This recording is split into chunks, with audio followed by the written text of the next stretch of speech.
you got to be an animal.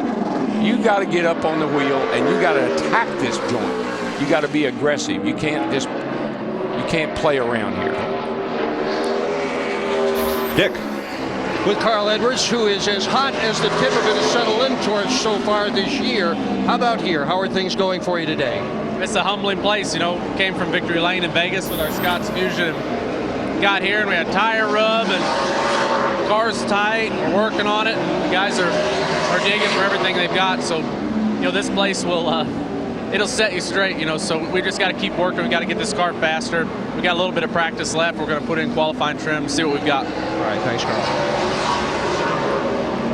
You wouldn't know he's won the race 2 weeks ago, would you? He's 16th quickest. There's the King. The biggest pre-race party in racing rocks Thunder Valley, where Kurt, Carl, Jeff, Ryan, Jamie, and Kyle join us live. NASCAR Race Day, built by the Home Depot from Bristol. Sunday at 10:30 Eastern, live on Speed. This spring, get more mileage out of your travel plans with $50 in free gas. Stay 2 separate times at Comfort Inn or any of these choice hotels, and you can earn a free $50 gas card. Book now only at choicehotels.com. Experiments fail. Technologies fail. Failure is part of life. Fram filters are tested beyond any conditions you'll ever encounter to help make sure failure is not part of your engine's life. Fram, don't fail your engine. Once you kind of treat. Are you ready to start working in the fast-growth industry of pharmacy technology? At Heald College, you'll learn to help pharmacists prepare medication for patients, maintain records and insurance forms, manage prescriptions, conduct inventory, and more. If you're reliable, detail-oriented, and customer-focused, Heald College will provide you with the hands-on training you need for a pharmacy technology career that you'll love. Call Heald today at 1-888-327-5112. That's 1-888-327-5112. So at our company, we pay about the same, even though I'm a great driver and he's not so much. Well, for a driver like you, I would recommend our new Snapshot discount. This little baby keeps track of your great driving habits so you can save money. Amazing. It's like an extra bonus savings. He's my ride home. How much can the Snapshot discount save you? Call or click today. NASCAR Sprint Cup practice from Bristol is brought to you by Bass Pro Shops. Your adventure starts here. Kyle Busch now quickest with a 15:03, then Jimmy Johnson, David Rudiman, Jeff Burton, and Dale Earnhardt Jr. Matt? Another driver having a strong start to the season is A.J. Allmendinger, currently 9th in the championship standings. You said, though, you were cautiously optimistic about Bristol. What concerns you the most about this race this weekend? That we've sucked here before. I mean, it's, I don't know, this place, we've had good race cars, have had bad luck and gotten wrecked. And then we've had really bad race cars and not got wrecked and just struggled. And it makes me a little bit nervous. The Best by Ford's really loose. It's just like last year, and we got a lot of work to do. I mean, we can, last year, felt like the same race in the second race, and we wrecked. We were just so loose all weekend, so I'm nervous. We got a lot of work to do. We're not very good. All right, good luck this weekend. Thank you. The last win, Mike, for the 43 on a short track, Martinsville, John Andretti back in 1999. That's right. He beat the 21 that day. Did he? That was here. 43 had that quite a here, battle. Yeah. Watch it. Dave Rubin's on a qualifying run, Larry, and I just was watching him to see how he was going to do. He put up a nice lap, third quick, but man, he didn't. It wasn't easy. Watch this thing come up off his corner. Whoa! Whoa. That's some pitching and catching right there, and unfortunately he caught it. How about it, Dick? Well, we're seeing some tire cording, Darrell. You take a look at the right rear that's come off Tony Stewart's car, and you can see it in the absolute outer edge. We'll slide on over here a little bit, Goat. Here's the outer edge of Kyle Busch's right rear tire as well. And as you guys have pointed out, the racetrack is not taking rubber. It's not getting black, but the tires pieces themselves are flying up out of the groove, and this is where they're coming from. Right side tires wearing a lot. The right rear. Yes. See, that's how you go. I mean, to go fast here, you're going to use up that right rear tire. There's the rubber. It's up at the top of the racetrack. It's not worked into the racetrack, as we say when the track is taking rubber. That's a bit of We've seen this before, and it's a bit of a concern. Yes. We've seen it at a few racetracks over the last few years. Sometimes, if we don't see some darkness come in this surface, that's going to become an issue. And I'm a little confused because we know it's the same left side tire. There don't seem to be an issue with that. But this right side tire, it's a little different construction, but it's a softer compound, which means you would think that would put rubber down even quicker than maybe what last year's right side tire. Well, you would. And listen, you hear Jimmy Johnson as he's going around there, he's up against that rev limiter, just pounding on that thing. And I like that. That's a good indicator to the driver you're driving in a little too hard, back off a little earlier. Let me go back to what Matt Yoakum said about the 43 and the 21. The 43 won at Martinsville and beat Jeff Burton. It was the 43 that finished second to Elliott Sadler when the 21 and the 43 had their great battle here. Exactly. Back in 2001, yeah.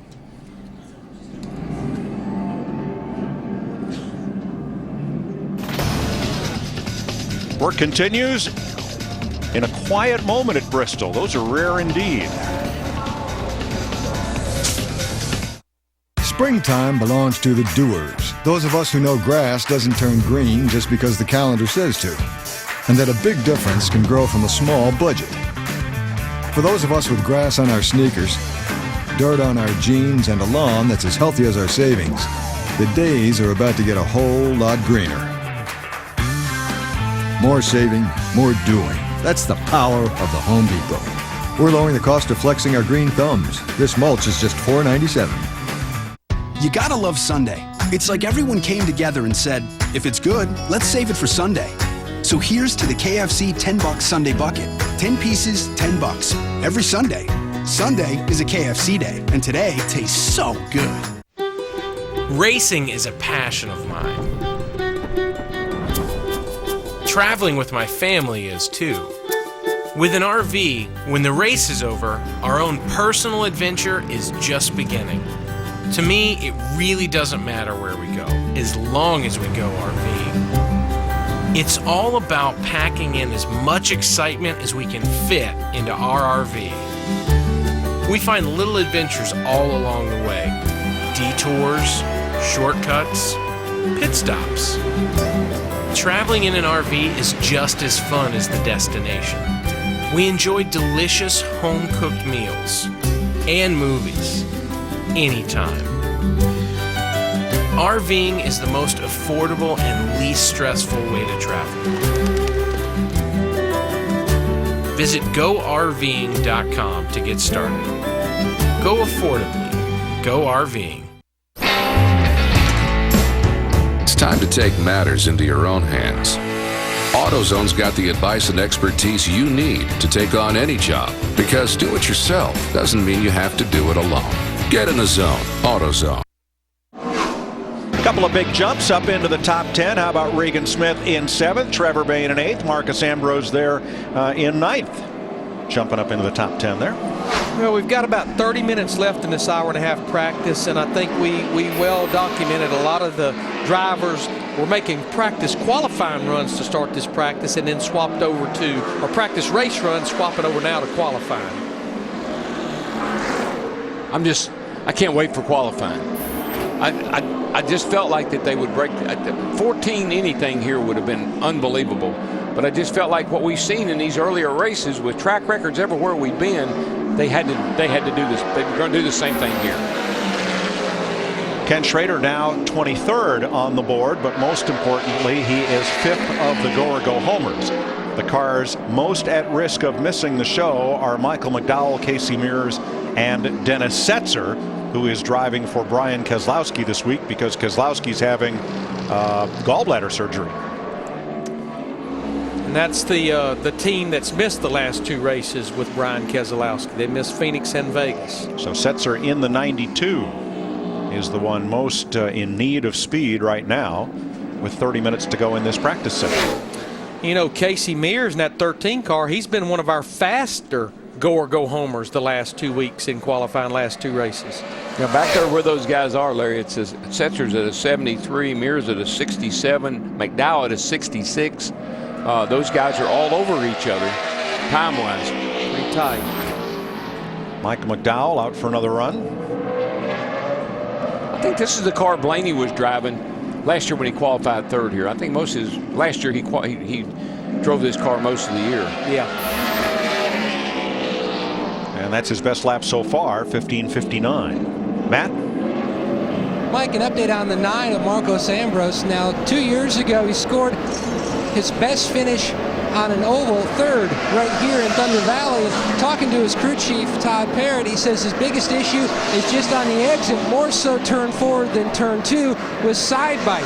And another interesting aspect of the conversation on the radio was his spotter, Timmy Fidoa, a 4-time winner over on the NNS series, really breaking down Jimmy Johnson's center to exit and several other drivers who are fast, just breaking it down, and also on different tire cycles, just to give the driver more information so that way the confidence is still there because different people are on different agendas. Thanks, Matt. Here's Jeff Burton, who is 6th quickest. Not any fall off in the tires. I mean, the laps, most time, whatever you run the first one, you're within a few hundredths on the second one. And we have a new fast car, and that is Paul Menard, 15:03. Wow. Hey, Car Warriors, Wednesday, an all-new episode. The All-Stars take on a new group of challengers. Oh, Darrell, this is right in your wheelhouse. They're going to transform two 79 Cadillac DeVilles into wild rides. They got 72 hours to do it, and it's all new Wednesday night at 9 Eastern on Speed. It is an intense 72 hours, to say the least. So Paul Menard is fastest. There's a nice surprise. Yeah, look at here again, times 15:035 to the 15:039 to a 15:055, 07, 08. These guys are just all over each other. This guy right here, Matt Kenseth, was just all over the racetrack as he was coming off of turn 4 the last time. A little bit of a wiggle right there. That was his get up to speed lap, Larry. And he got up to 15:56, not his fastest lap. Guy that just dominated the 2 practice sessions at Las Vegas a couple of weeks ago. And set a new track record to win the pole. And this lap a little quicker, 15:49. And here is Dennis Setzer driving for Brian Keselowski. If you've ever had that feeling, kind of like everything from your navel down is going to explode. That's what gallbladder issues are like, and there's only one solution, and that's get it out of there. You'll operate just fine without a gallbladder, and that's what Brian Keselowski has faced this week. It's a searing, tremendous amount of pain that'll put you on the ground. Fortunately, the recovery time is pretty quick. He's only expected to miss 2 weeks. I didn't think it was that bad till he started talking about it, man. Oh, you don't. Hope it doesn't ever happen to me. You don't want to know. Well, it's a come and go kind of thing. You know, you get by it. You may have an episode at Gallstones or whatever, get by it and say, oh, okay, I'm fine. And then when the next one starts, it's like somebody just please. Sounds like a 911. Yeah, absolutely. Just saw Dale Earnhardt Jr. make another mock qualifying run. Almost ran the same speed as his fastest lap. Right now his fastest lap is 15:10. That last lap was a 15:11. Right now 7th quickest. Casey Mears is down there with Dennis Setzer near the bottom of the board. 15:67, his best lap. Not anymore. I just thinking about last time I raced it was 2000. I believe I qualified at 15:64, if I remember right. And I told the guys at that time, I said, there's no way you can go any faster than that around this place. And here we are, down in the low 15s. You know where 15:64 would put you right now? In the trailer, probably. 42nd. In the trailer. There's J.J. Yaley, who is now the fastest of the Go homers with a 15:32. Nice lap for Yaley. But I'd go out there, I'd man up now. I could do it. Right, DW. Wednesday on an all-new Car Warriors. Will sexism tear the All-Stars apart? To have a guy not take you seriously pisses me off. Wednesday on an all-new Car Warriors, followed by Car Science, only on Speed.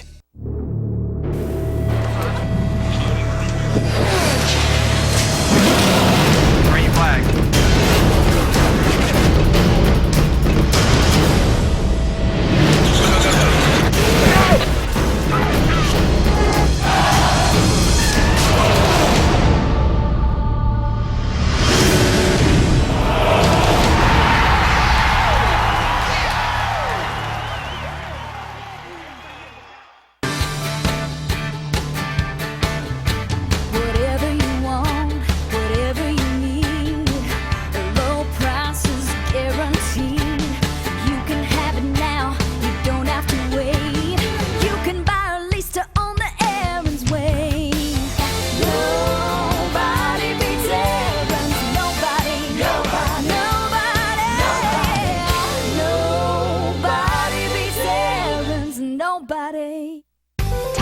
TireRack.com is more than just an online tire resource. We're your one-stop online tire know-how, know-who, and know-what. Speaking of that, know what else?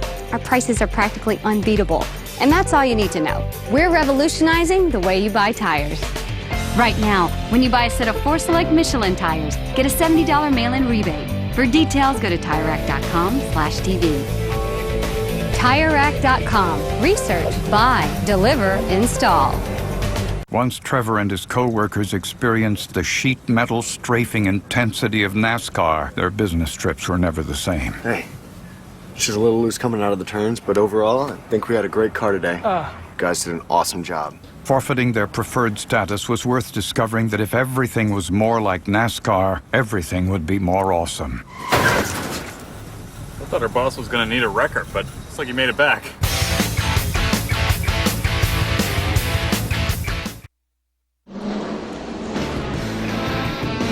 Welcome back to Bristol, where Carl Edwards now has the fastest lap, putting Paul Menard to second. Kyle Busch, Greg Biffle, and Jimmy Johnson are the fast 5 right now. We're nipping away at it. We're nipping at it. Closer. Yes, we do. 15:022 now to a 15:03. Berge. Well, Kurt Busch has been fast for the entire practice session, Mike, but from the very beginning of it, he has not liked the back end's behavior. It just wants to spin out. He says he is on the edge of losing control of the car. So this time, it's going to be no little changes. They've changed the front anti-roll bar. They're changing the right rear spring. They're going to change the wedge in the car, all in an effort to try to hook up that right rear tire to Kurt's liking. But you know, everything is somewhat making sense. You talked about how to get around here, you better be on the free side. Now, not necessarily loose, but on the free side. And the tire that's wearing out is the right rear tire right now. Well, we see it when these cars exit the corner. I mean, that thing is, I mean, it's just hanging on by a thread. Literally, some of these tires. Literally. But that's how it feels coming up off corner. You are wide open, got a handful of wheel, and that you're just praying that that right rear didn't step out too quick that you can't catch it. Travis Koppel watching his teammate David Gilliland go around. Gilliland is 24th quickest. Most laps that anyone is running this practice, of course, trying to making his first start here, Andy Lally in that 71 car is running 52 laps. It's quite a bit more than anyone else has run. Gilliland just picks it up to 19th. Here's Regan Smith, who is 11th fastest in the Furniture Row, number 78.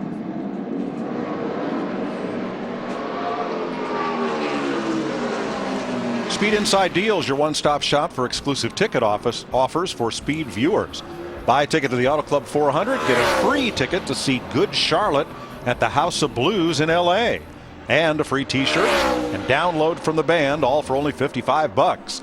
Check out this and all the Speed Inside Deal ticket packages at speed.com/deals. Well, if you want to know where the rubber off the tires is, I know where a whole bunch of Where it to is. go? It's all up around the edge of the outside edge of the racetrack, for heaven's sake. Trevor Bayne now bumped to 18th, 15:24, his best lap. He's run 24 laps. Way tighter that run. Up off the corner, good in, but way tight, center off. You know what I see right now in this practice, as we spin ahead toward qualifying later on this afternoon, if you sneeze a tenth one direction or the other, you can be a hero or a zero, just seeing how tight that it is right now on the stopwatch. Whoa, Marcus Ambrose just went way up in the loose stuff. If this had been a dirt track, he would have jumped the cushion. He was way up there. And you know, in qualifying, I think we'll take a look at it here, DW. Yeah, it looks like he gets in the back end, steps out just a little bit. He catches it. Now he's up in all that rubber we were talking about. You get that on your tires, and you just got to abort. He'll come around and come back in the pits. And if this happens to one of these guys this afternoon qualifying, especially if it happens through 3 and 4 on lap 1, it's going to kill both laps, and you're going to start at the back of the field on Sunday. One of the things that I'm surprised guys don't do more is we used to do what we call roll in the tires.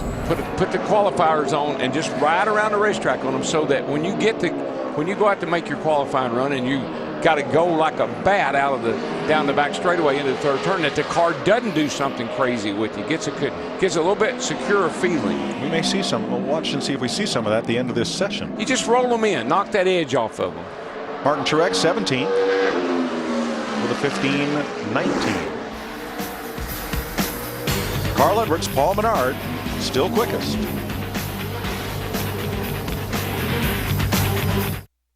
My name is Nicholas Collins. I'm an IT project manager for one of the largest computer manufacturers in the world.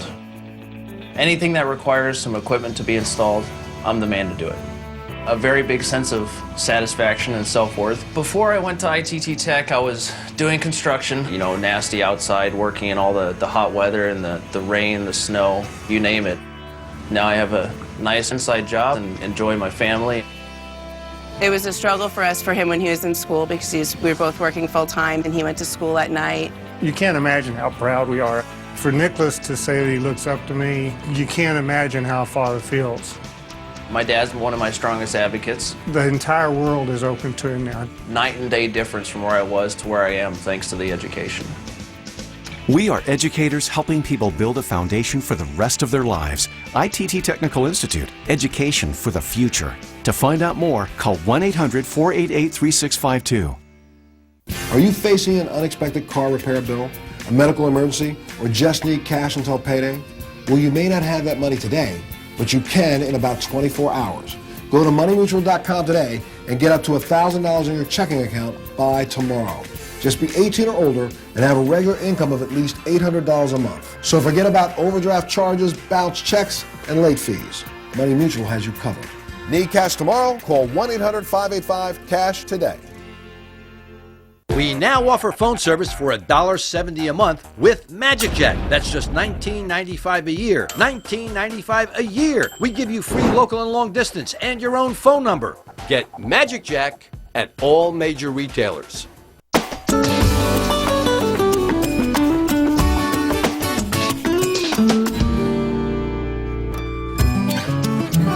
Sharing. Pass it on. A message from the Foundation for a Better Life. Don't reach for that remote because nationwide practice comes up at 1:30 and we'll have Sprint Cup qualifying for you at 3:30 this afternoon. Final nationwide practice at 5 o'clock. And then Kyle Busch and Marcus Ambrose on trackside at 7. All today on speed. The top 20 in this practice session are separated by just 0.2 of a second. That's how close it is here. Throw a blanket on him right now. Jamie Mack just joined that group. He is 13th fastest. Here's his teammate Montoya, who is 22nd and trying to break in. Montoya is he's still not happy with his car. It really looks funky getting in.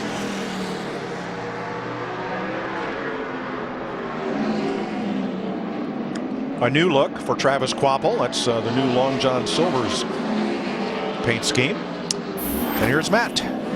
Mike, a big jump from 22nd to 13th for McMurray. Jamie says the car much better after Bono Mania made several changes. Now it's not hitting the racetrack when the car lands in the corner, and it still needs to turn better, but it's much more balance-wise better than it was before. He said that the car just slid up the racetrack, and he said there felt like there was something amiss in the steering, which they want to take a look at when the car is done with this practice session, Mike. All right, Matt, inquiring minds want to know, above the Chevy bow tie under the hood of Jamie's car, what is that big design?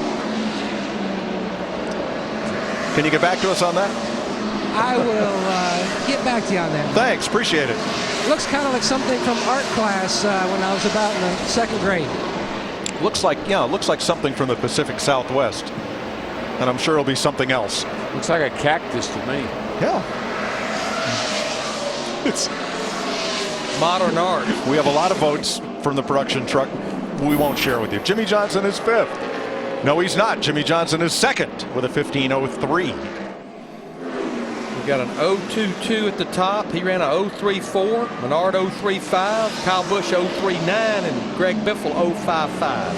And look at Chad. He says that's not good enough. Gonna have to work on a little bit more. I promise you, in his mind and his eyes, it's not. Johnson, can you help me out, Johnson? guarantee you one thing, they won't quit working on it until they throw the red and black. The top 4 in this session are separated by less than a tenth. Less than 2/10. Let me start this over. Less than 2/100ths of a second separate the top 4. The suckers are close. Yes, they are. All right. There's Robbie Gordon, who started out well. Now he's 29th. The 3 flavors of his speed energy drink are unleaded, fuel, and octane. Take your pick. You know, I think one reason that Robbie Gordon was good at the beginning, I think he's one of the drivers that decided to do qualifying runs only. So in the beginning of this practice, he was fast. Now that everyone else is swapping over, it shoved him down the practice sheet a little ways. I was watching Jeff Gordon there and see him. He was on a qualifying run. He got up. He's 10th now. His car looked much better on that run. That was a full-blown qualifying run. That was a 15:11. So he is less than a tenth off the fastest time of this session. I just can't get over standing up here watching these cars, how quickly they look like John Force coming out of the second turn, shooting down the back straightaway into the third turn. They are definitely getting around here. You just saw Montoya talking to his crew chief, Brian Patty. Looks like they may try to make at least one more run. We've got about 12 minutes left in this practice. Can you imagine going around a half-mile racetrack in 15 seconds? I mean, that's amazing. That's fast. You know, we were talking on our conference call the other day as we watched Kyle Busch start his practice qualifying runs. There's short tracks, thousands of them, all over the country, dirt and asphalt. But there's nothing compared to this half-mile racetrack when you look at the surface, but more so than anything, the banking here in the corners. Fastest practice lap here last year was Joey Logano at a 15:46. So we're nearly 4/10ths faster than that in this session. The biggest pre-race party in racing rocks Thunder Valley, where Kurt, Carl, Jeff, Ryan, Jamie, and Kyle join us live. NASCAR Race Day, built by the Home Depot from Bristol, Sunday at 10:30 Eastern, live on Speed. Okay, guys, what sounds good for dinner tonight? I don't know, something. Something. Mexican. Thinking Mexican tonight? Hamburger Helper has 5 festive flavors like Crunchy Taco. Hamburger Helper, 1 pound, 1 pan, 1 happy family.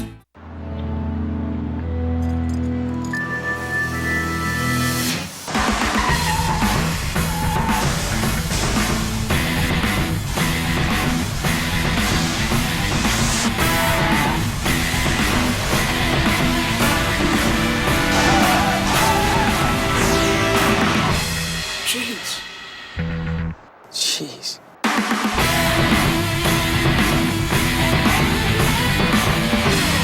Any Pizza Hut pan pizza is now just $10. So before they come to their senses, we're stocking up. This is our best idea ever.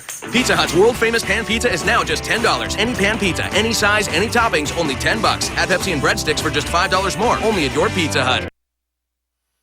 With enough talent and dedication, any of these race cars can take a NASCAR home tracks driver wherever they want to go.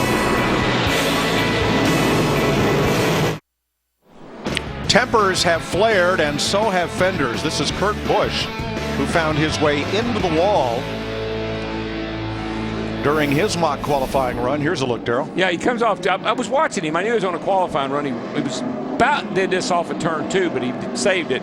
But he got into the wall here a little bit down the front. Pretty hard lick, really. See it right there. That's right where the safer barrier hadn't have been there. He might have made it. And then Andy Lally and Regan Smith had a dust up. Smith was on a flyer. Lally was in his way. So Regan got past, then backed up and jacked up Andy Lally, who then got in the way of Jeff Burton. So with time running out, calm has not descended upon Bristol. Not in any way here. And that's why we say there's nowhere to hide here. And Larry, I remember when you were spotting for me. I think we were racing in the NS race, and I got in trouble, hit the wall a little bit, and messed the car up. Well, I wasn't as fast as some of the other cars. So here they come, and from that point on, all I heard from Larry was clear, outside, outside, inside, inside, inside, outside, inside, outside. Here they come. Here comes the leader with friends on a conveyor belt. Hold your line. Hold your line. that was actually in ORP in the NASCAR Camping World Truck Series race. Here they come. Yep. Here comes the leader with friends, conveyor belt. Well, here comes Biffle. We're down in the 1490s now. Woohoo! With Biff at a 99, Edwards at a 91. As this session draws toward a close, so 3 of the 4 Roush-Keteers in the top 10 with Matt Kenseth 9th. What is the record? 90. 1490. Man, we're on it. 908. We're on it. We're 4 1,000ths away. Yeah, that's a big pickup for Matt Kenseth in that 17 car because he's been way over here like in the 30s. I got to believe, Larry, when they put, if you run a lot of laps on your tires and we see how they're wearing, I got to believe when you put new tires on, you probably think, man, I don't know what you did to this thing, but you fixed it. Lots of grip. Allmendinger at 28. Won't be too happy with that. Dick? Well, Kurt Busch got out of his car, walked around, took a look at the right rear corner, Mike, and just shook his head in the negative direction. They are at a loss to figure out what they've got to do to get that right rear tire to grip the racetrack. Kurt says he just doesn't have any side bite on that right rear.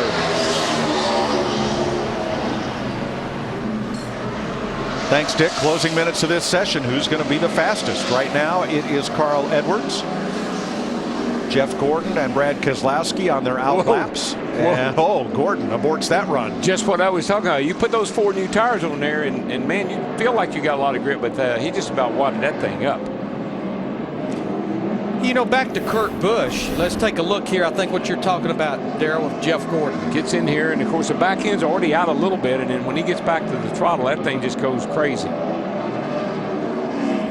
But you know, back to Kurt Busch. Right now he's 12th quickest, but Kurt Busch knows that race car is not very good right now. He just happened to, that happened as he was completing his second lap. That's the reason he still was able to get a good lap in as far as the scoring monitor. Jimmy Johnson, 3rd fastest. David Reagan just jumped into the top 5. So 3 Fords, 2 Chevys. And Reagan now 3rd on his second lap. Tell you what, that lap Jimmy Johnson just ran an 06 on lap 1. He may jump up there on his second lap. Nope, slows down to 13.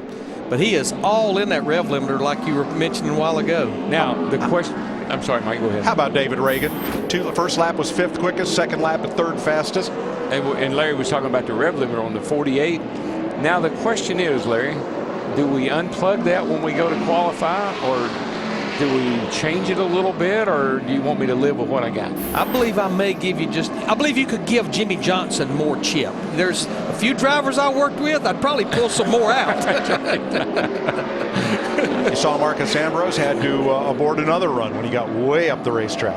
Here's Martin Truex, 24th fastest on his out lap. What usually happens on the chip, as you well know, drivers just take that thing out, man. So they take it out and you slow way down. Yeah. Monday on the Hub. Steve and Danielle recap the action from the world's fastest half mile and get you fired up for Montana. NASCAR Race Hub Monday at 7 Eastern. Only on Speed. So who's going to end up with the fastest lap of this session? You'll have to join us after this break, and we'll see as opening practice at Bristol draws to a close.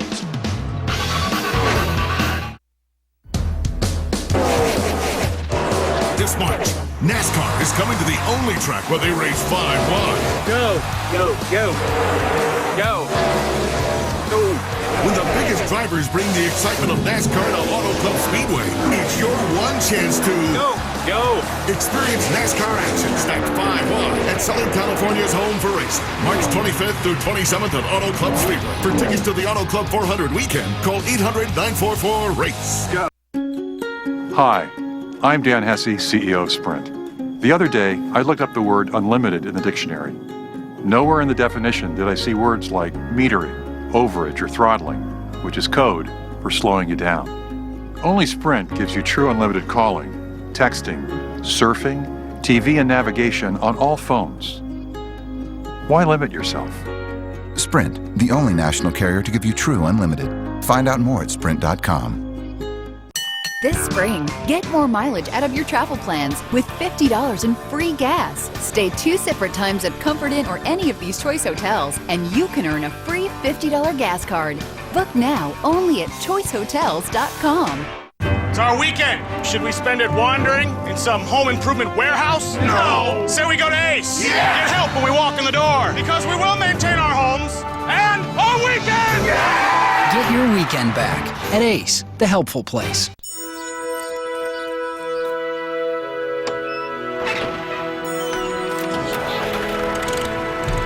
Introducing a renewable energy solution that will forge new opportunities for the American worker, as well as advance our nation's energy independence.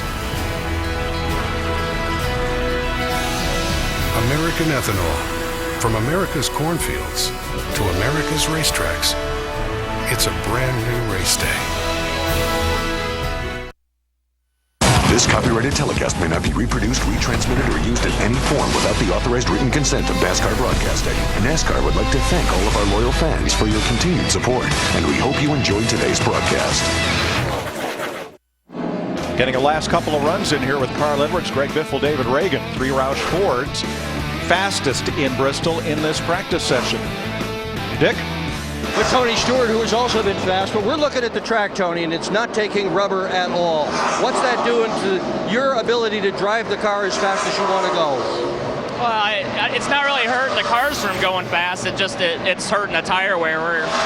We weren't able to run as many laps as we'd like to until it really gets some rubber in the track. But and we'll see what it does. It just kind of shortened up what we were doing in our race practice. So I think we'll be all right. Good. All right, Matt.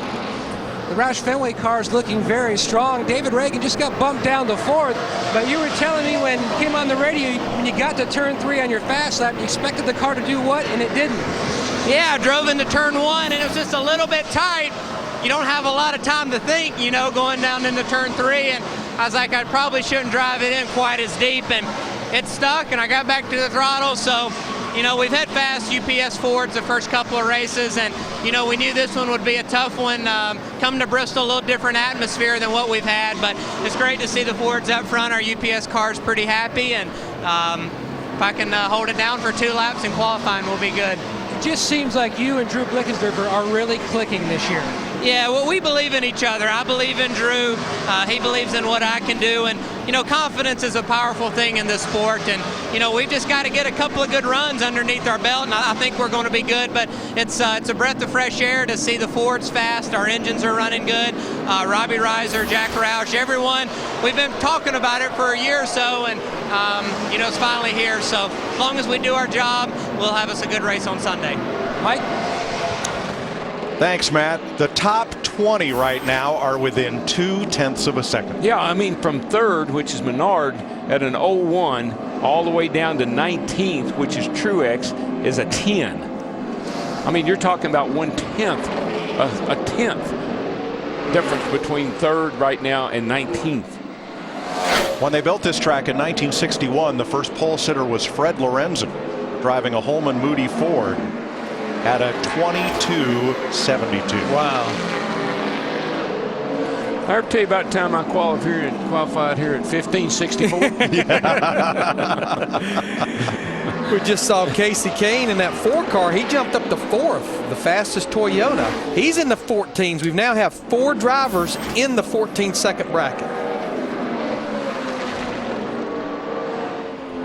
See if Montoya can gain on 28th right now. He just ran his quickest lap of 15.16. Trevor Bayne right now is 29th. This is the first lap of a mock qualifying run for Trevor Bayne. This will be everyone's last run. Slower by a 10th. Yeah, the car, he said it was tight on the previous run, and it still looks tight. He just can't get the car to the bottom of the racetrack. There are the flags. Carl Edwards wins practice with a 14.91. Top 4 in the 14-second bracket. Top 20 within 0.2. 7/100ths is actually a lot at this racetrack, the difference between 1st and 2nd. Fastest go homer is J.J. Yaley, then Kenny Schrader, Casey Mears. The 3 drivers at risk of missing the race. One will go home. are Joe Nemechek, Michael McDowell, and Dennis Setzer. Nationwide practice coming up, and then we'll be back after the 3 o'clock hour with Cup qualifying. Now let's go over to the speed stage and John Roberts.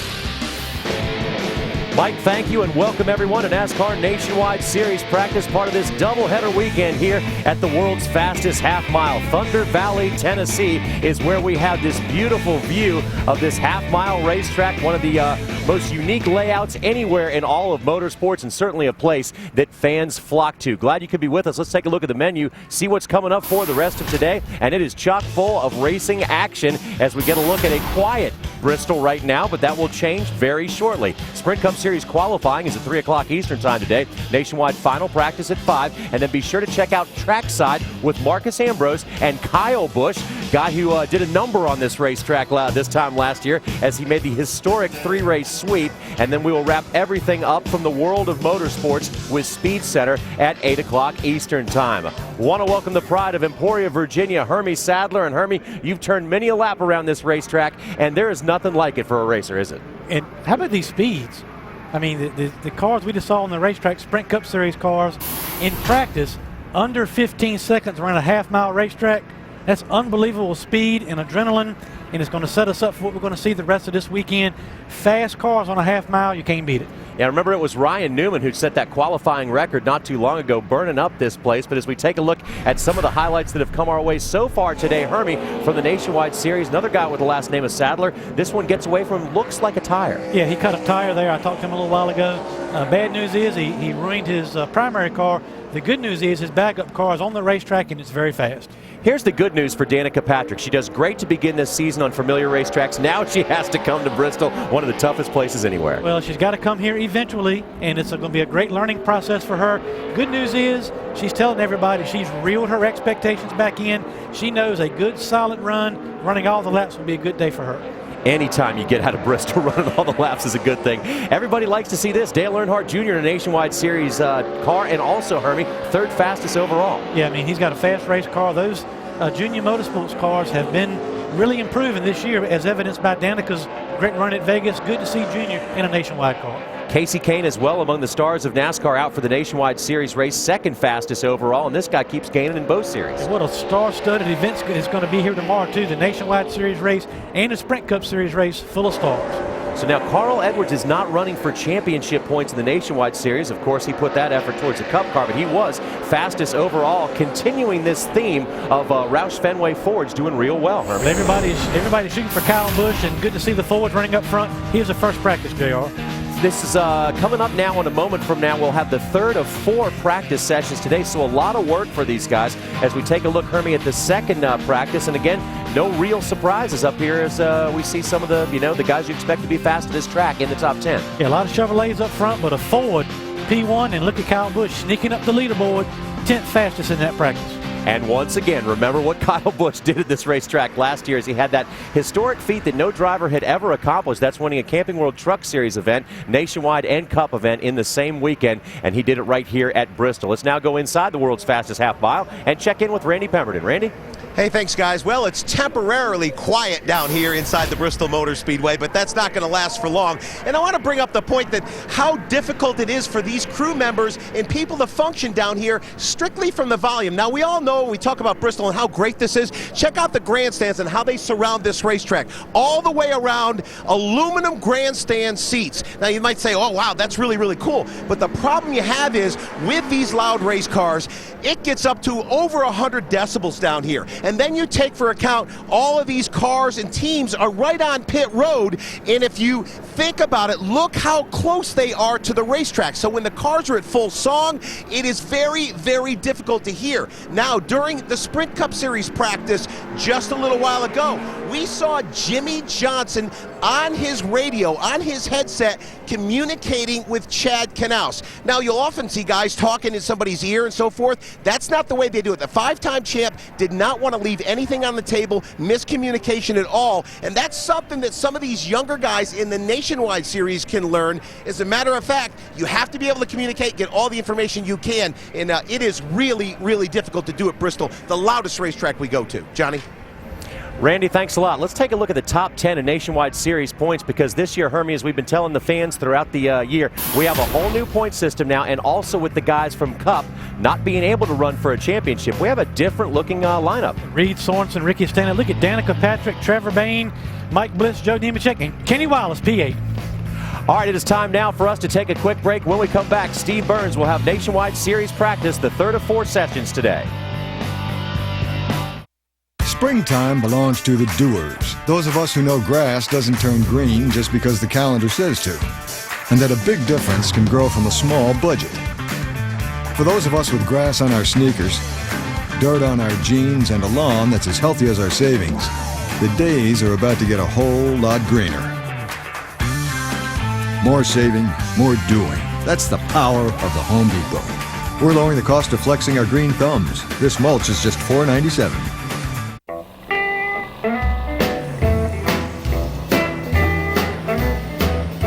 You're at the age where you don't get thrown by curveballs. This is the age of knowing how to get things done.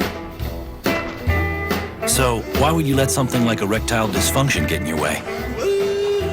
Isn't it time you talk to your doctor about Viagra? 20 million men already have. With every age comes responsibility. Ask your doctor if your heart is healthy enough for sex. Do not take Viagra if you take nitrates for chest pain, as it may cause an unsafe drop in blood pressure. Side effects may include headache, flushing, upset stomach, and abnormal vision. To avoid long-term injury, seek immediate medical help for an erection lasting more than 4 hours. Stop taking Viagra and call your doctor right away if you experience a sudden decrease or loss in vision or hearing. This is the age of taking action. Viagra. Talk to your doctor. See if America's most prescribed ED treatment is right for you.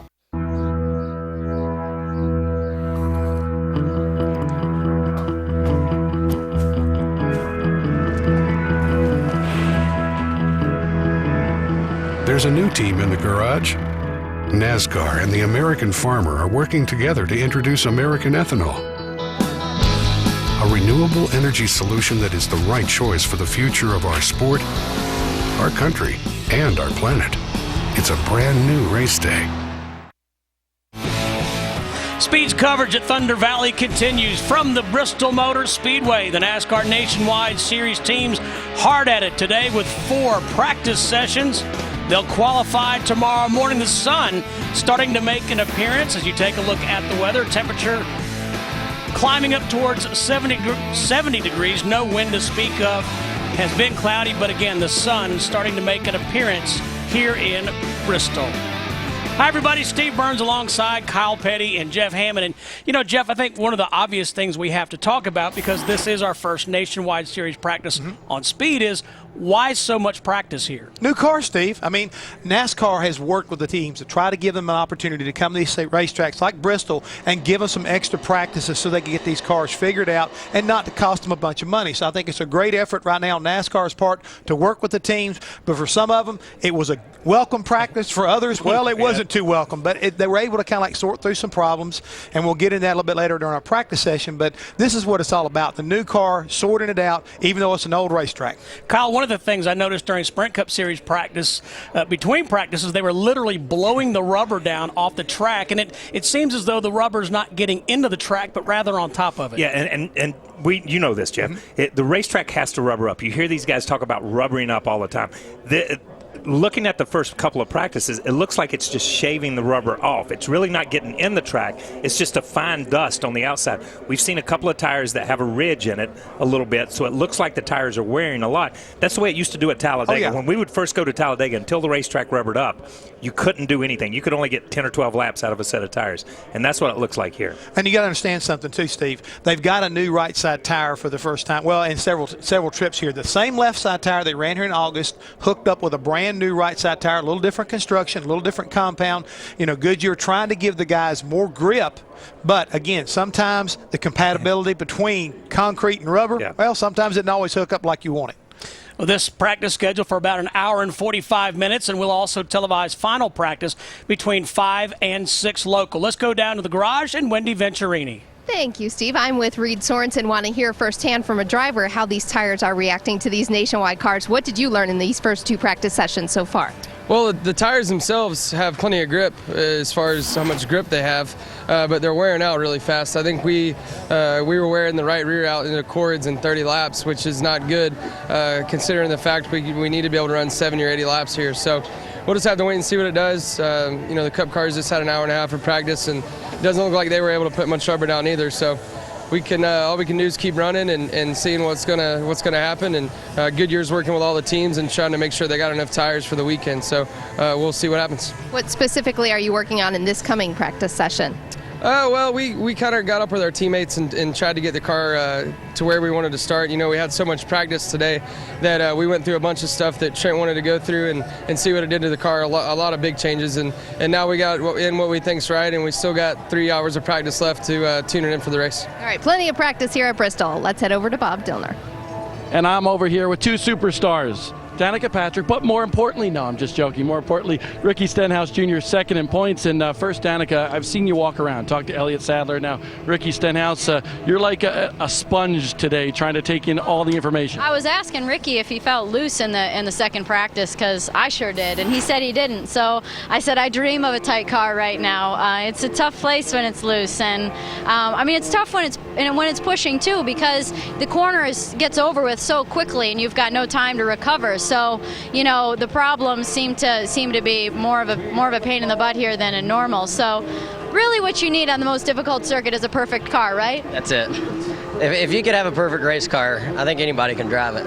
But it's tough getting that perfect race car. But I was telling Danica, she looked like she picked it up pretty fast here for being first time here, and it's hard to make up that tenth that you need to be up there with those fast guys. But it's a fun racetrack, and she should be just fine. Let's talk about first reactions. First time you saw this place, and yesterday was your first time seeing this mecca of speed. What did you think? I was standing in turn 3, and I was like, holy crap, what is this place? Where is everyone going to pit? Where do the trucks go? And I said, there's no way that these trucks come out of turn 3 and down and into the paddock area here, but they do. They come down that super steep track, and but it's that's part of what Bristol is, right? It's kind of uniquely unbelievable, and I know that from my perspective, I've always wondered how there's enough room on a short oval like a mile long for all of our cars, and now I'm finding out what it's like on a half mile. What is it, half mile? Half mile? Gosh, it's so short. I think that puts more emphasis on and more value on having a good car, because you're going to be around people all the time. So unless you have a car that not only does what it needs to do to be fast, but is predictable as well, I think it's going to make it, the experience in a good car will probably pay off to some degree. But it doesn't mean that, I can't have a good day. It just means that if I don't know what I need for this place yet, it might make it a little more challenging. They call it Thunder Valley for a reason, don't they? They do. The first time I was here, I'd run 5 laps and I'd be out of breath, because you're just holding your breath because the laps happen so fast here. But that's one thing I noticed about being here. This is the 3rd time here now, and you're really comfortable. And That's good to know. It gets more comfortable. That's good to know. I did see your Twitter picture when you were standing from turn 3. That's about what I felt like when I first got here. I think everybody has that feeling when they first come to Bristol, whether a race car driver or not, guys. What'd you call it? Uniquely unbelievable? Unbelievable. There was a lot going on there. There is a lot. It's Bristol, baby. We'll be back with practice from Bristol. Stay with us. Wednesday on an all-new Car Warriors. Will sexism tear the All-Stars apart? To have a guy not take you seriously pisses me off. Wednesday on an all-new Car Warriors, followed by Car Science, only on Speed.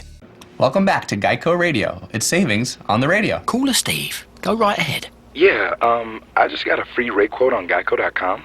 Saved a ton, and it only took me 5 minutes and 12 seconds. I was wondering, is that some sort of record? That's a good question. Let's have a look.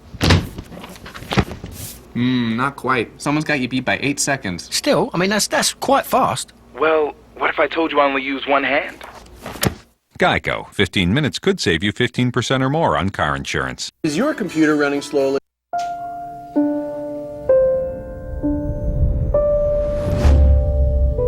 What if a disaster strikes without warning? What if life as you know it has completely turned on its head? What if everything familiar becomes anything but? Before a disaster turns your family's world upside down, it's up to you to be ready. Get a kit, make a plan, be informed today.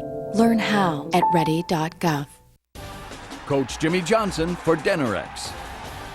I believe that teams win championships, not individuals. And believe me, you can't win against dandruff with just one shampoo.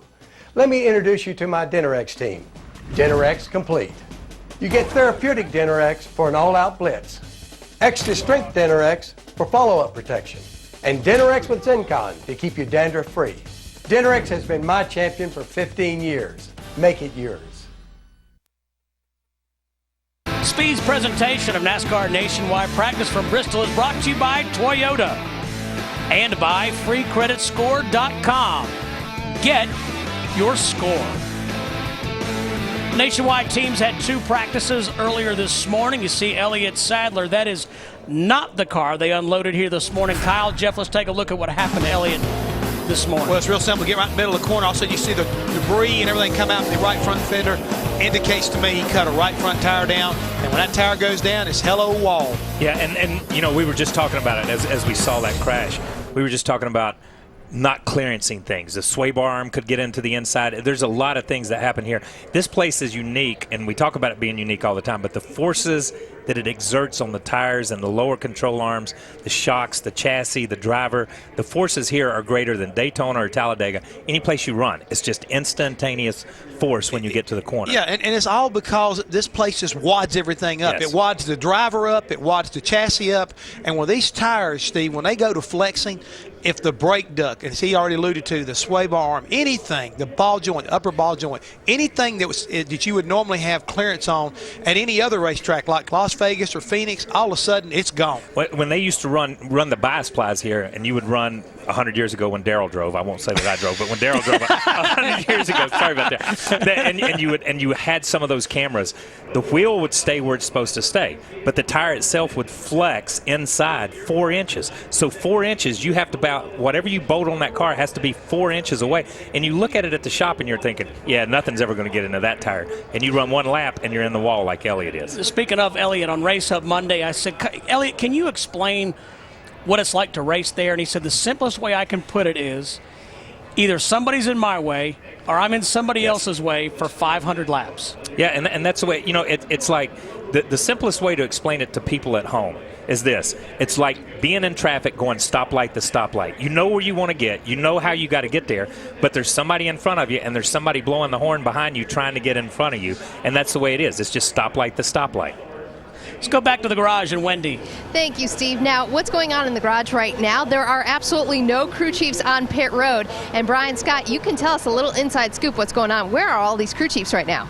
They're at a mandatory meeting, and you can see that these cars don't really roll without our crew chiefs. Kevin Kidd commands this number 11 Shore Lodge Toyota really well, and we're waiting to see what comes out of the meeting before we roll on the racetrack. Maybe there'll be a rule change or something like that, but I know we're ready to go. We learned some things in the first couple practices. We've got good speed in our car, and I think we'll start tuning now pretty aggressively. What kind of feedback did you give Kevin regarding these tires? Because obviously that's the topic this morning. Only the best, Wendy. Only the best. I gave him as good a feedback as I could. Tires, they're just grinding up a little bit. They're powdering.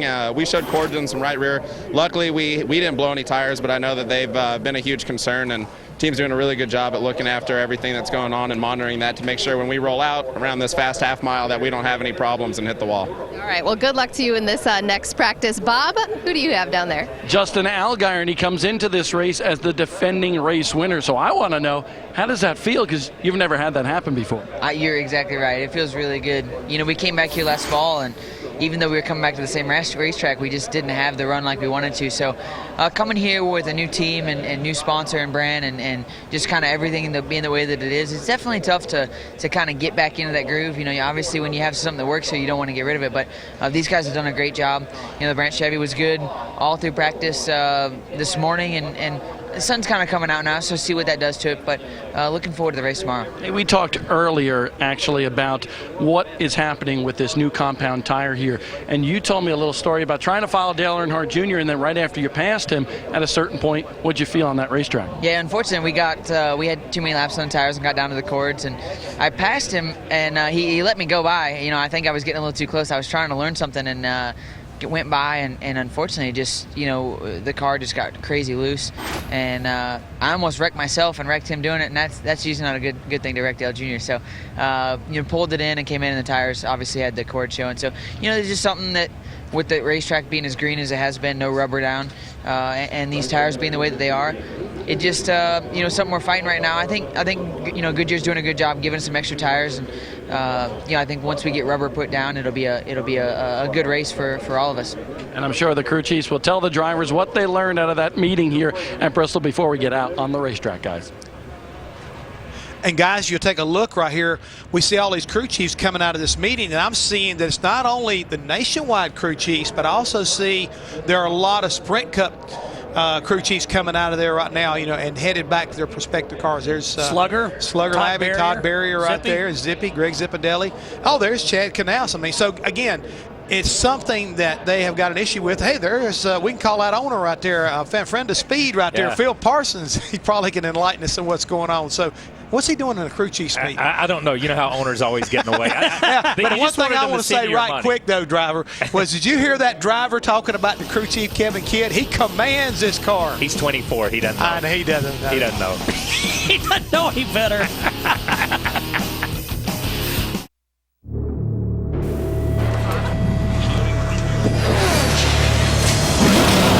Green flag.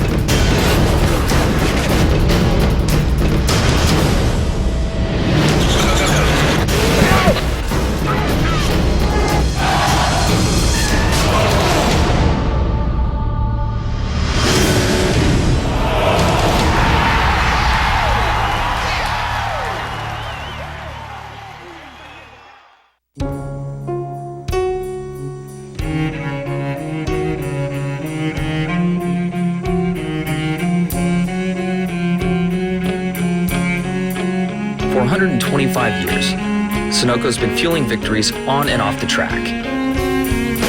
Why? Because winning is the greatest feeling in the world.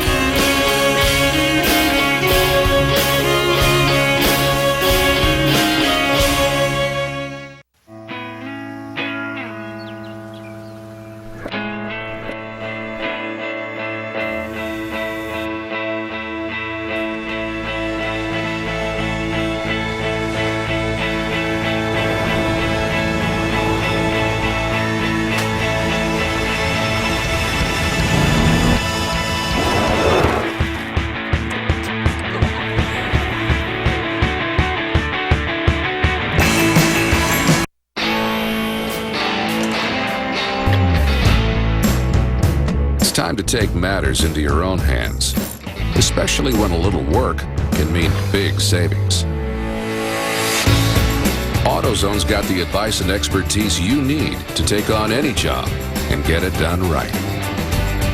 Because do it yourself doesn't mean you have to do it alone. Get in the zone. AutoZone. 360 degrees of everything is now on sale.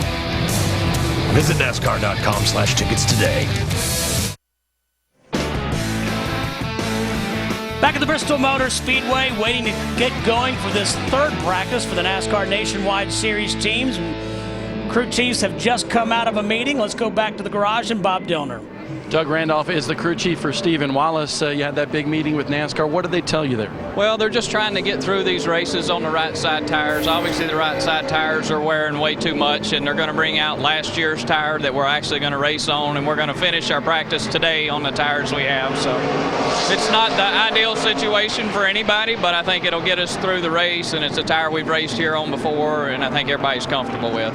How does that complicate things for you in trying to figure out that car with that different tire that you'll use tomorrow? Well, the 5-hour energy Toyota's been pretty good, and you just hope it doesn't do anything to complicate what you're doing, but we got tires here to practice on, and we'll work on the balance best we can with what we have and hope it all pays off tomorrow. Wendy Venturini. Thank you, Bob. I'm with Ernie Cope. Now, Ernie, they've told you you're going to use last year's tires. How does this complicate what you have going on with the 2-car? I didn't hear everything you said, but I know we are changing tires tomorrow. We're going to practice and qualify on these tires. And then lap 25, throw competition caution, and we'll put last year's tire on. Go from there on out. I heard you just talking to Elliott Sadler.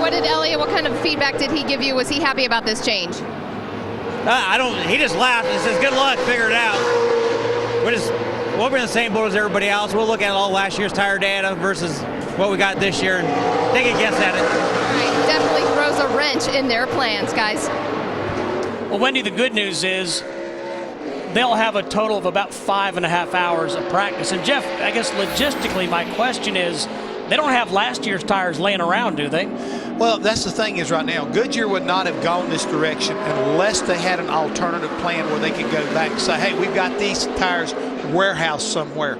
And a lot of times they could be inaccurate. And if that's the case and they made this move, then there's probably trucks already rolling down the road to get here in time for the folks at Goodyear to be able to change over and get everything ready for tomorrow's race. Or they may be coming out of Charlotte. There's a big warehouse down at Champion Wheel and Tire who also works with Goodyear. Could be bringing the tires up here. And we've had this situation occur one other time. If you remember a few years back at Dover, I was still crew chief. And we actually came in on Sunday morning and ran a practice session for the Cup guys so that they saw a problem. And this is one time, another time I should say, that NASCAR and Goodyear think about one thing and one thing only: safety. Yes. If they don't like what they see, they're not too big and too prideful to say, guys, we got a problem. It's not working like we want it to. We need to make a change. Yeah. Kyle, my question to you is then, okay, as the driver, is this practice really going to help you? I mean, no. How do you – that's what my question is. I don't think so, and I go back to that race, and we'll go back to the Dover race, because to me that was one of the biggest statements that Goodyear and NASCAR has ever made in this sport, is by coming in on that morning, bringing all those tires back, redistributing, giving us an hour's worth of practice on a Sunday morning of a Cup race was unheard of at the time. And my point was this: I qualified 42nd for that race, okay? I couldn't hit a bull in the butt with both hands. My car was all over the racetrack. We bolted on the tires they brought in. My car was perfect. I don't know if you remember, I won that race. And the thing was, my car was perfect with the older tire, but not with the tire they brought. So if you tune your car to this tire and then they change tires, doesn't necessarily mean the car is going to drive the same. So these guys, just like Elliott Sadler told Ernie, hey, good luck, dude, because you can't set up to a tire that you don't know. I don't care what the simulation is or what they have. You can't set up to a tire that you haven't been on. Back to the garage and Bob Dillner. Well, Steve, I want to actually clarify something and also answer a question that you guys had.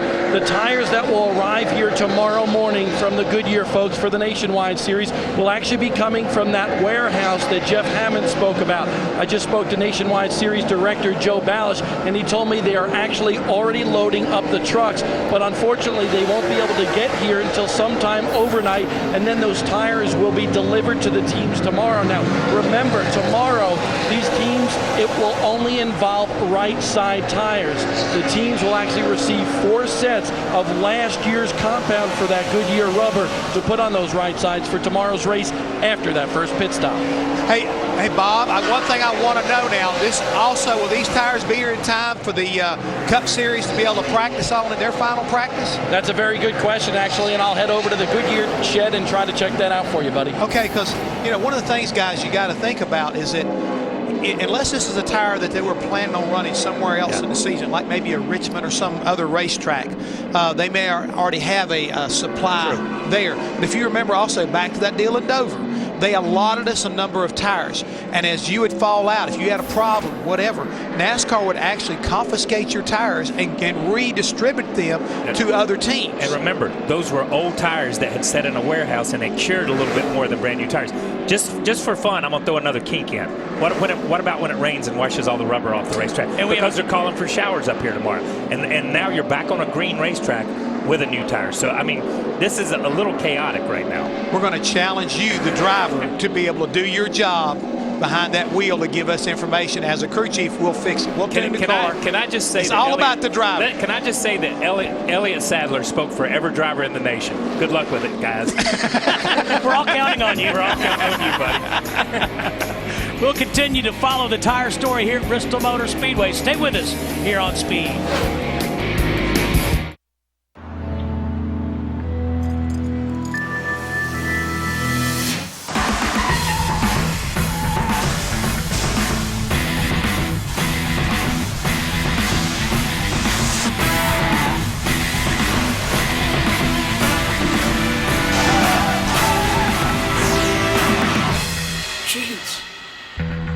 Jeez.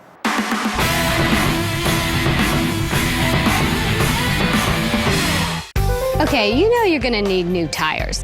It's inevitable, right? So why not get them from TireRack.com? With TireRack's online research tools, you'll know you're getting exactly the right tires for you, your car, and the way you drive it, all at a great price. Don't just change your tires, change the way you buy tires. The biggest selection of tires. One more way TireRack is revolutionizing the way you buy tires. TireRack.com. Research, buy, deliver, install. Did you know that you can get cash? I think someone at my friend's school has this thing called autism. My friend's brother's son has autism. My neighbor's son has autism. My son has autism. Autism is getting closer to home. Today, 1 in 110 children is diagnosed with autism. That's a 600% increase in the last 20 years. Learn the signs at autismspeaks.org.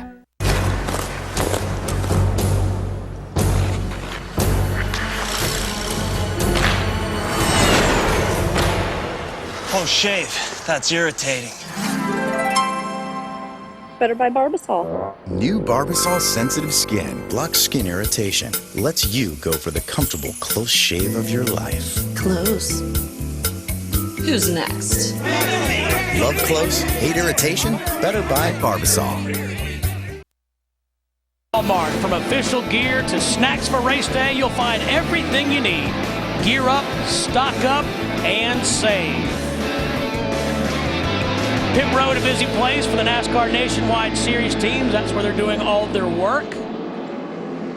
And I would wager that any number of those teams, as Dale Earnhardt Jr. suits up, trying to figure out a game plan right now, Jeff. Yeah, I think that's something that I'm really kind of thinking about, and I'd like to know a little bit more information, is that, think about it, guys. Here's Kyle Busch. You got Dale Earnhardt Jr., you got Kevin Harvick, for example. These guys are running both races. Yes. Now, you're going to go out tomorrow morning, well, it sounds to me, you're going to probably qualify maybe the old tire. Yes. Okay. Then you got to switch to the new tire they're bringing in, I think. And I may be wrong. They may get them here in time. That's what it sounded like. You know, so yes. I'm just saying if that's just hypothetical. But now we're going to turn right around. The final practice in the Cup Series will be on that tire. How much information do you think Kevin Harvick and Kyle Busch will be able to pick up on and maybe be able to tell their Nationwide guys before they drop the green flag, hey, be ready to do this or do this air pressure wise? Yeah. That might be a plus for those guys. A huge plus. Yeah. If it works exactly like you're saying, I truly believe that'll be a huge plus, because they're going to know my car was like this on the old tires, now or on the original tire. Now it's like this on the secondary tire. So let's go ahead, put a little extra air pressure in the right front, tighten the car up a little bit, free the car up a little bit, whichever directionally they need to go. So the guys who have an opportunity to run those tires first will obviously have a little bit of a leg up. It gives you a direction. And this is one of the things that'll benefit this new car in the Nationwide Series to the Sprint Cup car, because they're a lot more similar than they were a year ago. So a lot of this stuff will be able to be, possibly shared and applied. And let's be honest. Okay, we talk about, Goodyear comes, they do all their data, they do their tire tests, they do their stuff. But let's be honest. This is the first time here for the Nationwide car, first time here for the Cup car with the new nose. And when you start changing aero numbers and downforce, and you change grip levels on tires, and the data that they had could have been gathered off the old car, and it doesn't take but a little bit. We talk about quarter pound the air pressure, things like that. Adjusting and fixing these cars or hurting these cars, it only takes a little bit to throw everything off. And the information that Goodyear had, they did the best they could. They brought the best tire they could. They see it's not working. They're willing to change. That's big. And I think right as we watch Ryan Truex, the first time here for him at Bristol, and his brother Martin Truex Jr. was on top of the truck early this morning, that first practice, working with him to try to give him a direction of what to look for to get his car set up. And Steve, going back to the tires, one thing I just want to say real quick, when it comes to Goodyear, I don't think there's a company in our sport that works any harder to give these guys a product that they can depend on and take it basically factor out any kind of issues. And again, they're quick to respond. They've always had the philosophy, protect our good name and protect you. I mean, that's kind of what they've always believed in. Kyle, from a driver's standpoint, we just watched Ryan Truex. He's 19 years old, 18 years old. Danica's never been here. So is it harder on somebody who's been here a bunch, or is it harder on somebody like Danica and Ryan who haven't been here at all? Okay, in my opinion, it's harder on somebody that's been here a bunch. I'm guessing, because you have that database and you have those memories and that feel that you're looking for. Danica said in her interview as we started, I'm just trying to get used to the place. I just want to finish. A lot of these guys, that's what they're looking at. A lot of these drivers, they're just looking at saying, let me come here and make as many laps as possible and get a race under my belt. So if it's good, if it's bad, it does make a difference. I'm not going to say it doesn't make a difference, but they have nothing to judge anything off of. If I'm Elliott Sadler, if I'm Kevin Harvick, I know what I want my car to do, and now it's not doing it. What's my problem? I'm going to work to fix it. Those guys are just going to give information, straight up information, with no history, no bias, no anything. So I think they have probably, they're not going to win the race, let me be honest with you, but they have an advantage as far as what they're looking for. Well, what I was going to say is, Steve, think about it like this, and DW likes to say this a lot. You don't know what you don't know. That's right. Yeah. So, we're sitting here riding along with Dale Earnhardt Jr., and he's looking for that car to turn here, to be able to get back in the throttle there. He wants it to feel this way. Something like Danica, she don't know. She's just gripping. And you bring up a good point. You remember when NASCAR rolled out the COT, drivers kept saying it doesn't feel like the car used to. Yes. Because that's what their that's what the seat of the pants, that's what their brains, that's what their memory bank tells them. That's what you look for them, because I don't feel it anymore. Right. Yeah, you can't get back to that feel, and that's the same thing with the older guys. They're just not, or I won't say older, with the more experienced guys, they're just not going to be able. They're going to be searching for a feeling that they may not get all day long. Where Danica and Ricky Stenhouse and those guys that only have 2 or 3 races under their belt, they're going to land on something to make the best of it. Back to Wendy. Brad Keselowski got in the car and then got out of the car. Why aren't you practicing, Brad? Well, the big thing, tires. What we're going to see is the tire we're going to come back here on, it's almost a half a second slower, so that changes so many things. So my guys back in the hauler are computing all the numbers and trying to figure out what that means, because we're all spun out here. But, I want to give huge credit to NASCAR and Goodyear for stepping up and knowing that we were going to have a problem and, coming up with a plan to fix it, because that's pretty impressive. It's a huge effort, a huge undertaking, and I'm really proud of the sport for seeing that. You can see all the powder on the racetrack, and it's just not taking rubber. The tire that we brought here is a great tire. It's fast, but for some reason it's just not leaving that rubber, and our cars depend on the track to rubber in. Otherwise they'd wear all the tires out, and then we have problems and we blow them out. So we want to have a great race. And in order to do that, we had to do the tire change, and it's the right move. But we can't practice our discount tire Dodge until we know exactly what we got. All right, Brad Keselowski sitting out this practice while the crew chiefs are busy at work. Well, Wendy, that makes sense. Kyle, my question to you is, what is the worst case scenario? In other words, why would Goodyear and NASCAR come to this decision this quickly? I think Jeff said it, for safety. It's a safety issue. That's why they came to this issue. If you can only, and we heard Ricky in his interview say, we're only getting 30 laps out of a set of tires, and we need to get 70. And I think it was Ricky that said it. And we need to get 70 laps out of it. We don't want to get into a situation where these guys are having to pit every 10 or 15 laps just to stay out of the wall and just to stay safe. You know what I mean? When you look at things like that. So I think it's a safety issue. NASCAR and Goodyear, just as Brad said, came together and made that call. And I'm telling you, man, it takes a lot to make that call. That's a big deal. Speaking of Ricky Stenhouse Jr. pulling into his pit area, getting word that he's just made contact with the wall. Yeah, he's just up in the powder there. Yeah, he just got up a little too high. That thing got out from under him. And again, he's lucky at this. No worse than that. He just really got the rear part of the quarter panel right there at the rear bumper. So, I mean, that's a minor damage compared to what he's probably going to get by tomorrow afternoon. We'll take a break here at the Bristol Motor Speedway as NASCAR, Goodyear, and these teams try to make the best of a tough situation. The biggest pre-race party in racing rocks Thunder Valley, where Kurt, Carl, Jeff, Ryan, Jamie, and Kyle join us live. NASCAR Race Day, built by the Home Depot from Bristol, Sunday at 10:30 Eastern, live on Speed. Springtime belongs to the doers, those of us who know grass doesn't turn green just because the calendar says to, and that a big difference can grow from a small budget. For those of us with grass on our sneakers, dirt on our jeans, and a lawn that's as healthy as our savings, the days are about to get a whole lot greener. More saving, more doing. That's the power of the Home Depot. We're lowering the cost of flexing our green thumbs. This mulch is just $4.97. Hi, I'm Joe from Safelite. On my way to a busy mom with lots to do. Until she saw a big crack in her windshield. She didn't want to drive that car, so she scheduled online at Safelite.com. It's easy. Plus, only Safelite emails a photo of the technician so she knows who to expect and how soon. And with our national lifetime warranty, a safe quality job is guaranteed. Call Safelite or schedule online. Safelite Repair, Safelite Replace. I have to go straight from work and chauffeur them to Scout, soccer, karate. And we need to sit down for a real dinner that I can afford. Thankfully, CC's Pizza's $4.99 endless buffet is fresh and ready. It's always a lifesaver when I hear, "Hi, welcome to CC's." What brought you to eHarmony?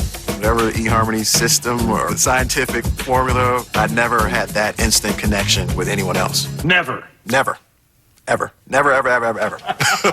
Review your matches free at eHarmony.com.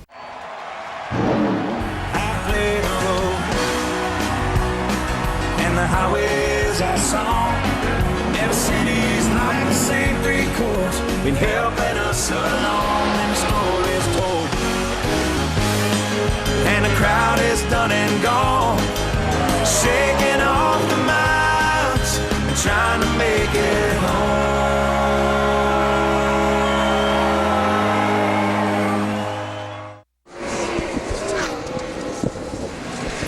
Tonight, Thunder Valley gets a little rowdier as Kyle Busch and Marcus Ambrose stop by the biggest party in racing. Don't miss NASCAR Trackside from Bristol tonight at 7 Eastern, only on Speed. Practice continuing here at the Bristol Motor Speedway, and keeping an eye on a tire problem. Already receiving word that NASCAR and Goodyear bringing a different tire back to Bristol from Charlotte, North Carolina. And I want to say something that this is an issue that we have some places. We can go to Talladega. You could go to Talladega this first race and put on your first set of tires, and they'll wear out in anywhere between 8 and 15 laps because the racetrack is set there all winter long. There's no rubber on it, and the tire that Goodyear brings to Talladega is an incredibly hard tire, and it's made to wear for a long haul. But the racetrack is so abrasive when you first start, it wears it out. The longer they run, the better the mileage you get on the tires, and I think that's what Goodyear had hoped for here, that as the racetrack rubbered up, that would come into them, or that would come to them, but the racetrack's not coming to them for whatever reason. Well, and I think where they're able to make this kind of judgment, everybody said, well, that's awful quick. They just got it in this practice session. Well, folks, the Nationwide Series had already run 3 hours of practice early this morning, followed by a Sprint Cup practice. And I think what we're seeing here is Goodyear monitoring along with the teams that the issues that were creeping in here, that they weren't getting any better. Like you're saying, Kyle, a lot of times we go to racetracks, and as the track rubbers up, the tire wear gets better. Everything kind of comes in together, you might say. Right now, they see that this is not getting better, and they're anticipating maybe the rain you talked about. Yeah. And that will compound it, puts it back to a green racetrack, so it'll wear even quicker. They do not need to be blowing right rear or right front tires out here at this racetrack. I'm telling you right now, drivers will go, what, Off the deep end? Off the deep end, baby. Really quick. Really. And that's why I say, as we sit here and we're talking about Goodyear and we're talking about NASCAR and you're talking, to me, the story is not that the tire is not rubbering up the racetrack. It's not that the tire is wearing a little bit. It's that they looked ahead, they planned ahead, and for the next 3 days they said, this is the best place for us to be. Let's replace this tire and bring something. They made that call really quick. That's very proactive. And a lot of times, and I'll say it because I don't mind, and a lot of times NASCAR is more reactive than proactive. In this case, they are incredibly proactive to make this happen, and Goodyear has been incredibly proactive. Let's go back downstairs and Wendy. Ricky Stenhouse Jr. is out of his race car. Slight damage on the right rear, if you can see from where our cameras are positioned on this side of pit wall because of that active pit road. Can't get a clear shot right now, but what they've done is they're taking the deck lid off, and they're going to replace the spoiler from the backup car. Crew Chief Mike Kelly has called for the Porta Power, the welder, to get this thing fixed up, but right now it looks like a little bit of spoiler damage. You see the deck lid's been lifted off already, and a little bit of right rear damage. Ricky Stenhouse has been out of his car helping the team as well, and they're getting ready to turn this vehicle around and back it into the garage stall because Mike Kelly, the crew chief, said this is unsafe with all of us guys working in the back of the garage stall. So you see they're going to back it up, turn it around so these guys have better access to the race car where the race cars coming off pit road aren't so close to them. It's a good call right there by the crew chief right there, recognizing we got a little work to do on the car, guys. Take our time, get everything lined back up like it need to. And Steve, the one reason for that is that when he clipped that wall like he did, these spoilers go out so far that you'll see right there there's damage, and that sometimes that rear spoiler acts almost like a lever and will twist that deck lid and mess it up as far as its alignment. So a good time right now to go ahead and try to straighten all that stuff up. Well, right now we're going to go live back to Charlotte. Adam Alexander is in the Speed Center with an update. Adam?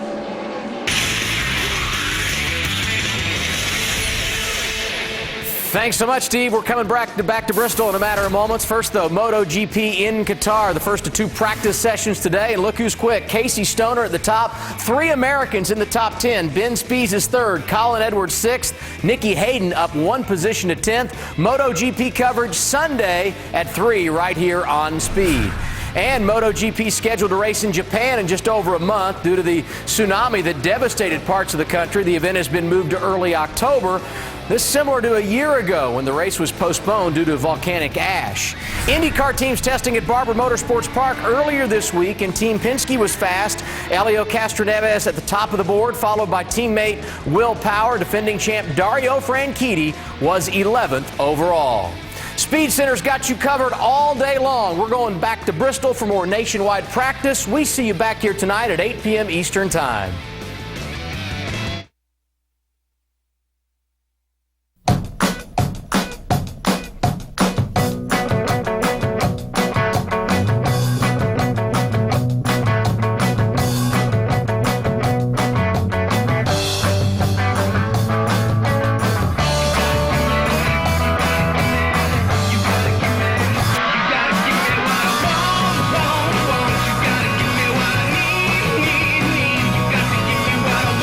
Geico. Saving people money on more than just car insurance.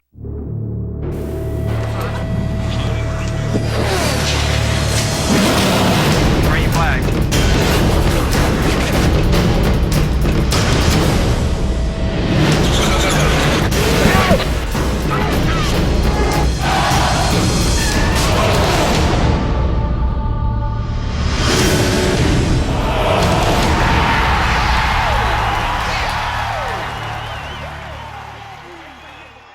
Did you know that you can get...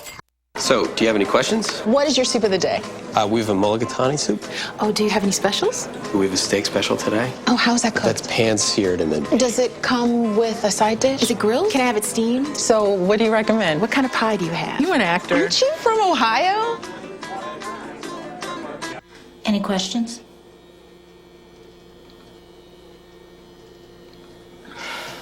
Ask questions. For the 10 questions everyone should know, go to ahrq.gov.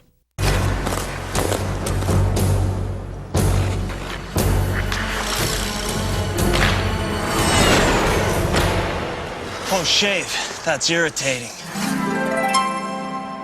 better by Barbasol. New Barbasol Sensitive Skin blocks skin irritation. Lets you go for the comfortable close shave of your life. Close. Who's next? Love close? Hate irritation? Better buy Barbasol. The biggest pre-race show in racing rocks Thunder Valley. Kurt Busch, Carl Edwards, Jeff Burton, Ryan Newman, and Kyle Busch join us live. NASCAR Race Day built by the Home Depot from Bristol Sunday, 10:30 Eastern, and live on Speed. Back at the Bristol Motor Speedway, NASCAR Nationwide Series practice continues. The third of 4 scheduled today. Big story we've been talking about, tires. NASCAR and Goodyear bringing right side tires from Charlotte, North Carolina that will arrive here late tonight or be put on the cars tomorrow for them to practice on. And that's the story. I mean, we've done the first part of practice here, and we've really not talked about any cars on the racetrack because so many guys, as you saw Brad Keselowski and those guys say, we don't know what to do, so we're not going out. These guys, obviously, Elliott Sadler was in a crash this morning. He's putting some laps on the car, but they really don't know which direction to go. So, I mean, everybody's just shooting in the dark here. As you look, guys have run 3 laps, guys have run 4 laps, guys have run 5 laps. There's cars on the racetrack, but really they're not really focused on getting their stuff set right now. They're just making laps and trying to make sure that the stuff they have and gather some data so they still can run it through their simulation and stuff when the new tire comes in. And when you see that right there, you look like Dale Earnhardt Jr.'s car a little bit on the free side right now. The thing that I find interesting, Steve, is that you've got to believe, if we look at Dale Earnhardt Jr., Junior Motorsports has a very strong tie to who? Hendrick Motorsports. Yes. Any information that comes out of this organization is probably already getting processed down in Charlotte, yes, and, by their engineers. You got to believe that Kevin Harvick and RCR are doing the same thing. So Elliott Sadler, a lot of these teams right now, they're trying to get a jump start as far as that's concerned, just trying to get an idea of what they need to put on the cars for tomorrow. Let's take a look here at the 30 car. Jason Leffler right there. I think right there he ran a little bit too hard on that 41, and he got on the brakes a little bit right there. Kyle got a little bit free. Yeah, as you see from the onboard camera here, he gets down in the corner and he rolls in and picks up the throttle, and it just jumps out from under him. You can just barely hear him go back to it, but I'm with you. He's on the, and that's something that talking to these drivers is totally different from anything that I ever experienced. They constantly play with the brake bias in these cars. We heard a couple of weeks ago during the Cup race out at Las Vegas when Kurt Busch spun. He said he had too much rear brake. These guys are constantly spinning it forward and spinning it back to work on and help the setup of these cars. That comes from the downforce. That comes from the chassis setup. That comes from so many different areas that's another tool that these guys have to use.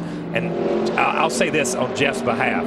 You give a driver too many adjustments, he'll dial himself right out of the ballpark. I never had that when I drove, thank goodness. I was getting ready to say, I remember when we first started putting those things in the car, Steve, we always put it over so the jack man would make the adjustment and keep it away from the driver. 34 drivers have been on track. Kyle Busch has been the quickest. He's run 13 laps. We'll be right back.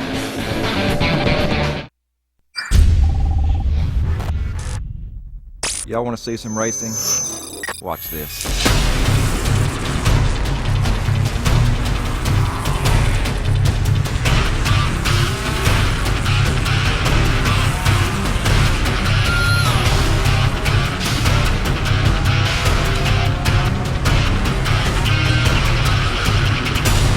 April 3rd, Goody's Fast Relief 500 at Martinsville Speedway. It's time to take matters into your own hands. AutoZone's got the advice and expertise you need to take on any job, because do it yourself doesn't mean you have to do it alone. Get in the zone. AutoZone. I'd love to build birdhouses for the rest of my life, so I've got to take care of my heart. For me, Cheerios is a good place to start. To keep doing what you love, take care of your heart with Cheerios. The whole grain oats can help lower cholesterol. Love your heart so you can do what you love. Well, everything looks good. Any questions? What kind of service plan does this come with? Unlimited. Can I keep my same phone number? Absolutely. How do I change the ringtone? Just hook it up to your computer. Does it have a camera? What's the warranty? Does it come in silver? Can I put my party shuffle on this? Does it have a 3.5 millimeter headset jack? You sell a lot of these? It's the one I carry. You ever get those phantom vibrations in your pocket? Any questions? No. Are you sure? Yeah. Ask questions. For the 10 questions everyone should know, go to ahrq.gov. Antioch Toyota is #1 for a reason. Check out March discount madness and see why. Get 0% interest on any 2010 and several 2011s in stock. That's right. Pick several new Toyotas in stock and get 0% financing for up to 60 months with approved credit. Pick up the brand new 2011 Toyota Camry LE for just $18,699. Or start saving gas and money with a new 2011 Prius and take a $500 factory rebate only at Antioch Toyota. Make the smart choice and head to Antioch Auto Center at Auto Center Drive and Costco Way. So big they named an exit after them. Auto Center Drive off Highway 4. On an all-new episode of Car Warriors, the All-Stars take on a brand-new group of challengers in a race to transform two 79 Cadillac DeVilles. Don't miss Car Warriors Wednesday night at 9 p.m. Eastern on Speed. NASCAR Nationwide Series practice continues. You see the teams hard at work. Let's go down there to Wendy. Well, Kyle Busch is taking advantage of this practice session. He's fastest so far, and I asked the team why were they practicing if they had a lot to learn. He said that Kyle Busch has been tight all day, and of course they are qualifying on these tires, so they are still learning things here at the 18 car. They're taking advantage of this time, even though these aren't the tires we're going to race with. They are the tires we are qualifying with tomorrow. Thank you, Wendy. Appreciate that information. We should mention there is a press conference underway as we speak in the Infield Media Center. Robin Pemberton and Vice President of Competition for NASCAR and some of the Goodyear officials and Bob Dillner's on top of that. Once they break up, Bob will update us on the very latest with this tire situation. Right along now with the 34 car right now, James Boucher. I walked up to him and said, "What'd you do on your weekend off?" I forgot they ran the truck race down there at Darlington. Yes. So I was out there driving my tail off. But he said he really liked Darlington last weekend, but he likes his place here, you know. And I asked him, I said, what about next weekend? Because you're not racing anything next week. He said, no. I said, what are you going to do? And he said, well, nothing. Nothing. Got nothing to do. Nothing for a change. Well, let's go back to the garage. Bob Dillner is standing by with Robin Pemberton. And we are inside the media center right now with the Vice President of Competition for NASCAR, Robin Pemberton. And Robin, we've been paying attention to exactly what's happening in the Nationwide Series and the Cup Series with this tire today. Explain what you saw and the moves that you're making to ensure good racing here at Bristol this weekend. Yeah, what we saw is the track's not rubber and it's not taking rubber, which we like to a degree. In the past, I think last August, we had a track that rubbered in fairly well. And some of the complaint was that it took too much rubber. So in effort to minimize that, Goodyear had made a tire change, compound change, and we came here this week, and it just doesn't seem to be taking rubber. So the move that is made, the Nationwide teams will be racing on the right side tire that we raced here last August.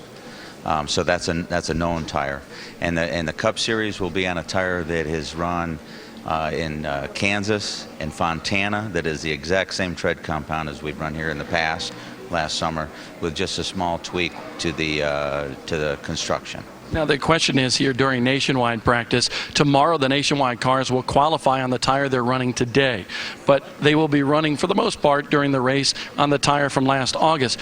Will they be able to change things on their cars after qualifying as far as setups to get ready on this new tire? Well, it's a little bit of an unknown for them. They will not be. It will be an impound race. They will start the race on the tires that they qualify on, which will be the tires that they're practicing on today.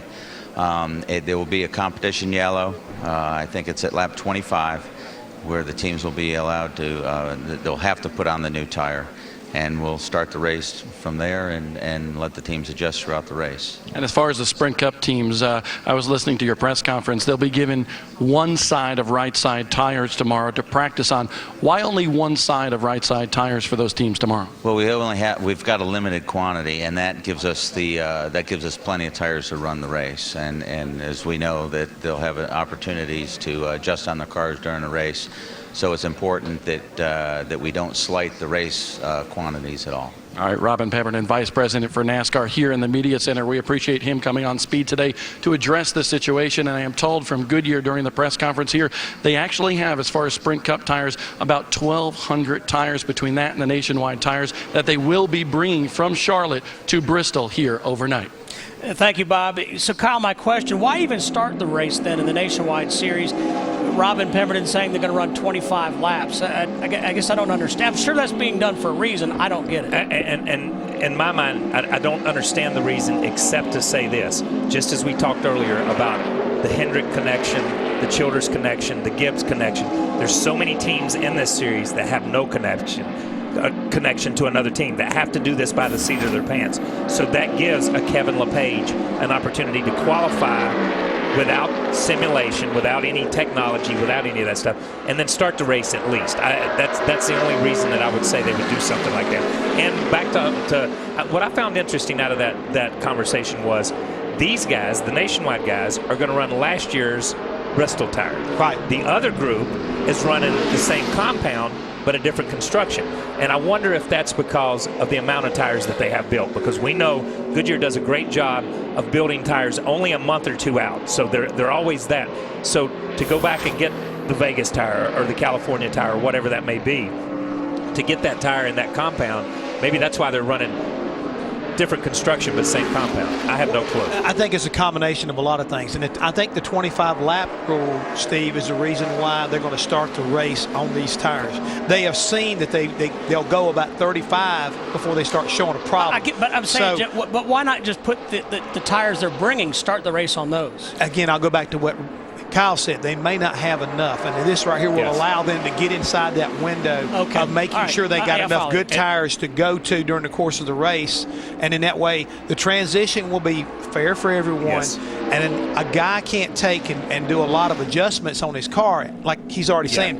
They're crunching numbers right now. These guys that got this engineering advancement are going to say, "Oh, you got to have a rubber in the right rear. You got to change your shot combination." Well, this means, okay, you try to get too far one side, all of a sudden you're going to be out to lunch just like anybody else would be. And they're trying to make it, I think, as fair as possible, but yet as safe as possible. They feel comfortable about 25 laps. Yes. And then you make your transition, and we'll go from there. So, again, Steve, I think we could ask and shoot a lot of holes in why they're doing a lot of different things, but they feel like that this is the most fair way of dealing with a difficult situation. Yeah, and another fair way is, as a driver, I start the race on the same tires that I did all my practice and qualifying on, so I know what my car feels like, and then you throw the other tires on. Now I know the difference between what that was and what that is. You know what I'm saying? What that was yesterday and what that is today, or what that was 5 laps ago and what that is right now. If they just close up the night and come back tomorrow and make these guys qualifying race on a totally different tire, these guys just go in dead blind, which is, at least it gives them a peek at what they're going to see. What they say earlier? Elliott Sadler said what? Good luck to you guys. Yeah. We'll be back to Bristol right after this.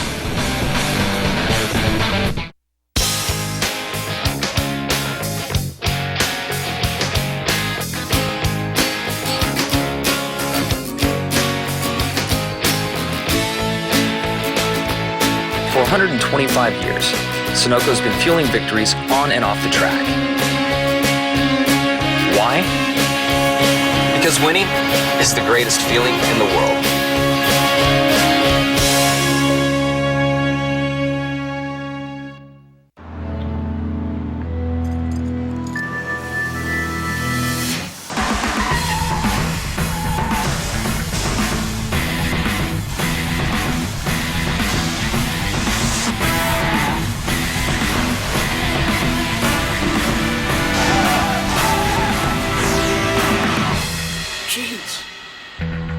Jeez.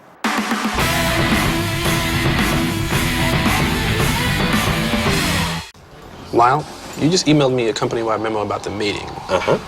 This is the meeting.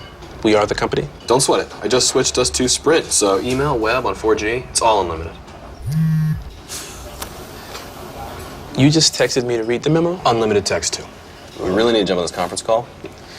Rick, it's Lyle. Rickster. I'm here. There he is. Switch to Sprint and get unlimited 4G data on a wide range of devices. Sprint 4G. It's business without limits. Only on the Now Network. What is this? What's going on? Hal? Where have you been? I was inside. There was nothing. No yard, no grill. It was just white and cold. It was winter, buddy. Just winter. Huh. Somebody get this man a burger! Winter's over. It's time to come out and grill. Kick off grilling season with tips and techniques at thenewgrilling.com. Speed's coverage of NASCAR Nationwide practice from Bristol is brought to you by Fram. Fram filters help you make sure failure is not part of your engine's life. Don't fail your engine, use Fram. And by eHarmony.com. eHarmony, love begins here. eHarmony. Don't fail your date. Do not fail your love life. I'm sorry. Don't let failure be part of your love life. We're mixing up our promos here. I'm sorry. And as we're watching Kevin Harvick come down off the banking here at Bristol, I think we need to move on to something else. He's third quickest right now, and I'm sure he's not worried about eHarmony as much as he's looking about the harmony of this race car and what it's going to take to make it happy for tomorrow. Pretty much an interesting challenge for everybody involved. I was talking to David Hyder, the crew chief on this car earlier, and I said, how you like working over there? He said, man, I love working over, but it's a lot of pressure because, he'd been doing a great job working for the Wood Brothers, and they've had some good, solid runs.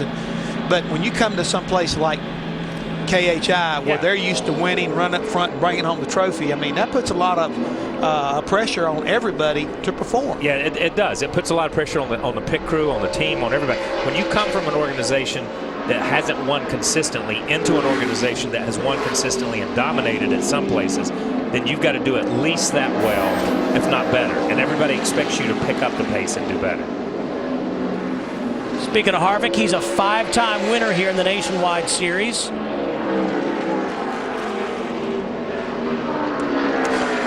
There is the man who brought out the broom last year and put the big sweep here at Bristol, winning not only the Camping World Truck Series, but the Nationwide Series race and the Sprint Cup race. And I've got to mention the Nationwide Series race was, it was hard fought, let's put it that way, and created a little bit of excitement come Sunday morning when they made the drivers' introductions. And still, to me, that was one of the highlights for me of last year, is when Brad came out and said what he said. And then when Kyle come out, and the crowd booed, and Kyle just pointed to the crowd and said, I'll see you in Victory Lane. And by God, he did. 4 hours later, he was there. You call it like that.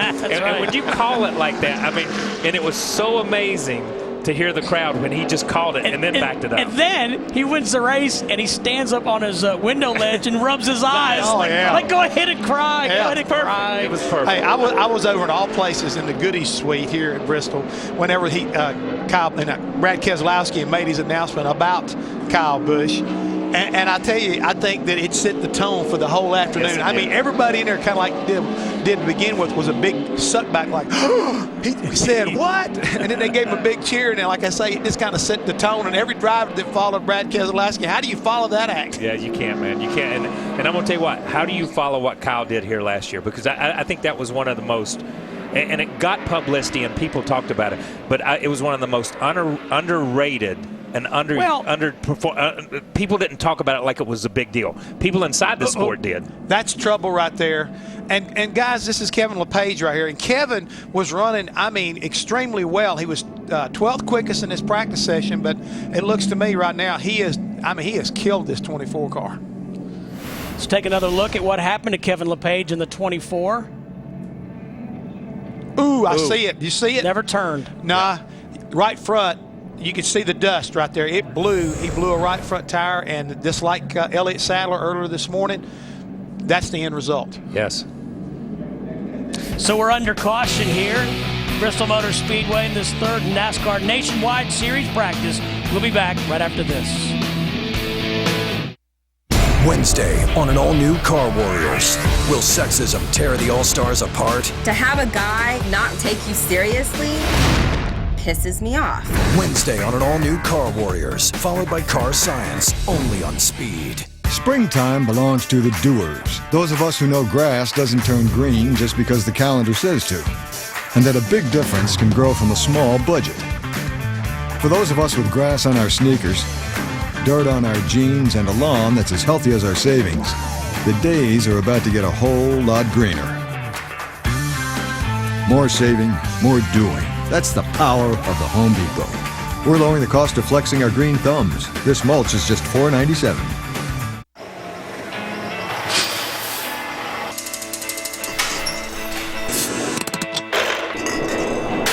I'm going to lay it right across the board.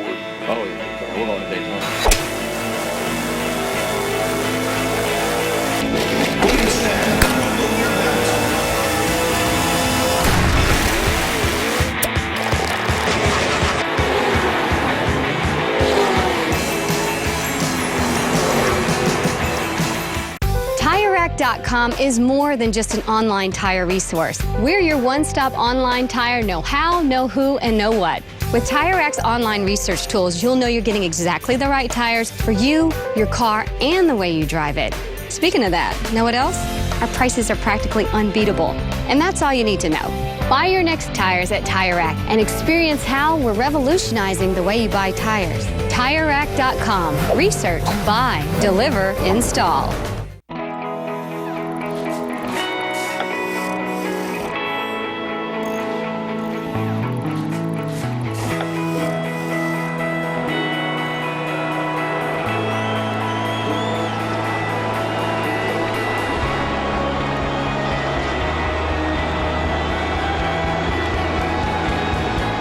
Following your passion always puts you right where you're supposed to be. NASCAR Home Tracks, where what happens on the track is just part of the story. With enough talent and dedication, any of these race cars can take a NASCAR Home Tracks driver wherever they want to go.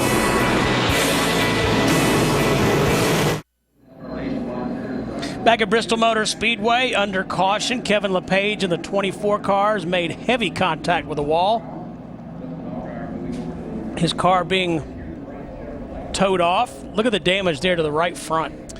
Whew. What do you say about that right there, Kyle? That's kilt. That is kilt. You know, and I'm going to tell you something. You know, that's again, the safe walls where he hit, the safer barrier where he hits coming up off, the corner. That's a big plus. I'll never forget Rusty Wallace doing the same thing coming out of turn 4 here and rolling down the front stretch. In practice. And it's the same type hit. You cut that right front tire, it's just the angle and the car ramps up. And that was one of those hits that could have happened. And you watch Kevin, he was getting out of the car, he was taking a Hans device off. But take a look here, folks. This car is coming to the middle corner. You'll see a little puff of smoke right there. That's that right front tire going down. He's got the wheel turned and nothing is happening. He can't get off the throttle and on the brakes to slow that car down enough to keep from doing what he did. And unfortunately, you know, these being the new style Nationwide car, there's not a lot of them sitting around the garage areas either. I mean, more than likely, this here will put this operation behind. I mean, several weeks, maybe even a month, because there's just not many of them. I mean, I was talking to some of the team members down in Turner Motorsports, for example. You know, they were changing everything over, and they've really added on a lot of teams. And whenever they load everything up to go to the next race, their shop is basically empty. Well, and here's the other shame of this. That car was plenty fast, but they were not locked in. I mean, they were going to have to qualify, so don't know if they have a backup or not, to your point, Jeff. And the thing is, even if they do, Steve, I mean, think about the amount of time that we have left between now and the final practice, that they've got to get it off, get it through inspection now and get it back. And they probably don't have maybe 4 or 5 guys working on that team. It's not like they're a Kevin Harvick, for example, team where if something was to happen, they could combine the two teams and kind of jump on it and get it done that much quicker. Elliott Sadler's 6th overall right now in his Chevrolet out of Kevin Harvick, Inc. He's run a total of 21 laps. I was going to say he has been out there a lot. I mean, honestly, he missed a lot of the first he part missed of a lot of the first practice because of the accident stuff. And I mean, he has spent as much time or more time on the racetrack this practice than anybody. Let me ask you a question right now. When you see something like this right here happen, I'm talking about Elliott Sadler. You're a driver and you've already crashed earlier in the day or whatever, and then all of a sudden you see another one happen like that. You know, does it make you get out and want to go walk over and look back down inside there and say, "Oh yeah, have you guys got enough clearance?" Yeah, you look. Once you tear up that first car for whatever reason, you're always gun shy. You see the right front. Same thing as we saw with the 24 car of Kevin LePage. This was earlier in the day, but when you look at it, especially that's your only backup car. You're not going to put this thing in a position until the race starts to do anything with it, but you double check everything. Wendy has more on Elliott Sadler. And if you could hear the radio communication, guys, that's exactly what he was saying on the radio. It was crazy loose, big time. You could hear almost the anticipation in Elliott's voice that he didn't like it. He said, "I did not like it at all." And you don't want to take your chances when you have already taken out one backup car for the day. Ernie Cope, crew chief, is going back on the right rear spring. Yeah, and again, that's what you said backs up what Elliott Sadler said, because you don't want to crash this car here. We don't have any more cars to go to. Yeah, we got nothing else to go to here. We'd be back over like it was the other week at Las Vegas and be asking Kevin, can I borrow a car? Yeah, exactly. Dale Earnhardt Jr., 14th overall. He's run a total of 34 laps. Bob Dillner has some more information on the tire situation here at Bristol. Well, Steve, so many people paying attention to the tire situation here. I just had another conversation with the Vice President of Competition for NASCAR, Robin Pemberton, and the question surrounded one thing, the Nationwide Series. You guys had mentioned, why not start the race tomorrow on the tires that are being shipped in? And basically, it has a lot to do with two situations. It doesn't have to do with a quantity situation because they believe they will have enough tires for both the Nationwide as well as the Cup Series throughout the weekend. But they do have impound procedures here. And at some point, Robin Pemberton told me you're going to have to go cold turkey. And what he meant by that is the teams at some point are going to have to make the switch. So why not qualify on the tire that they have been using this weekend here? And we know that that tire will last about 30 laps. That's why they have instituted a competition caution at lap 25. So they believe everything will be a-okay until that time, and then in race type mode they will go cold turkey and actually go and make that change to the new rubber. So that is the situation with the Nationwide Series. As far as the Cup Series, a lot of questions about whether or not the Cup Series will have a competition caution. And what Robin told me there was the fact that tomorrow they will actually take a look at how the tires wear here. And once they take a look at how the tires wear with that one set of tires the Cup teams will have tomorrow, they will make that determination and announce it in the drivers' meeting on Sunday. And he said it's very easy for them to institute a competition caution at any time, but it's a wait-and-see game right now. Now you can see right here on this Goodyear tire, and this came off of Reed Sorensen's car from a little earlier today. This is the right rear tire. You see that mark right here, their second set for their right rear here at Bristol. Well, you can take a look at the cording, and this is what we've been seeing here. You can see the cords just kind of coming up and ripping off of this tire right here that came off of Reed Sorensen's car. And this is about 25 to 30 laps we've been seeing this cording here at Bristol, and that's why NASCAR is taking a proactive approach and making sure to ensure safety during the Nationwide race as well as the Cup race to change this compound tire. Goodyear did a great job at trying to figure out how to get just enough rubber on the racetrack, but it didn't work out, and that's why they're bringing in new compounds tomorrow here at Bristol. And Steve, right here in this area, like he's saying, this is the part that they're worried about. That's the cord, and that is a great indicator of saying, look, you go any further, guess what? It's underneath there, air.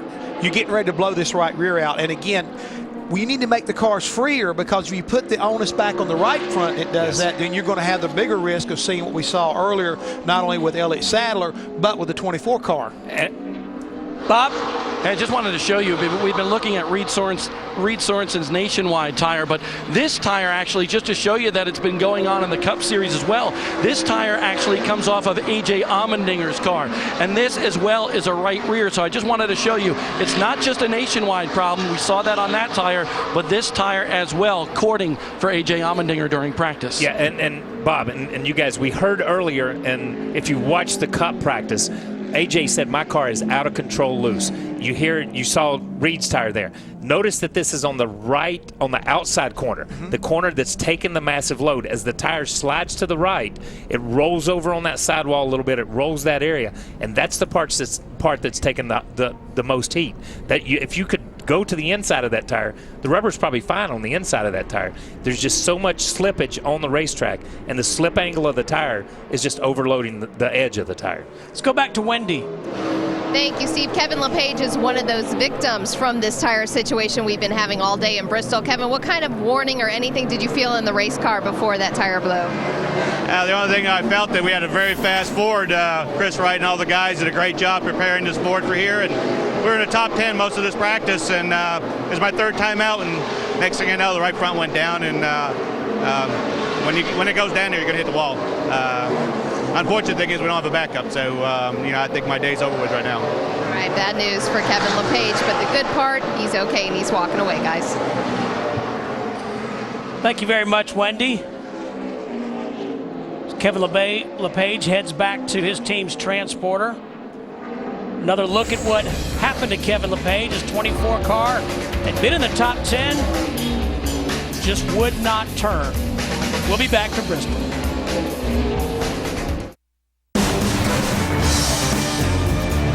NASCAR on Speed is presented in high definition by Funai.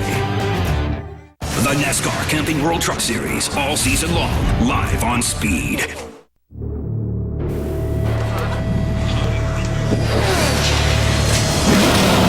Green flag.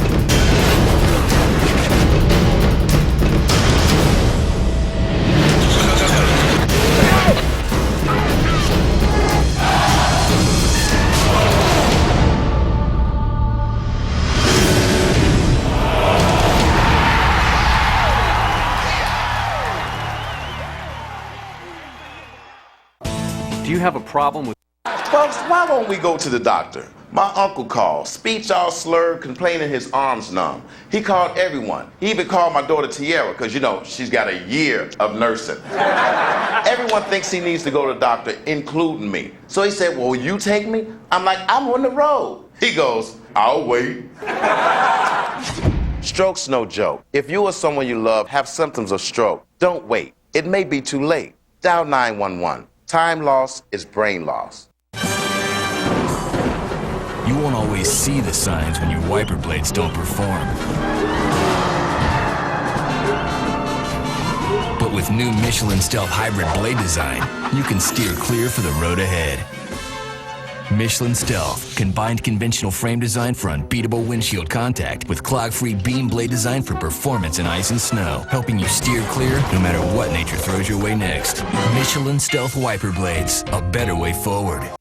April 2nd, the world's toughest gladiators battle on the tight turns of Martinsville. Paint will be traded, metal will be crushed, and tempers will boil over. Don't miss the NASCAR Camping World Truck Series from Martinsville, April 2nd, 1:30 Eastern, live on Speed. You know what's amazing about that? Todd Bodine has never won at Martinsville. Isn't that amazing? Not really, because if you remember, Bobby Allison used to have a lot of problems at that place too. But I go back far enough that I think of how Jeff used to run there in the modified. Yeah, that's what I think. So Bodine should win at Martinsville. Naturally should win, and Brett ran great there when it Yes. was the Busch Series and all that. And Brett, I cannot believe that. He was on race. I put that name and that speedway exactly. together. Yeah. I think of the Boxwoods and the Azaleas, and I think of a win. Exactly But the same thing about him, Bobby Allison. The man's got,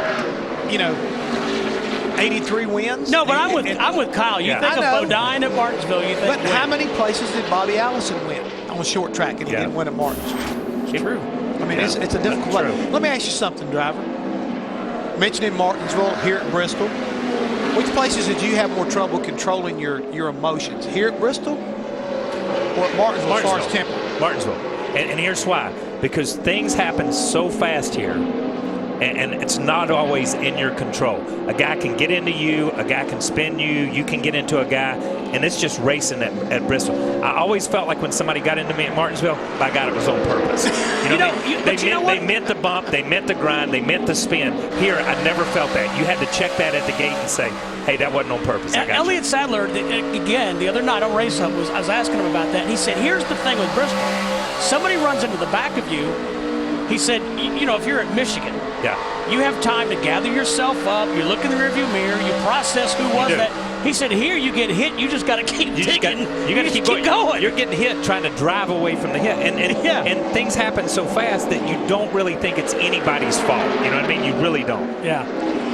Watching right now, Justin Allgaier in that 31 car. He worked for a couple laps here trying to figure out exactly what Danica Patrick was doing, because he is the quickest right now on the board in this practice session. She's trying to figure it out. She's trying to figure it out, but he gave her plenty of time.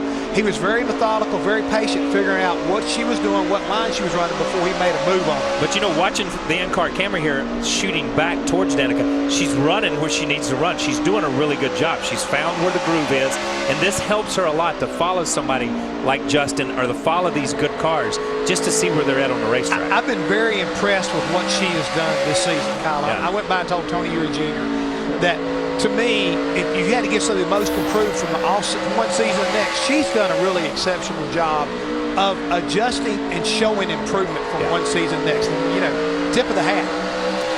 We mentioned that Kyle Busch was quickest. Well, he's been supplanted by Justin Allgaier and Jason Leffler. quickest earlier today was Carl Edwards. Wendy has an update on the 60 car. While other teams are scurrying around in the garage area, all is calm here at the 60 car of Carl Edwards, and that was the plan all along. They hit it hard the first 2 practice sessions, according to crew chief Mike Beam. When I spoke to him, he said this was our plan. We did not want Carl to get messed up in thinking about from his Nationwide car to his Cup car, back to his Nationwide car. He's fast in Nationwide, they were fast in the first 2 practices, and he's fast in the Cup car, so Mike Beam said their goal was to sit out this practice session before they even knew about the tire situation and what NASCAR was doing. So they are taking advantage of this. Mike Beam and the crew is in the hauler going over notes, and the car sits here all alone. Bob? Well, Wendy, rookie Ryan Truex, well, it's his birthday today. He turns 19 years old, but he's not having a present of a day right now. Not very happy with that race car.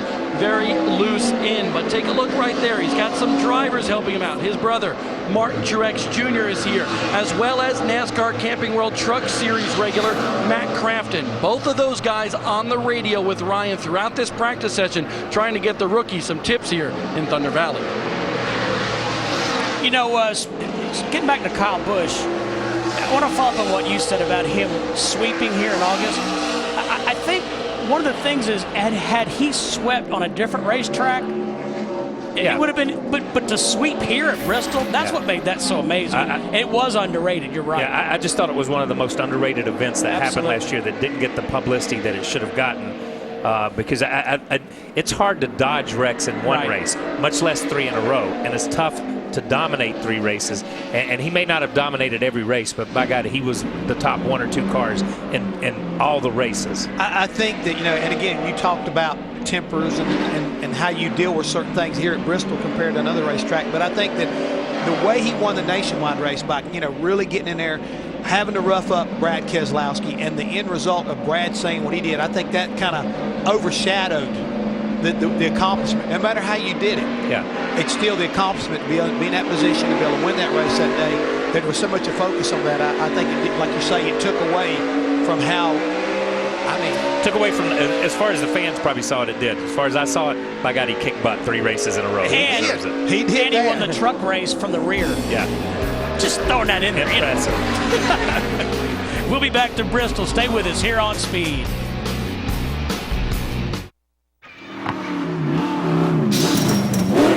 Hey kid, this car is sick. Get in.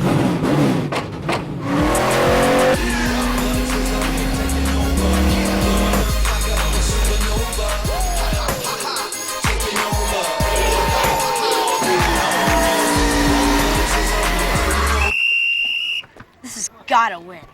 What would you do with your favorite driver? Enter your design at toyotaracing.com. Relationships fail. Systems fail. Failure is part of life. Fram filters are tested beyond any conditions you'll ever encounter to help make sure failure is not part of your engine's life. Fram, don't fail your engine.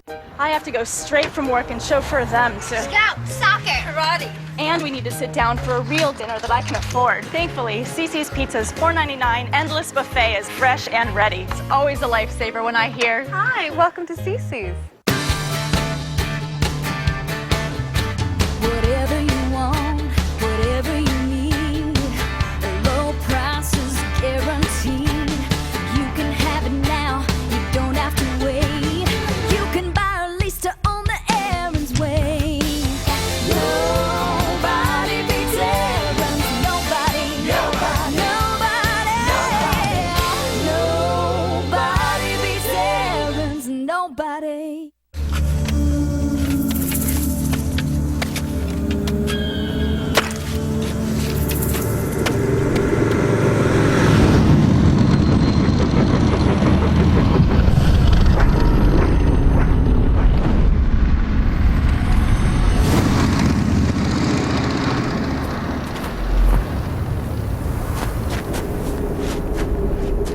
State Line, Sabre, Interstate. New from Honda. Speed Inside Deals is your one-stop shop for exclusive ticket offers for Speed viewers. Purchase a ticket to the Auto Club 400 and receive a free ticket to see Good Charlotte at the House of Blues in Los Angeles, plus a free t-shirt and download from the band for only $55. Check out this and all the Speed Inside Deal ticket packages at speed.com/deals. Back to the garage and Wendy. Eric Almirola out of his race car, and you are done for this practice session. How do you feel about your Nationwide car? Our car is really good. All these guys on our GT Biker Chevrolet worked really hard. We had our tail between our legs after Vegas. It was not the kind of run we wanted. And Pops and all the guys brought a really nice race car here for us. It's fast. I don't have to overdrive it to go fast, and that's really, important here at Bristol. It drives really good. It's consistent, and we just didn't want to keep wearing out tires, so we're calling it quits, and I feel like we got a really good race car, so I'm excited about tomorrow. I just saw you on top of the hauler watching the remainder of this practice. What were you able to learn in just viewing from up above? I was just watching other people's lap times with the sun coming out now, and everybody on older tires, just trying to compare where our race car went on older tires to where everybody else is, and our lap times look really competitive, so I'm happy about that. As a driver, are you concerned about this new tire we're going to get tomorrow? I am. It's unknown for everybody. They said the hardest part is the construction's different, and so now we're kind of guessing at where our splitter is going to be on the racetrack, because if the sidewall's softer, it's going to allow the tire to flex more, and then we might have our splitter on the racetrack, which is not good. So we're a little bit concerned about it, but Damien, our engineer, is hard up there at work, burning up the keyboard, trying to figure out what we need to do. All right, thanks to Eric. And drivers obviously don't have too much to do right now, but these engineers and crew chiefs, man, they are slamming in these haulers right now, guys. Thanks, Wendy. Kyle, listening to Eric Almirola reminded me of something that Greg Biffle said. Remember the big tire situation we had up at Indianapolis a few years ago? And I asked Greg about how difficult it was as we watched Danica debrief. And Biffle had, I think, a great point. He said, you know what? My job as a race car driver is to win a race in any condition. Yes. Meaning, good day, good tires, bad tires, I'm supposed to figure out how to do it. Yeah, but at the same time, the crew chief depends on the driver for that info from the car to help the team win the race. The driver's job is just to win the race, but it's a team win. I don't care what. Sometimes we focus so much on drivers, we forget that it's a team sport. But, and he's exactly right. He's got to put all that other stuff out of his mind. And that's why, as we talked about Danica, as we see her on the screen, and we talk about these other drivers that have no history at this place, all they're going to do is drive the car and relay information to the crew chief. They're just going to say what the car is doing today. They're not going to say, well, 2 years ago, my car felt like this. I want it to feel like that. Because Jeff has no idea what my car felt like 2 years ago. I'm the only guy that knows what my car felt like 2 years ago. So that's why, it is your job, but at the same time, you've got to give this guy some information. And I'm glad you're saying that, but at the same time, Bob Dillner, we saw Johnny Benson talking to Danica Patrick, and that's basically a driver-to-driver communication, and that's an experienced driver with an inexperienced driver, hopefully kind of bridging that gap, and Johnny Benson can help relay that information to Tony Eury Jr. And Jeff, it was really interesting to hear what they were talking about as Danica continues her progression here at Bristol. Very surprised at how this racetrack was. When I spoke to her this morning, she said, I had to reel back my expectations a little bit about what I wanted to complete here at Bristol. Top 5 run a couple weeks ago at Vegas, but you see Johnny talking to her again. And basically what they've been talking about is as she reels in a race car, what it's like to try to turn down up underneath them and get the run. And basically what Danica is saying, the closer she gets to the race car in front of her, as she's turning in the corner, her hand where it is on the steering wheel is kind of getting in the line of sight from her car in front of her. It's actually blocking the car in front of her a little bit. So they're talking about either getting her a different steering wheel or maybe lowering that steering column as a whole. But guys, I still can't believe what she told us this morning when she first saw this place yesterday. Quote unquote, holy crap, I don't know what I got myself into. Welcome to Bristol there, Danica. Justin Allgaier, Jason Leffler leading the way. Stay with us here on Speed.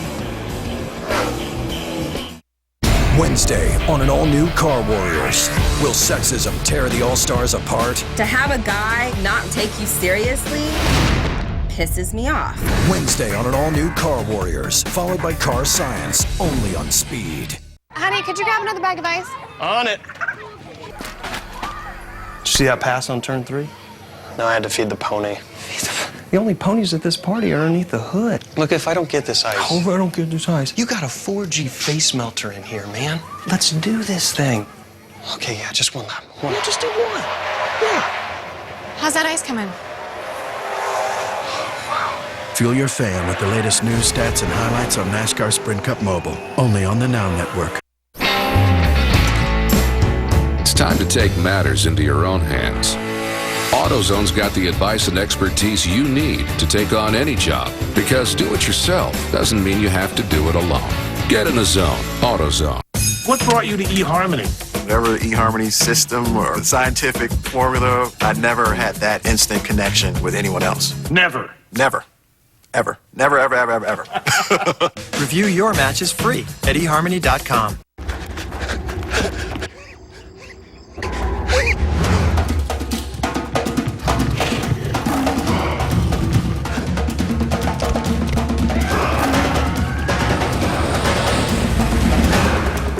Speed training. It's how Advanced Auto Parts trains our staff to get you the right part even faster.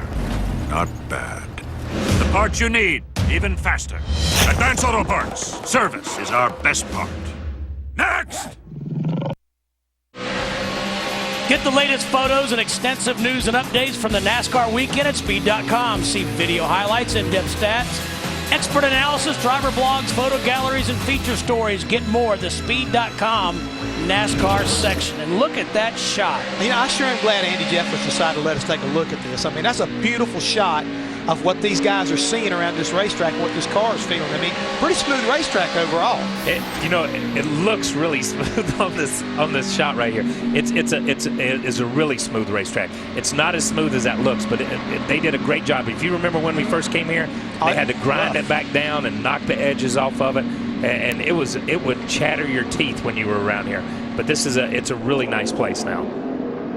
Bob, what's going on with Justin Allgaier? Well, he may be on top of the board, but he's not exactly happy with his race car. He's talking to his crew chief, Jimmy Elledge, right now about the differences of the corners here. And basically what he says, it's different how the car reacts to the surface here in turns 1 and 2 than I feel down in 3 and 4. He says, down in 1 and 2, I get in really good, but it almost like it picks up the left front tire coming off the corner.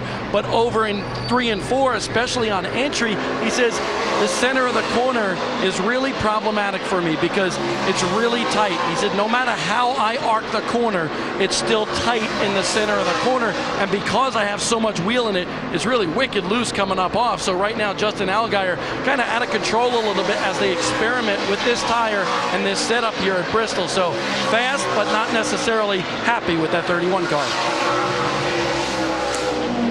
I'm going to make a comment here, and Kyle Petty may knock me plumb out of my chair. But to me, look, when we put this other set of tires on here, you may like it better, you may like it worse. Exactly. But the thing is, me trying to fix this car right now, we may be going down a road that we don't need to be going down. We don't need to be going down. I agree with that 100%. When you look over here and you see someone like Carl Edwards not doing anything to his car, you got to be careful here that you don't start trying to fix something that's going to put you in a position where you can't tune that race car tomorrow. Yeah, don't adjust. These guys that continue to make adjustments, don't adjust yourself into a corner. I think Carl and them unloaded whatever they unloaded with. They felt like they were good, and they're there.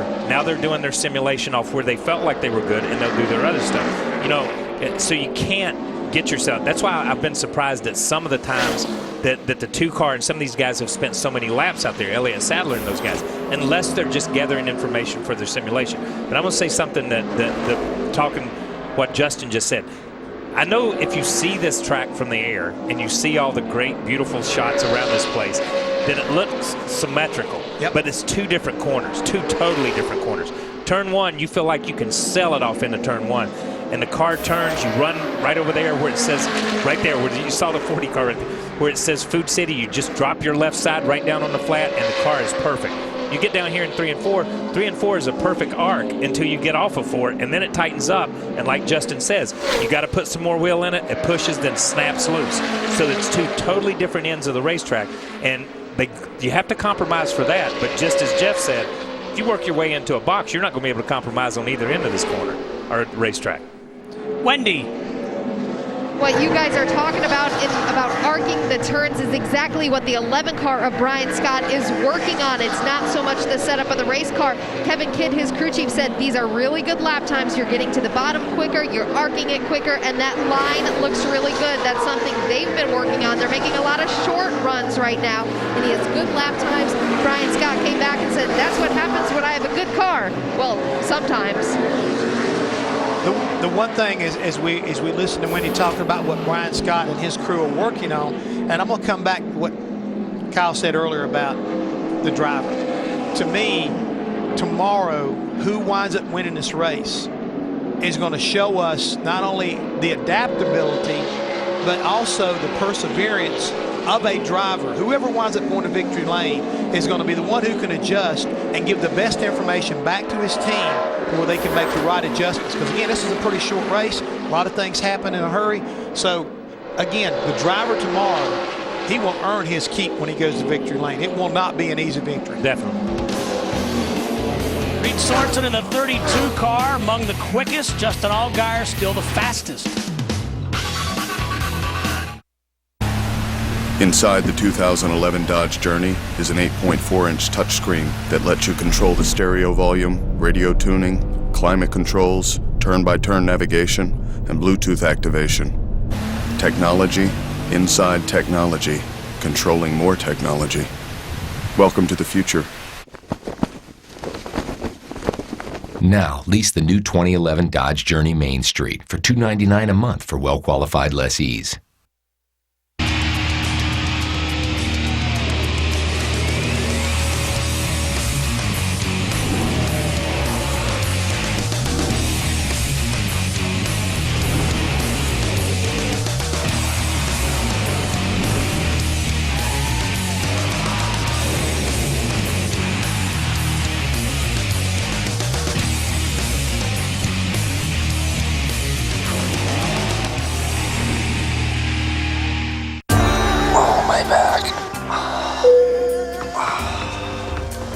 뭐 도와드릴까요? Do you have something for pain? Oh, Bear aspirin. Oh, no. I'm not having a heart attack. It's my back. Trust me, it works great for pain. Nothing's proven to relieve pain better than extra-strength Bear aspirin. It rushes relief to the site of pain, no matter where you're hurting. Feel better? Yeah, thanks for the tip. For powerful pain relief, use Bear aspirin. Once Trevor and his co-workers experienced the sheet metal strafing intensity of NASCAR, their business trips were never the same. Hey, she's a little loose coming out of the turns, but overall, I think we had a great car today. You guys did an awesome job. Forfeiting their preferred status was worth discovering that if everything was more like NASCAR, everything would be more awesome. I thought our boss was going to need a wrecker, but it's like he made it back.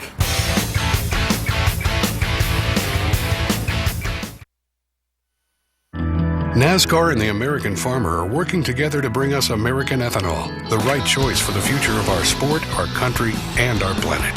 It's a brand new race day. 40 of 45 drivers have been on track in this practice. Mike Wallace in the 0-1. Been following the big tire story. Just to recap, NASCAR has decided to bring, with Goodyear, 1,200 to 1,300 tires up here from Charlotte. The nationwide teams will finish practice on these tires. They will qualify on the set of tires, run 30 laps. Once the race starts, then the new tires will be put on. Steve, you look there at the top, just above the scroll, we were putting the number of laps that the different teams have run. And currently, the 7 car here of Danica Patrick has run the most laps during this practice session at 71. So they have really worked hard to get her, some seat time here at this racetrack, because this is the first time she's ever been here.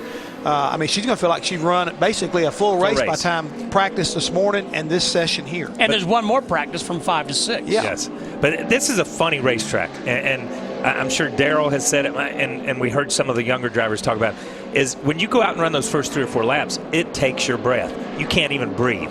You're slammed in the corner. You're up on the straightaway. You're slammed in the corner. Let's just say, and basically what we're saying is this is a 16-second lap. So you're 4 seconds on the front stretch, 4 seconds in that corner, and 1 and 2, 4 seconds down the back stretch, and 4 seconds 2, 3, and 4. But it's funny is once you get used to the racetrack, you get in a rhythm. You're on the gas, you're off the gas. You're on the gas, and the rhythm dictates how you run the race and how you drive the race car. And for somebody like Danica, for somebody like the rookies and the young guys that are here, it's all about finding that rhythm and finding the rhythm of the racetrack and then making your car meet that rhythm. And I think for Danica to go out and run that many laps, or for any rookie to go out and run that many laps at a place like this is really important, because the rhythm part of this place, you think you just got to attack this racetrack, and you can be very aggressive here, but at the same time, if you look at the list of drivers like Darrell and the guys that have won here, some of the smoothest drivers in the business are the guys that win races here consistently.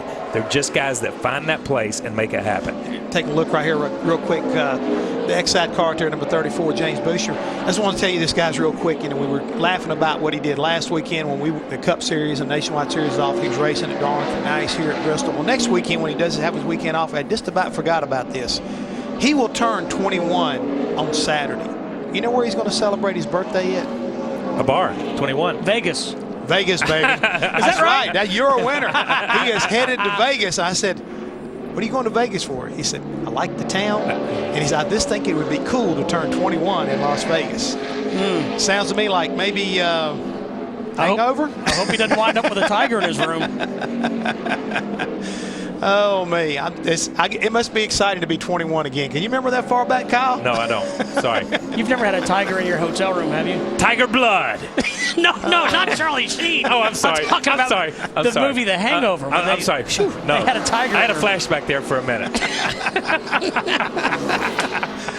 Well, may you see the people right now who have yet to go out in this practice session. The 03 of Chris Lawson, Casey Kane in the 38. We hadn't really talked a whole lot about Casey Kane, the winner of the Camping World Truck Series race in Darlington a weekend ago. Carl Edwards and then Joe Nemechek. All these guys just trying to take care of their car and maybe not kind of like get confused of what they want to do to them come tomorrow. Busher better, I mean, when he turns 21, he better not hang out with Puff Daddy in Vegas. No, better not, man. Better not. He'll go old school if he wants to make it to 22, he better not. He'll go old school on him. I got an idea. We can send Bob Dillner with him. Okay. Kind of just chaperone him. Can you chaperone him there, Bob? Absolutely not. No way. I don't want to get myself in any trouble, but I want to talk a little bit about Turner Motorsports. You mentioned Casey Kane. The 38 team, that was their plan, not to run this practice session at all. But as far as this car right here, Jason Leffler in the 30, well, they're pretty darn quick, second on the board, but I walked by Jason Leffler, and he didn't have a big old smile on his face, and I said, what's the matter? He goes, I'm just a little bit frustrated. I said, why? He says, well, the car's okay right now, but I'm really wondering what this tire that they're going to bring here tomorrow to the race is going to do to my race car. Jason told me he really wishes that NASCAR would allow them to qualify on that right side compound tire that they're bringing in tomorrow so that they can make some adjustments heading into the race. So he said there could be all sorts of stuff, tire clearance issues, just different handling issues. And he says, I'm almost wondering if we're wasting our time right now trying to dial in this race car when we're going to have basically another tire after that competition caution tomorrow. Bingo, we got a winner. I think he's right. I think it's going to be very difficult for them to do that. And again, I think he just pointed out the reason why NASCAR doesn't want to give them those tires. They don't want them to get an advantage. Back to Bristol after this. Stay with us. The biggest pre-race party in racing rocks Thunder Valley, where Kurt, Carl, Jeff, Ryan, Jamie, and Kyle join us live. NASCAR Race Day, built by the Home Depot from Bristol, Sunday at 10:30 Eastern, live on Speed.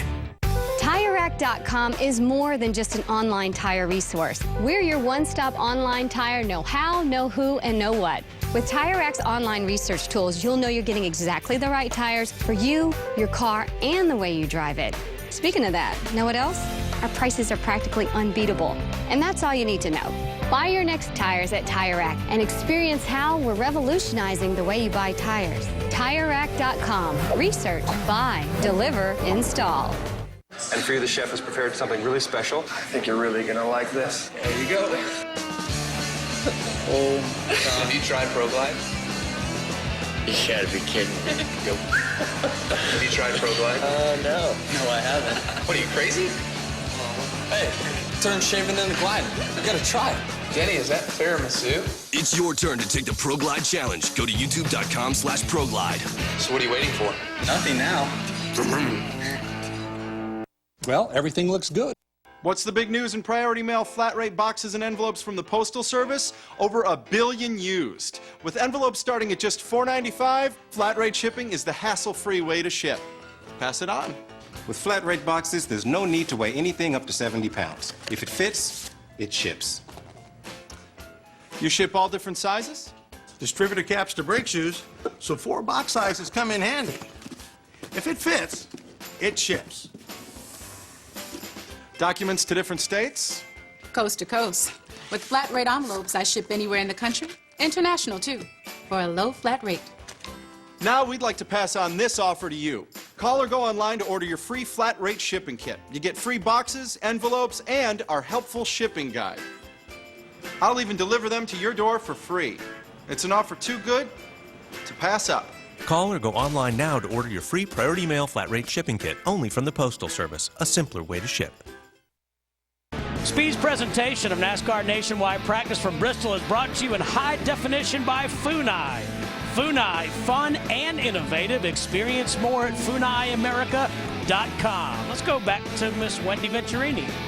Oh, thank you, Steve Burns. Kyle Busch has pulled his race car into the garage area / pit stall, and they look like they are done for this practice session. Now, they've been able to put up a fast lap here in this practice session. He's 3rd on the chart, but they have not been able to keep that car consistently fast. That's been the problem with Kyle Busch today in the nationwide practice session. So that is what they focused on, trying to keep that the fast times consistent here in the nationwide car. But Kyle Busch, he's not happy, but he's still in a good mood. Okay, driver. How does a driver be not happy but in a good mood? I don't know. I was just thinking the same thing.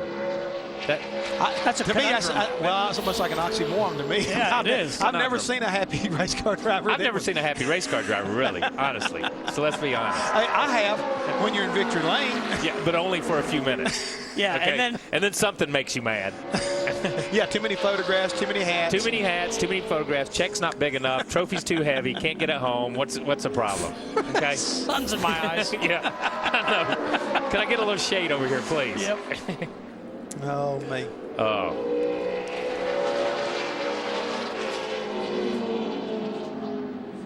Oh, interesting note about Kyle Busch. Danielle Trotta from Race Hub was talking to his Cup crew chief, Dave Rogers. And I think over at Joe Gibbs Racing, they've kind of put the hammer down a little bit. In other words, when you have an off weekend, you're going to take an off weekend. Yeah. And he went to Cancun with his wife. And good. I think that's going to pay dividends. Yeah, it will for him, because he strives for perfection in everything he does. Whether he's running a late model car, whether he's running a remote control race, it doesn't make any difference. And he works with so many groups of people. It's his truck team. That's a crew. That's a crew chief. That's his group. Then he's got the nationwide car. That's a group. That's a crew chief. That's another. And then he's got his Cup guys. And when you have to go from group to group to group and keep everybody happy, I mean, we're not talking about keeping 5 or 6 guys that work on your car happy. We're talking about keeping 50 or 60 guys that work on your car. It's like being married to 50 or 60 people. You know what I mean? So that's a big deal. Kyle, somebody asked Dave Rogers, do you want a new, or is this a new Kyle Busch? He said, I don't want a new Kyle Busch. Yeah. I want Kyle Busch. But the point is, they're making him take some time off and get away and clear his head. Bob Dillner? Down here with the fastest driver of all, Justin Allgaier, in this practice session. So, quick in practice, you should be all set for the race. Are you ready to go? I'm ready to go, but there's a lot of unknowns for tomorrow. You know, the weather kind of keeps going in and out. It's obviously a lot hotter right now than it was earlier. So, the Branch Chevy's been pretty good all day. You know, we just fine-tuning here and there and trying to get something that's comfortable. Our biggest concern is just tire wear and you know, how quickly the racetrack rubber's in. You know, I know that there's some thoughts on they're going to do some stuff with some tires, so we'll just have to wait and see right now. But, you know, as long as we can get a good qualifying run, which the car was pretty good right there in qualifying trim, I think we'll be okay, and just see what tomorrow brings. Remember, Justin's the defending winner of this race, but as he said, a lot of unknowns in tomorrow's race. There is one thing that I do know. If you qualify up front, it will help. Yes. It will give you an advantage right now, I think, and you know, I think that's going to be one thing we haven't really had a chance to talk about is that qualifying is going to be very important again tomorrow. Kyle, talk about Danica's line here. How does she look to you? She's good. She's right here on the bottom of the racetrack. You see the Food City right there to the left. She picks up the throttle nice and slow. She gets out of it. The car coasts down in the corner. You hear her on the gas, wide open when she gets to right there. And that's basically how you run a race. That's not the fastest lap around a racetrack, because when you hear these guys qualifying, they'll be back in the gas wide open right there. But to run that consistent, to get that rhythm, and if you're sitting at home listening to her on the gas, right here, on the gas, off the gas, right past the start-finish line. And it's just a rhythm. It's just like a rocking chair, and it's like a rhythm. And I'll go back to this. You know, I've had some success here with Darrell Waltrip, and that was one thing that Darrell focused in on, getting his rhythm, getting the car where it would do the same thing lap after lap after lap. May not be the fastest, but it was going to be consistently. If it was 17 flat, that's what he wanted to run for 100 laps. Jimmy Spencer said an interesting thing last night. He said that it was 1991, the fall race. He led 206 laps before he broke a throttle spring, but he said Travis Carter's crew chief came on the radio and said, Spencer, you need to slow down. You're going to tear your car out. You're going to wear it out. Yeah. So a few laps later, he said, Jimmy, I told you to slow down. Spencer said, I am. He said, we've just picked up a 1/10.5. So by backing up his corners, he was going faster. Because it's one of those deceiving racetracks that you think you have to attack the corners, and then you think you have to get on the brakes. And you saw Danica, and you heard it, and you saw the camera angle on the car. She was floating into the corner, picking up the throttle easy, floating up off the corner, and making time, just like Darrell would, or just like Travis was trying to explain to Spencer. Or Kyle Petty at Rockingham. That's 100 years ago. You know what? Is that dirt I still? can't wait to see when she gets mad on Saturday's race, when people start beating and banging on her, what she's going to react like. It's one of those wooden tracks. Oh, yeah, that's me.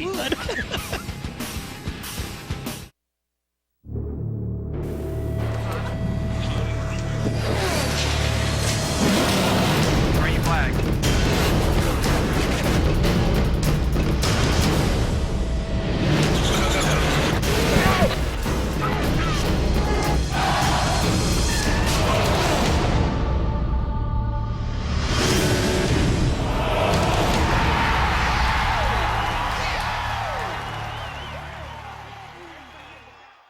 Truth is, most motorcycle insurance costs about the same. What's not the same is the coverage. Now you can get the Allstate protection you need for a price you can afford. Dollar for dollar, nobody protects the rider better than Allstate.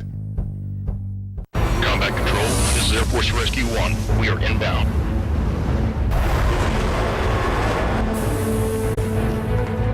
Over here. Stay with us, man.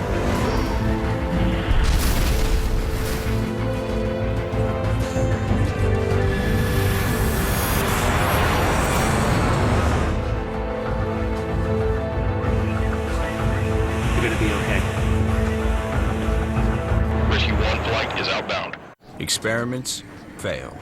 Technologies fail. Failure is part of life. Fram filters are tested beyond any conditions you'll ever encounter to help make sure failure is not part of your engine's life. Fram, don't fail your engine. This is more than a ticket.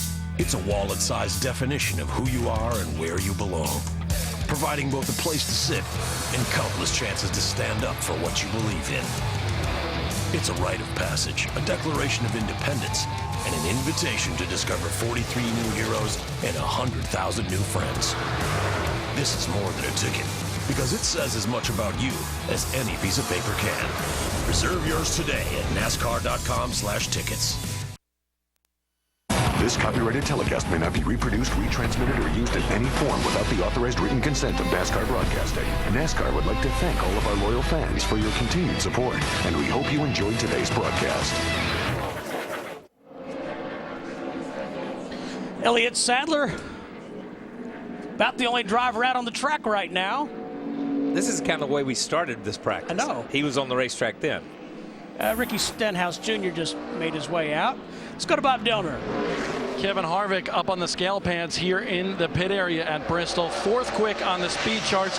The team is preparing this car for the final practice session in which they are going to go out and make a couple of mock qualifying runs. But I just spoke to crew chief David Hyder and I said, what do you think about practicing that next session, getting ready for the race, trying to dial in the car, and then have to run a new tire once we get to that first pit stop in the competition caution. He said, well, honestly, I really don't think it's going to be a big difference. It has potential to be, but we really have all the tire notes from last year, and we know this is a different race car, but he believes that it won't be as big of a change as some of these teams are making it out to be.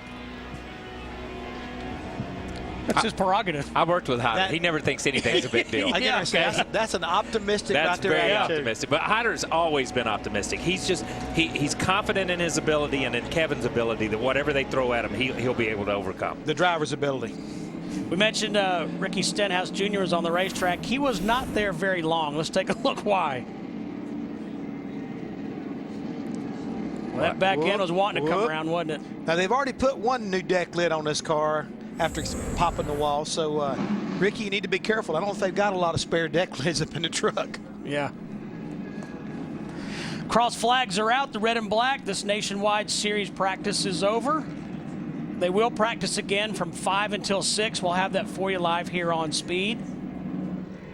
Sprint Cup qualifying coming up momentarily as you take a look at who's quickest. The Chevrolets, driven by Allgaier and Leffler, the quickest. Those guys are also up at the top of the leaderboard as far as Turner Motorsports and being up in the points race this year. I mean, good run by Turner Motorsports, at least early in the season. They got 3 guys in the top 5 or top 10 right there for sure as far as the points are concerned. Kevin LePage there in 13th. We saw him wreck his car, so we don't know what that's going to mean or where he's going to go. He said he didn't have a backup, so unless he's able to work something out with another team, he will not be in the field tomorrow afternoon. Joey Logano ran 53 laps early in this practice, did not practice much late. Danica Patrick right there at 25th. Again, looks like she's making improvements as far as her line around this racetrack for the first time. Kenny Wallace, he didn't run a lot in that practice, just a few laps.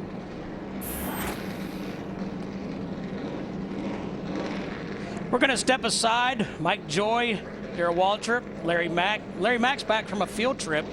He was talking to a class next door in one of the suites. So he's all ready, but directly. He's all jazzed up. Directly from 5th grade. We go to John Roberts. Steve, thanks a lot, and welcome everybody to Sprint Cup Series qualifying here at Bristol. We all know that a good qualifying run can mean a good pit stall selection, and a good pit stall selection could go a long way towards getting a victory. 44 cars for 43 spots. We got that coming your way in just a moment, live here on Speed. But right now, let's take a look at the menu, see what's coming your way for the rest of today. And we still have a lot of action from Bristol for you today on Speed. It's Sprint Cup Series qualifying, Nationwide Series, final practice at 5. Trackside will feature Marcus Ambrose and the wild thing, Kyle Busch, who made some history last time we were here at Bristol. And we will wrap up the entire world of motorsports right for you on Speed Center at 8 o'clock Eastern Time. Want to welcome in my good friend Randy Pemberton. Randy, we got some pretty big news coming out of Bristol right now. They have decided to make a change in the tire after a couple practice sessions and a lot of rubber up on the racetrack. Yeah, what they found out is that the tire wasn't getting into the racetrack, and you want that to happen. So the bottom line was, in the Nationwide Series, in the Cup Series, a few tire failures and a few tires also that just didn't look good. So NASCAR has indeed made a change, and it's great that they're able to do this. Just a little while ago, there was a crew chief meeting with the NASCAR principals, and here's what they had to say. Based on the practice sessions today for the Nationwide and the Sprint Cup Series, tonight we will be making a tire compound change for the right side tires for both series.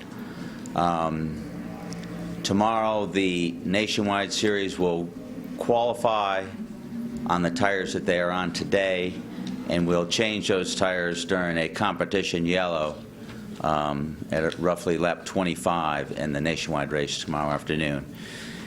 In the Cup Series, they will also make a tire change.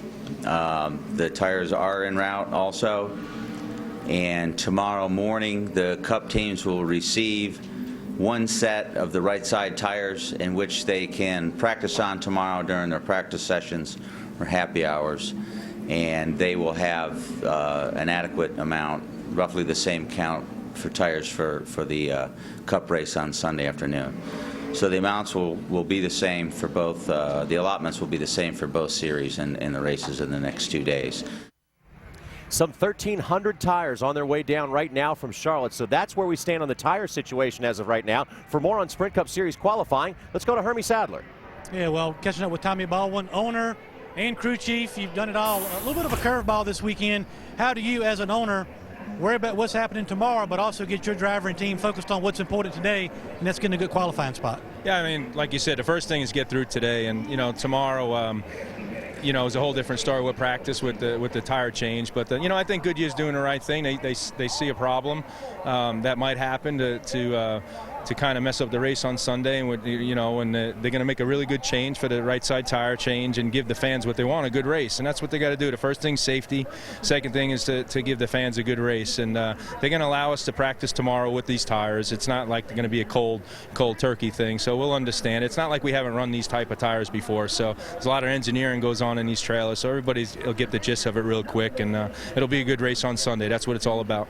Well, I've talked to a lot of crew chiefs in the garage here, Johnny, and a couple drivers. And I think the consensus here across the board is they appreciate NASCAR being proactive and knowing that a good safe race and a good competitive race tomorrow is what everybody comes here to see. So these guys are not too much worried about it, just wanting to get qualifying in.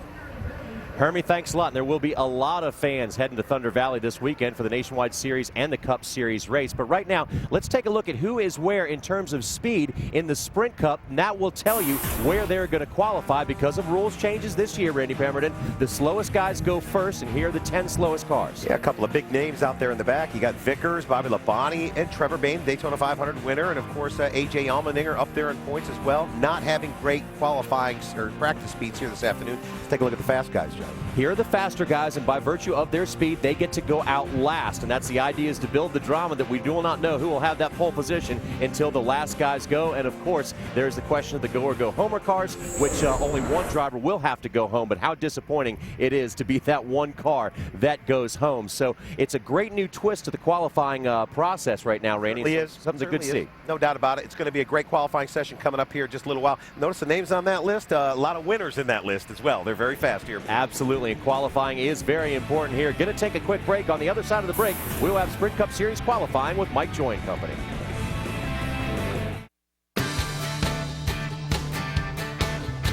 Whatever you want, whatever you need, the low price is guaranteed. You can have it now, you don't have to wait. You can buy a lease to own the Aaron's way. Nobody beats Aaron's, nobody,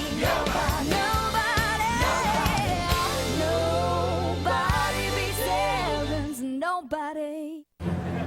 It's our weekend.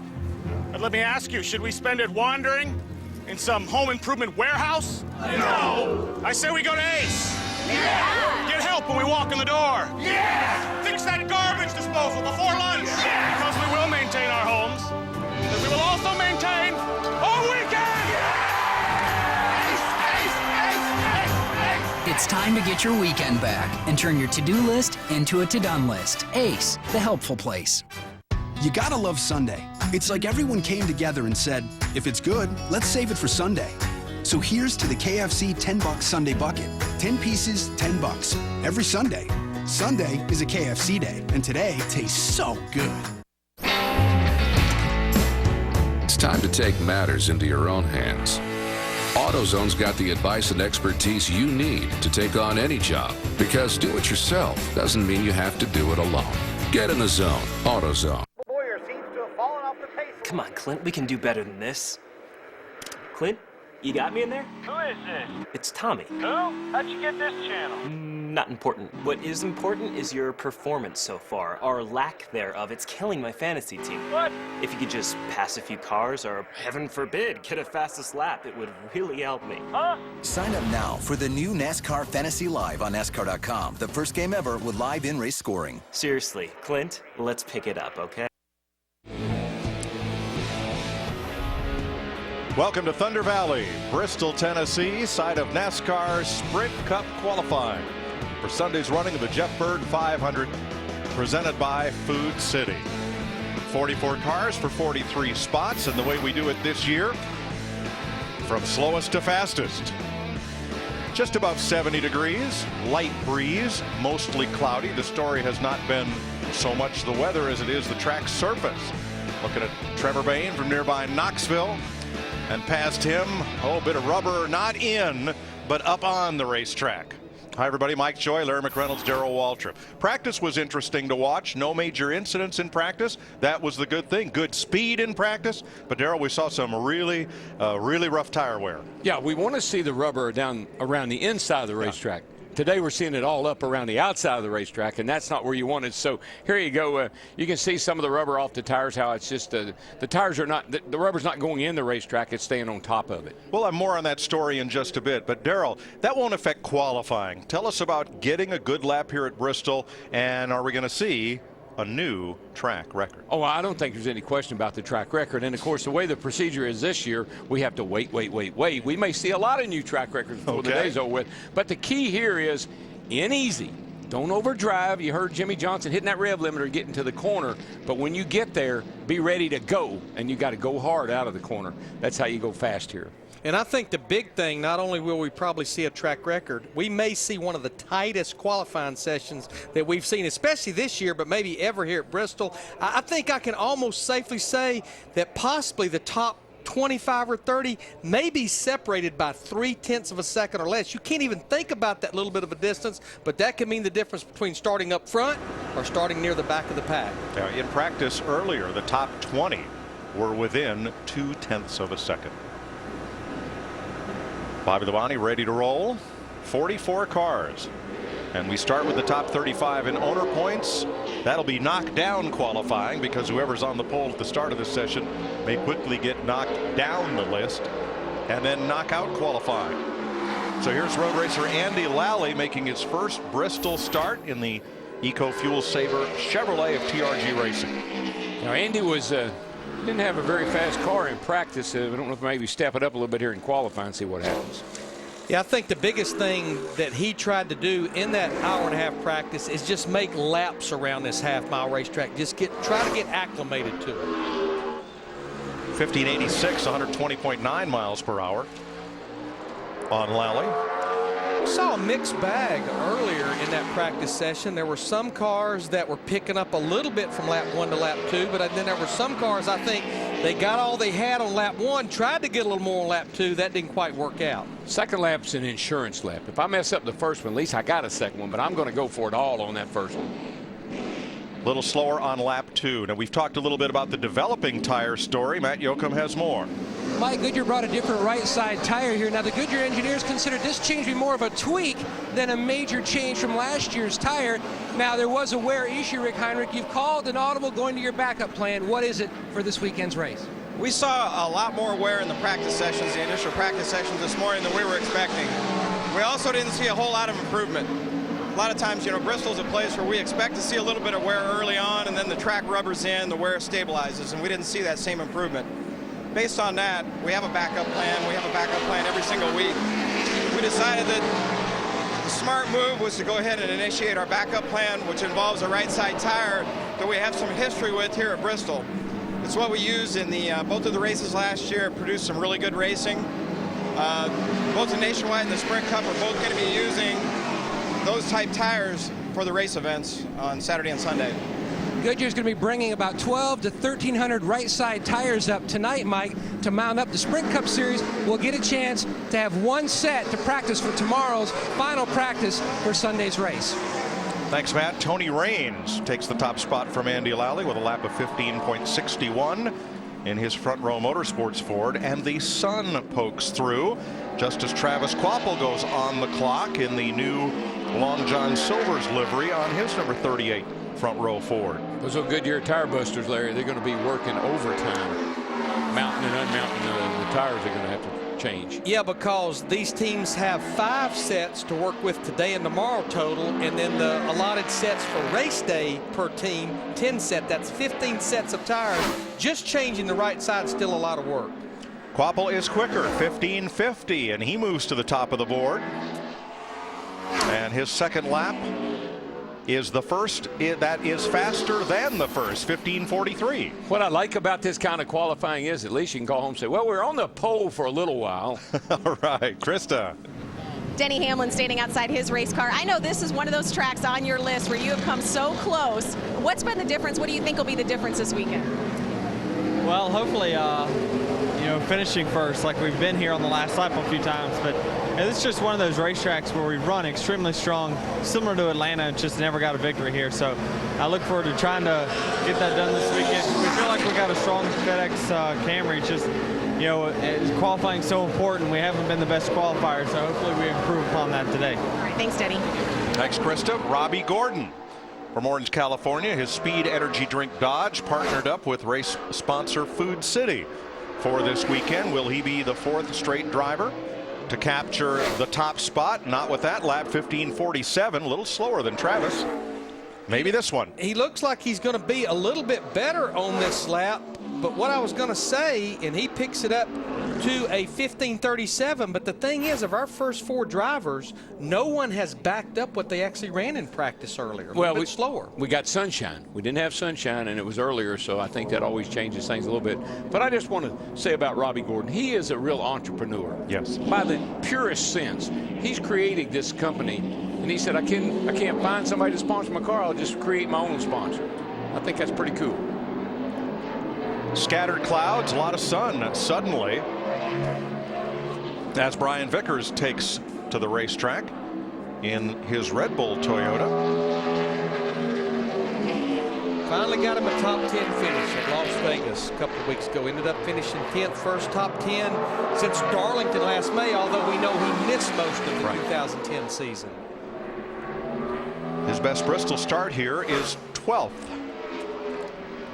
First lap, top of the board, 15:27. He becomes the 5th straight driver to post the fastest lap, and that's how it should work as we move from the slowest in practice to the fastest. I like the term knockdown qualifying, because every car that goes out, you get knocked down a peg. Yeah, it just you have that potential. Progressively gets faster. Brian Vickers is fastest. Bobby Labonte is next. Wednesday on an all-new Car Warriors. Will sexism tear the All-Stars apart? To have a guy not take you seriously pisses me off. Wednesday on an all-new Car Warriors, followed by Car Science, only on Speed. Springtime belongs to the doers. Those of us who know grass doesn't turn green just because the calendar says to. And that a big difference can grow from a small budget. For those of us with grass on our sneakers, dirt on our jeans, and a lawn that's as healthy as our savings, the days are about to get a whole lot greener. More saving, more doing. That's the power of the Home Depot. We're lowering the cost of flexing our green thumbs. This mulch is just $4.97.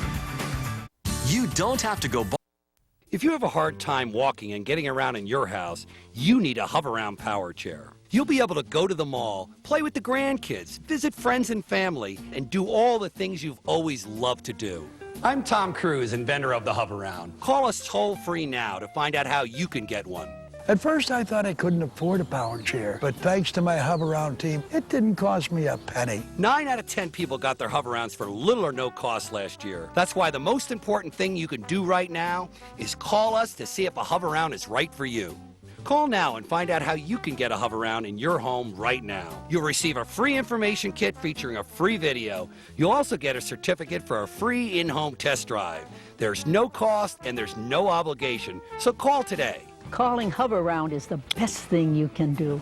Call 1-800-814-4926 for your free consultation, information kit, video, and test drive certificate. 1-800-814-4926.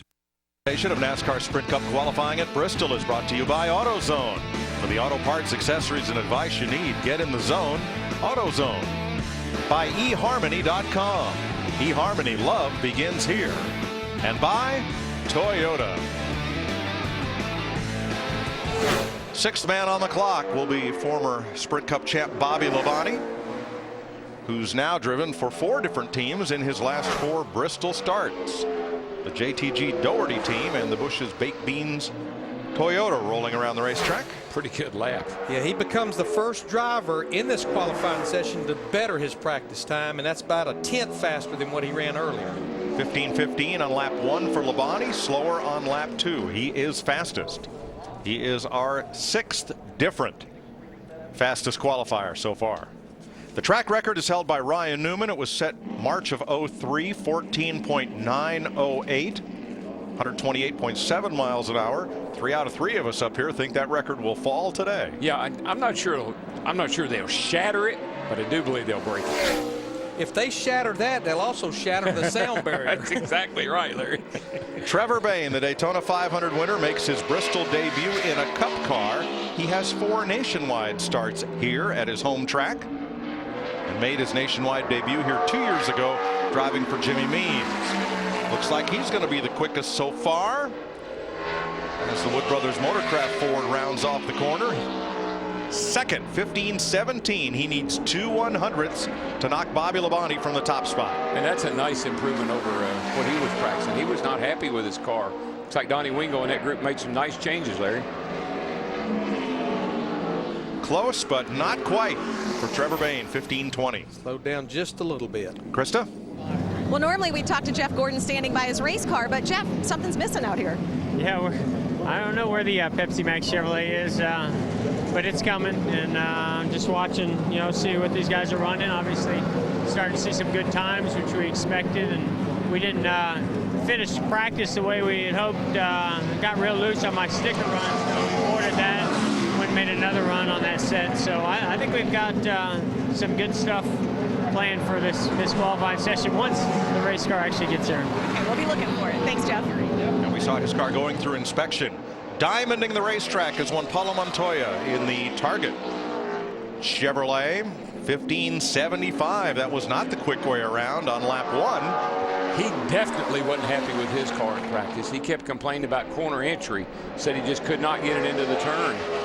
Pick up a little bit on lap 2. He did one spot. 1543 for Montoya. 3/10 pickup. So 8 drivers have run. We've had 7 different fast qualifiers. Right now, Bobby Labonte is quickest. Tonight, Thunder Valley gets a little rowdier. That's Kyle Busch, Marcus Ambrose. At the biggest party in racing, NASCAR trackside from Bristol tonight, 7 Eastern. Have all the faith in the world that the boys are going to talk to him about watching his truck win Darlington from Cancun, but the broadcast was in Spanish. Clint Boyer in the BB&T Chevrolet for Richard Childress. 2 top 10 starts in 10 Bristol races. Best time trial here of 6th. Had to pedal it a little bit there off turn 4. 4th quickest, 1535. That probably hurt this lap as much, if not more, than it did the first lap because of how much on the late exit of turn 4 that it did it. Second lap will be a little quicker. Third, 1523. Good pickup. Good pickup. Yeah, that little bobble off of 4 there coming on his first lap, but he was able to recover nicely.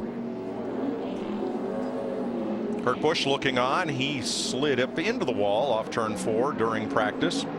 Just very minor damage to his car. Definitely a man that's not been happy with his car since they unloaded it. A.J. Allmendinger in the Best Buy Ford of Richard Petty. Best start at Bristol is 8th. That happened in August of 08. Okay, running just a little bit higher on the racetrack. There is some additional banking as you go up the hill. Looks like he's kind of trying to diamond the corner off a little bit.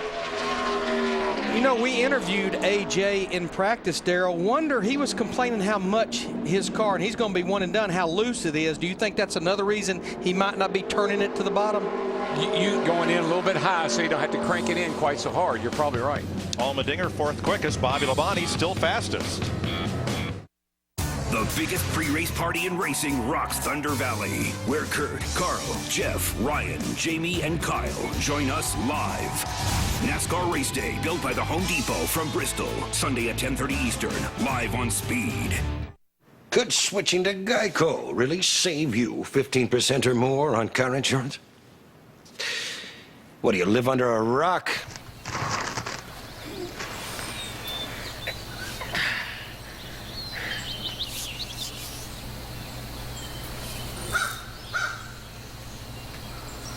No way. Hey, Rick, check this out. Geico. 15 minutes could save you 15% or more on car insurance. Do you have a problem with... Texas Hold'em is the hottest game on the planet, and we've got the best action outside of Vegas. Come to the all-new California Grand Casino and play today. It's your best bet in the Bay Area. Off Highway 680 at Concord Avenue.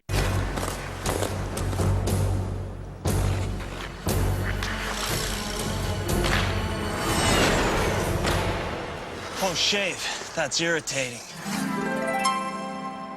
Better buy Barbasol. New Barbasol Sensitive Skin blocks skin irritation. Lets you go for the comfortable close shave of your life. Close. Who's next? Love close? Hate irritation? Better buy Barbasol. Looking for a big payday? The biggest cash jackpots are right here in your own backyard. Come to the all-new California Grand Casino and play today. It's your best bet in the Bay Area. Off Highway 680 at Concord Avenue. 10 drivers have taken time so far. There's the quickest, Bobby Labonte.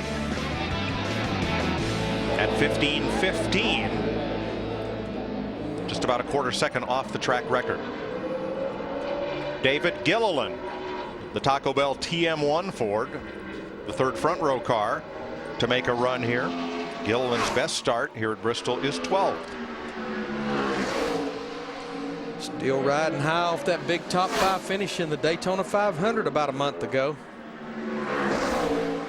Kind of looks like some of the guys right now are using that theory, Larry. Going in a little high, using that little bit of additional banking, and then trying to come off right down on the black line, I guess you'd say here. Pretty good first lap for him, too. Yep, 5th at a 15:25. He's about a 10th off pole. I think this lap will be quite as quick. And it trails off by half a tenth. So Gilliland sits 5th behind Labonte, Bain, Boyer, and Allmendinger. Matt? And Bobby Labonte survived a few guys already. What was the most difficult part of your lap, Bob? Man, not really knowing, because we were too loose to start with. So I tightened it up, but I was always nervous about going too tight. And I think we made some of the right adjustments. Frank and the guys did a great job. And, you know, the tire I really haven't felt comfortable since we unloaded. I mean, really just not really there. So maybe the newer tire for me on Sunday would be better. But it's just really fast. That's probably the fastest I've ever been here. So, I mean, some guys are going to go faster. But, you know, I think we made a gain one our car. And that's important for us right now to go to bed on tonight. Jeff Burton, 15:20, third fastest on his first lap. He has one front row start and a win here since moving to the Childress team. Second lap for the Cat Chevrolet. Faster, 15:17 moves Burton to the outside of the front row. Just 2 100ths off of Bobby Labonte as Dale Jr. gets ready to climb aboard. And here comes Jeff Gordon's ride out to pit road. Jeff Gordon seemed a bit nervous about his car not being out there a while ago when we talked to him. I think he's worried about what they're doing to it. And I don't mean NASCAR either. I think he maybe wonders what Allen's doing to it. Denny Hamlin, the FedEx Express Toyota, you heard him hit the chip at the end of the front straightaway. That's just a friendly reminder. Dude, you might be heading in this corner a little too fast. DW, I know this is not what you want to hear. As we know, Denny's a big basketball fan. He says Duke's going to take the money this year. There could be some U's and some K's involved. I'm just not sure it's going to be any D's and E's involved. 4th at a 15:21. Tell him to go spend some time with Mr. Boyer. Oh, yeah. Oh, yeah. And then come visit Mr. Walter. That's right. Second lap for Hamlin is 2 100ths slower. So he is 4th. Bobby Labonte, Jeff Burton still quickest.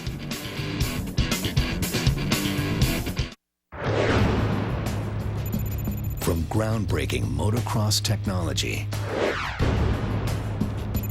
to a leader in ATV innovation to #1 in MotoGP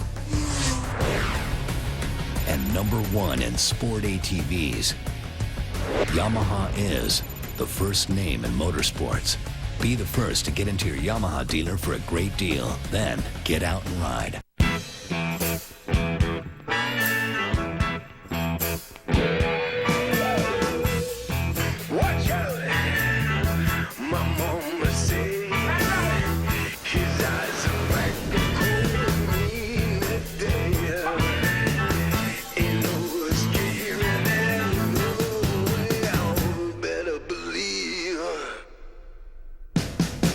Yeah,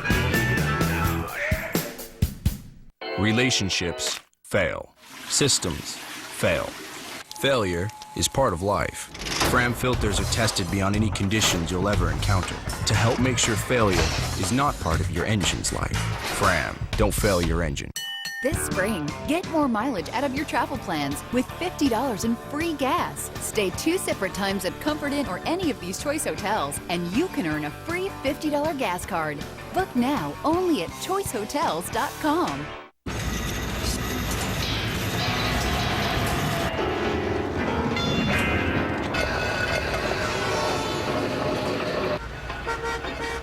With deposits in your engine, it can feel like something's holding your car back. Let me guess, 16. Yeah. That's why there's Castrol GTX, with our most powerful deposit-fighting ingredient ever. Castrol GTX exceeds the toughest new industry standard. Don't let deposits hold your car back. Get Castrol GTX. It's more than just oil. It's liquid engineering.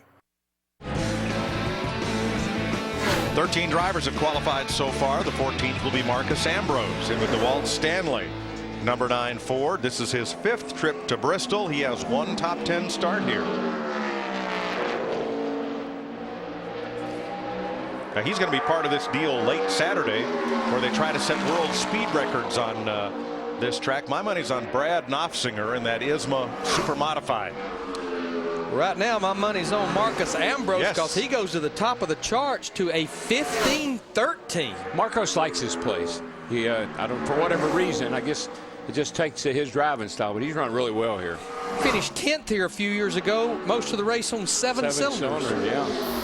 Second lap falls off 2 100ths, but Ambrose is quickest. Krista? Well, sometimes it's interesting to find out what a week off maybe will do for perspective. Last time we saw you, you said, and I quote, "Second sucks." How do you feel today? Fine. We aren't racing today. No, we're good. We're ready to go. I'm glad to be back at Bristol. It's a place I really like. So excited. Hopefully we'll have a good day with this Office Depot Mobile and Chevy, and come back here on Sunday and see what we got. But I think we'll have a good day. You did say you might not be winning the battles, but you're winning the war. Tied for first in the point standings. Martin Truex on track in the Napa Toyota. First lap for Truex. Boy, Marcus Ambrose stay at the top spot. Wasn't for very long. Here's Truex at a 15:10. He is the fastest cat in the alley. I like the way that 56 car is just sailing into that third turn. You can see it. It's really fast. Second lap falls off a 10th. Martin got the good out of it on lap 1. You know, back to that interview that Krista did with Tony Stewart, that's one of the things I'm loving about 2011. Every driver down there's got the theory second sucks. It's about winning this year in 2011. Points and wins. It used to be all about points. Now it's all about wins. All right. Well, Sunday, the biggest pre-race show in racing rocks Thunder Valley. Kurt, Carl, Ryan, Kyle, and Jeff Burton live. NASCAR race day built by the Home Depot. Sunday, 10:30 Eastern, live on Speed. Brad Keselowski, this is his 3rd trip to Bristol in a Cup car. And the Miller Lite Dodge looking for a top 5 and falls off at turn 4. 6th, 15:21. Now, one reason we see the tracker jumping so much is exactly what we talked about at the top of the show, is he'll be one and done. That's how tight the times are. That's the reason it jumps so much in a little period of time. I think Brad, his intentions were to run the second lap, but about middle of 1 and 2 down there when the thing took off, he said, I don't think that's going to do any good. 15 seconds is all he could hold his breath. And then you do. Trust me, when you leave pit lane. Matt? Currently P1, 20th in practice. Impressed by that lap? Yeah, it was a good lap for Napa Toyota. You know, like I said, we backed up what we ran in practice. It's a little bit hotter out. I'm sure the track's slower. The car drove better, so I'm happy. And Chad and Pat and all the guys did a good job with that. We'll just see. Wow, I love it. We'll just have to see where it ends up. We had a really good car in race trim. We were just not really super fast in qualifying trim. So if that's in the top 15, top 10, hopefully, that'd be a good day for us. Chris Gordon has 36 Bristol starts, 5 wins, 5 poles. Well, we got a little loose off 4, but the thing's going to be a good one. Did it. Top of the board, 15:07. And the times keep coming down. Now he'll feel good about what Allen and the boys did to the car. Oh, did it again, but he didn't matter on this lap. Nope. Jeff Gordon quickest, Martin Truex, Marcus Ambrose, Bobby Labonte are the fast four right now.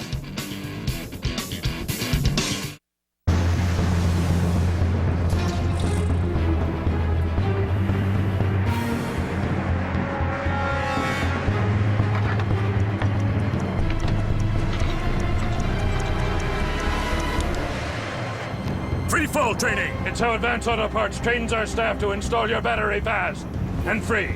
Battery testing and installation fast and free. Advanced Auto Parts. Service is our best part. Wipers, go! Now we're hitting the road with the Pro Glide Challenge. Tall guy, come on up here. So which racer do you use? Mach 3 Turbo. It's smooth, it's close shave. I'm a creature of habit. It's a face-off. Mach 3 Turbo versus Pro Glide.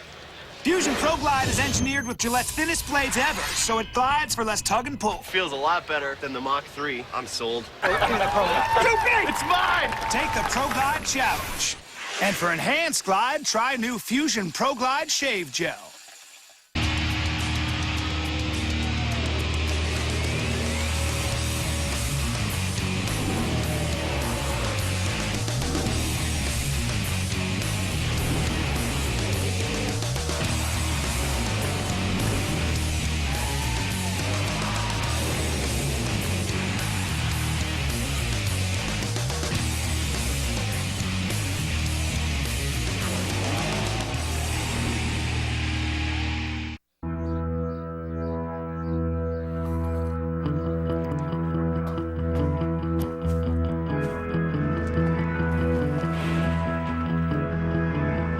There's a new team in the garage. NASCAR and the American farmer are working together to introduce American ethanol. A renewable energy solution that is the right choice for the future of our sport, our country, and our planet. It's a brand new race day. 360 degrees of everything is now on sale. Visit NASCAR.com/tickets today. Jeff Gordon's Pepsi Max number 24 is the fastest in town right now. Here comes last year's pole sitter, though, Joey Logano in the Home Depot Toyota. Joey's always qualified well here. 3 top 10 starts, just not a lot of luck in the race itself. Was right around the paint in 3 and 4, but only 6th quickest, 15.171. You know, right there where he just came off turn 2, when they redid this racetrack, they really improved the exit to turn 2. They actually moved the wall back a little bit over there. Makes that turn a little easier. Second lap for Logano, not as quick. That lap he ran at 15.171. That's exactly out to the thousandths what Jeff Burton in the 31 car ran. Whichever car is highest in the owner points will actually get the nod as to who starts in front of who. Jeff Gordon climbs out, looks, sees his number still at the top of the board. That's a good sign. And here comes Kurt. 1 pole, 5 wins at Bristol for Kurt Busch. To say he likes this place would be an understatement. See one thing, he hauled her off into turn 1. Pretty good looking line around 3 and 4 here. Car's stable. 8th, 15.18. Congratulations to Kurt going down there to Gainesville last week and qualifying for his first NHRA Pro Stock race. I know he got beat in the first round, but it was tough just to qualify for that race. And the Shell Pennzoil Dodge slower on lap 2. So Kurt Busch stands 8th. Matt? Jeff Gordon watching that lap on the Sprint Vision. So, which end of the racetrack was the 24 car better? I think we were better 1 and 2, which is where we struggled in practice, and the car was pretty good down there. I think the track's lost some grip, so I feel like we picked up a little bit. Track's lost some grip. I'm hoping that fares well for our Pepsi Max Chevrolet. Thanks. Thank you. Dale Earnhardt Jr. has 22 starts at Bristol, 1 front row start, and 1 win in August of 2004. See, that's one thing you don't know about this qualifying procedure. When it's cloudy and everything, you figure you want to go out late. But it was cloudy when we started. Now the sun's out, so going out early might turn out to be an advantage. Turns 1 and 2 are in shade, the rest of the track in sun. As the National Guard Chevrolet posts a 15:20, ninth fastest on the first lap. Might be a little bit better, almost right on top, just a little better. Don't think he'll be that happy because they elected to do that entire hour and a half working on qualifying only earlier. Krista? One of the fastest in practice was Greg Biffle. And Greg, I know how bad you want to pull here. You've come close before. You've started second. You've started third. Does this car and do you have what it takes today? I think the car does. I don't know if I do, but you know, the guys did a great job getting this thing ready. We'll just see. You know, the sun's in and out of the clouds.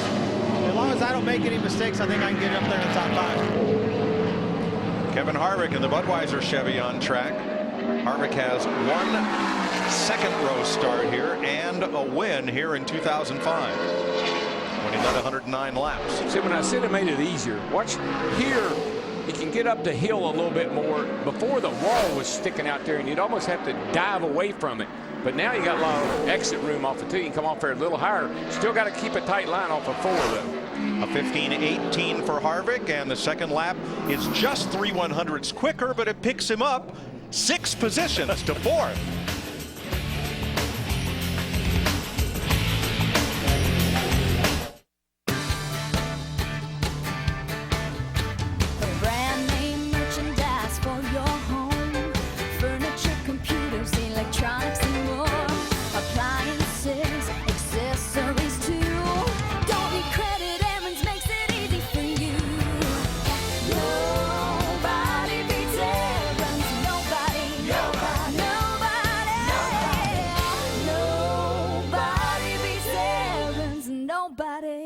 In today's cars, there's self-adjusting cylinders, self-deploying spoilers. Why not a self-cleaning engine? Next generation Pennzoil motor oil cleans out up to 40% of sludge. So turn your engine into a self-cleaning engine and feel the clean. It's time to take matters into your own hands. AutoZone's got the advice and expertise you need to take on any job, because do it yourself doesn't mean you have to do it alone. Get in the zone. AutoZone. Is your computer running slowly? If you can click a mouse, you can buy a house. Auction.com is hosting a live auction event in your area. Attend in person or bid online in real time at Auction.com. Hundreds of lender foreclosed homes must be sold. Attend these open house dates. These are amazing deals for investors, families, and even first-time home buyers. Attractive financing is available. These homes must be sold. This is an incredible opportunity to buy foreclosed homes at auction prices. If you can click a mouse, you can buy a house. Learn more and register now at www.auction.com. Are you tired of always seeing negative images on TV? Do you want something more from your news station? There are some really great stories out there that traditional stations aren't telling. But that's not us. We focus on the upside and bring you all the positive news you can use. That's Upside every Tuesday and Thursday night at 6:30 and 10 on your hometown network, Channel 104. And don't forget to check us out online. Head to YouTube or Facebook.com/Upside News and join in the conversation. NASCAR Sprint Cup qualifying for Bristol, brought to you by Stayville Ethanol Treatment for everyday performance and protection. By the United States Air Force. Experience more at airforce.com. And by freecreditscore.com. Get your score. Let's get a score on the Rocket. Ryan Newman, the Tornadoes Chevrolet. 2 poles at Bristol and 1 runner-up finish for Ryan. And the track record holder. I think that's where we gave him the day we gave him the name Rocket Man. I'll tell you what, he lit the fuse that day. March 2003 with a 1490. First lap 15:18 with a 1. Equal to Kurt Busch, 10th quickest. Second lap slower. 10th for Newman. So already, not even quite halfway, we have 2 identical ties out to the thousandths of a second. See, at this racetrack, when we see Carl Edwards here headed his car, but Ryan Newman reminds me of Bristol. You know, He's got that bulldog all tack. Got that Kel Yarborough look. I'll get a hold of this thing. I'll show you something. Regan Smith has 1 top 5 start here and 1 top 15 finish in 6 Bristol races. Let's see what the Furniture Row Chevrolet can put down. I tell you, looks fast. This to me. looks quick. Looks Real fast. good. And I'll tell you what, our tracker's showing it's looking good too. Pretty fast. He won 15:04. Tell you when you can really tell it from up here. When they sail into that third turn and lose very little speed, that's when you know they're flying around here. And the top time comes down another 3/100ths. In fact, the first 5 in the order are each separated by about 3/100ths of a second. Then things get really close. Wednesday, an all-new episode of Car Warriors. What can you do with 279 DeVilles? We're going to find out as a team of pros takes on a new team of challengers. Car Warriors, Wednesday night, 9 p.m. Eastern on Speed.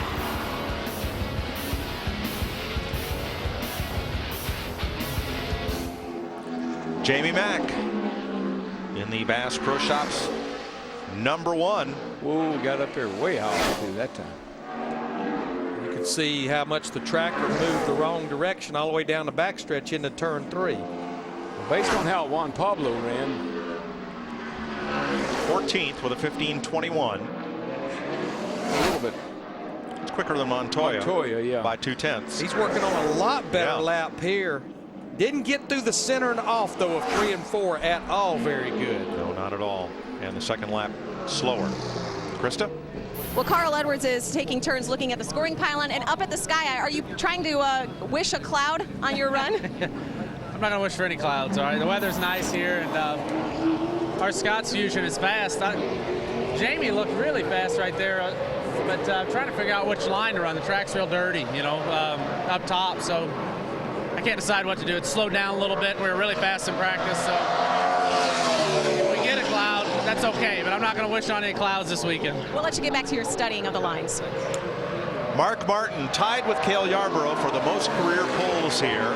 In 44 appearances at Bristol, he has 9 poles. And the GoDaddy.com Chevy, first lap, 10th quickest, 15:17. Trying to pick up. I believe he's going to be quite a bit better on his second lap. Yeah, quite a bit. 4th.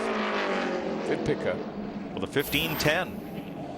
Boy, you pick up a little bit, it'll shove you a long way.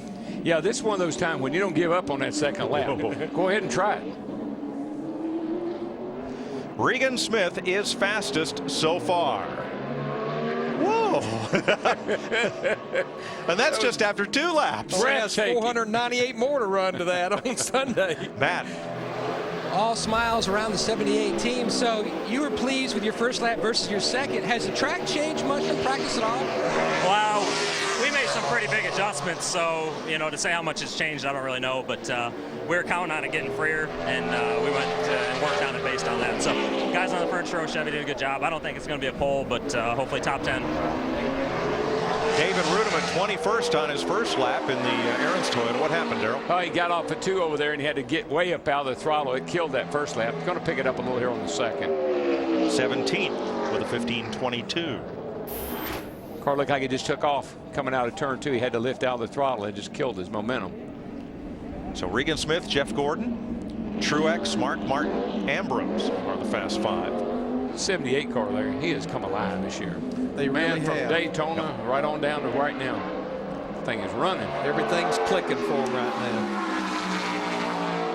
And here's Smoke. 2 poles and 1 win at Bristol. The Office Depot Mobile One Chevrolet for Tony Stewart. I can think of about 3 or 4 races. If they'd have been the 485 or the 490, he'd have a lot more wins at this place. First lap, 5th quickest, 15:12. Good first lap. I think that Tony Stewart's another driver that can really excel on a track like this. Have all that dirt experience, you know, running close together, sliding around, moving around like you have to here. Second lap slower for Stewart. Regan Smith and Jeff Gordon still fastest. Springtime belongs to the doers, those of us who know grass doesn't turn green just because the calendar says to, and that a big difference can grow from a small budget. For those of us with grass on our sneakers, dirt on our jeans, and a lawn that's as healthy as our savings, the days are about to get a whole lot greener. more saving, more doing. That's the power of the Home Depot. We're lowering the cost of flexing our green thumbs. This mulch is just $4.97. Work's piling up at the office, and I have to get out of here and chauffeur them to soccer, karate. And at some point, we need to sit down for a real dinner that I can afford. Thankfully, Cece's Pizza's $4.99 endless value dinner is hot, fresh, and ready for us. 20 varieties of delicious pizza, along with hearty pasta, fresh salad, and some decadent desserts. I'm making this look way too easy. It's always a lifesaver when I hear, "Hi, welcome to Cece's." Ah, collector car, you've got the life. Our owner picks perfect days for your drives. Me, he runs rain or shine day after day. What am I, a machine? Good thing he feeds me well with new stable ethanol treatment. It removes water and prevents corrosion caused by today's ethanol fuels. Even cleans my fuel system. I feel like I can run forever. Nothing's gonna dampen my enthusiasm. My tires? Maybe. But not my enthusiasm. Regan Smith and Jeff Gordon fastest as Matt Kenseth rolls out in the Crown Royal Black Ford Fusion. Kenseth with a pole and 2 victories at Bristol. They really searched around for speed in that practice and found some right there near the end. Looks like he's moved up on the racetrack quite a bit over what most of the guys are. We'll see how that works out for him. Pretty good. Pretty good. 5th with a 15-12. That's what the drivers like about the configuration and the way they did the track. You don't have to necessarily hug that bottom to go fast. But they're definitely almost clipping the apron, like on the exit of turn 4 especially. I think you're just going so fast into the corner, you got to let it roll up a little bit if you're not handling perfect. Second lap a little slower. Watch this. Little tail happy. Yeah, not bad. Seen that out of a lot of cars today. I can live with that.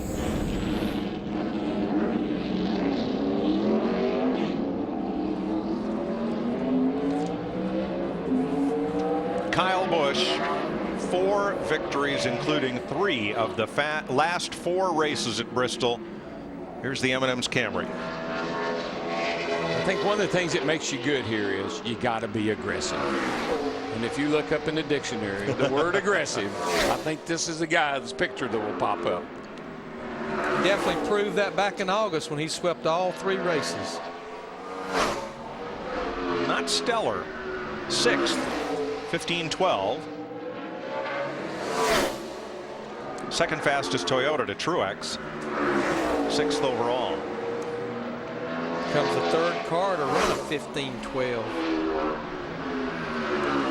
Second lap is slower by a 10th. So it's Chevys for Smith and Gordon. Truex's Toyota. Mark Martin's Chevy, Matt Kenseth's Ford, Kyle Busch's Toyota, the quickest Dodge right now. Kurt Busch in 14th. Just to clear something up, these couple of ties that I've talked about, whoever's highest in the owner points will start in front of the other one. Remember, the first 5 races, it goes back to last year's owner's points. We have one more race after this one at Auto Club Speedway next week. Here's the UPS Ford. Boy, Darrell, David Reagan sure shoved it down into turn 1. See what happens here. He looked pretty good around off of turn 2 over there. All 4 not too bad. Second for David Reagan. 15:05. I think you're right, Mike. I think he made a lot of time getting in the corner. His best start here is 4th. In fact, that's his only top 10 start. If that baby will stick, if you can drive her in there and it'll stick, you're going to go fast. And he's been showing he can go fast this year, a lot of places. Second lap slower for Reagan, who is now 2nd. Speed Inside Deals, your one-stop shop for exclusive ticket offers. Purchase a ticket to the Auto Club 400. You'll get a free ticket to see Good Charlotte at the House of Blues in LA, plus a free t-shirt and a download from the band. Only $55. Check out this and all the Speed Inside Deal ticket packages at speed.com/deals. Well, Larry, if we're going to break the track record, we only got a few more candidates here that could pull it off. Well, here come the Fast 5 from practice. Of the top 35, Paul Menard for a while was the fastest in qualifying. He's never had a top 10 start here in 7 attempts. This could be the day. Ooh, he's close. Second for Paul Menard, 15:04.5 to Regan Smith's 15:04.0.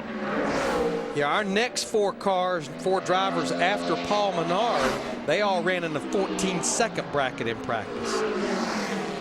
Second lap is off a tenth for Menard.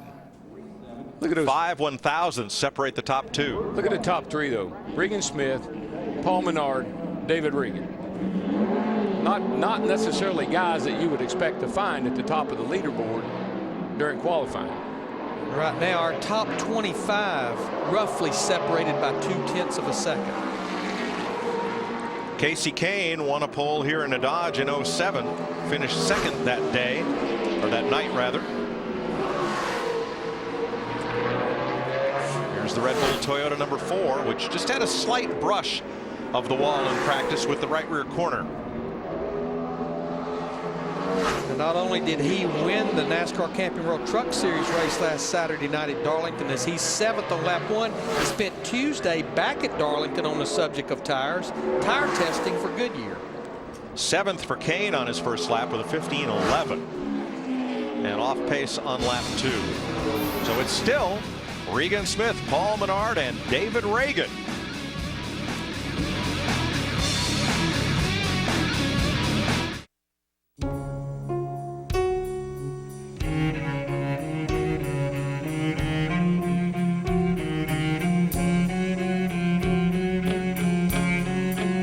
For 125 years, Sunoco's been fueling victories on and off the track. Why? Because winning is the greatest feeling in the world.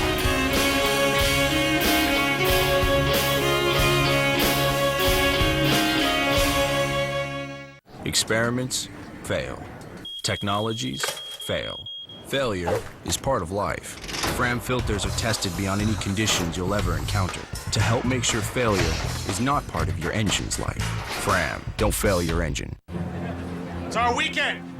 But let me ask you, should we spend it wandering in some home improvement warehouse? No. I say we go to Ace. Yeah. Get help when we walk in the door. Yeah. Fix that garbage disposal before lunch. Yeah. Because we will maintain our homes. But we will also maintain our weekend. It's time to get your weekend back and turn your to-do list into a to-done list. Ace, the helpful place. And for you, the chef has prepared something really special. I think you're really gonna like this. There you go. Oh, have you tried ProGlide? You gotta be kidding me. Have you tried ProGlide? No. No, I haven't. What are you, crazy? Hey, turn shaving into gliding. You gotta try it. Jenny, is that tiramisu? It's your turn to take the ProGlide challenge. Go to youtube.com/ProGlide.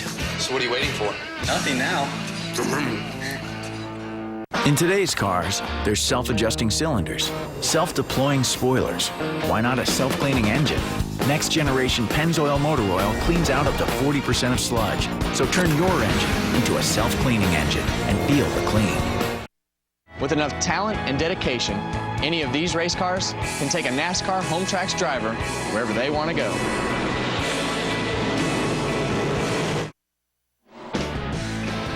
Three fastest cars of practice yet to go, and then knockout qualifying. Here's Greg Biffle in the 3M Ford, who has 2 front row starts at Bristol.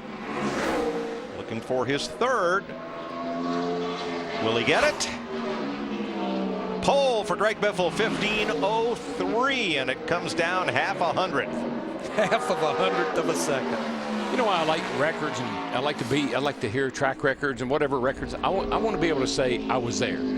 You know, because 20, 30 years from now, people say, you know, they went around this track at a certain speed. No way, that's not possible.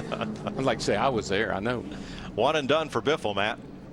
Mike Paul Menard bumped off the front row, but this team just continues to impress week in, week out. Man, Slugger's built an awesome race team. Richard Childress has an awesome organization, and we have fast race cars. Just a lot of fun right now. Slow down a little bit from practice. I wish we could have got a little bit more. I think we had a legitimate shot at the pole today, but nonetheless, we'll have a good starting spot, good pitch stall. That's really important here. He is the highest of the Childress cars in the points. Jimmy J, the Lowe's Chevrolet, second fastest in practice, a 2-time Bristol pole sitter. Car looked really good. 5th on his first lap, 15.05, just ahead of Jeff Gordon. They spent their whole practice working on qualifying. Looks like he's going to be substantially slower. Oh, He's almost substantially wrecked. He was trying to get a little bit more, it just didn't quite work out. That's how close to the edge you are when it comes to qualifying. So Johnson is 5th right now. Biffle, who was 3rd in practice, is fastest. Larry, hang on.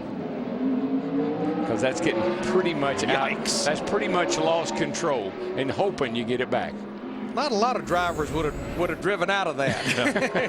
So here is Carl Edwards in the Scott's Ford, fastest in practice, looking for his 2nd career pole at Bristol. Got a little wobble off at the middle of 1 and 2 down there. Got that high line kind of diamond a corner off at 4. Boy, he got off that corner that good, corner. and that's going to be, I think, good enough. Yes, 14:98. Not a new track record, but it is the fastest lap of the day for Carl Edwards. I tell you, this team is on fire. They are hot, man. 2nd lap slows by a 10th, but Edwards is fastest as we move to knockout qualifying. Matt? Greg Biffle shuffled to the outside currently of the front row. How edgy was your lap? Pretty edgy. I got a little bit free getting in here. My 2nd lap, I got a way better 1 and 2, and would have been better, but I just got a little loose getting in down here, and felt like it was time to defend the car. I knew it was going to be a top 5 start spot, so pretty happy with that. Fords on the front row, Edwards and Biffle as we move to knockout qualifying. If Carl Edwards knows what's good for him, he'll run from Matt Yoakum for about the next 8 to 10 cars. This is Brian Keselowski's car. Brian had a gallbladder attack and is having gallbladder surgery. It'll keep him out of the seat for a couple of weeks. So Dennis Setzer, who has 18 NASCAR starts here, has been tapped to try to put the 92 into the field. Now this car missed the show the last 2 races with Keselowski aboard. Setzer 15:66. It's not a bad lap for these guys. And the 2nd lap 15:56, a little quicker for Setzer, but I'm not sure that's a lap to be comfortable about. Oh, as no. One car will go home. No, I don't think that's necessarily going to make the race, but when you think about this team and what they have to work with, that's just a nice effort.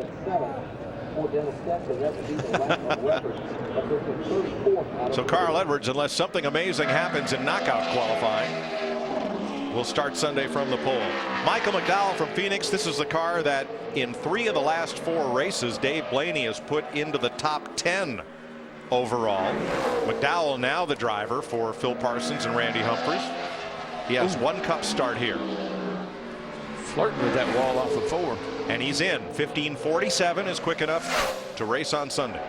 All you have to do is beat 1 car, 1 driver. Somebody told him, you're in. That would have been Phil on the radio. Yeah. That's enough. Here, when you say what, you're already in turn 4.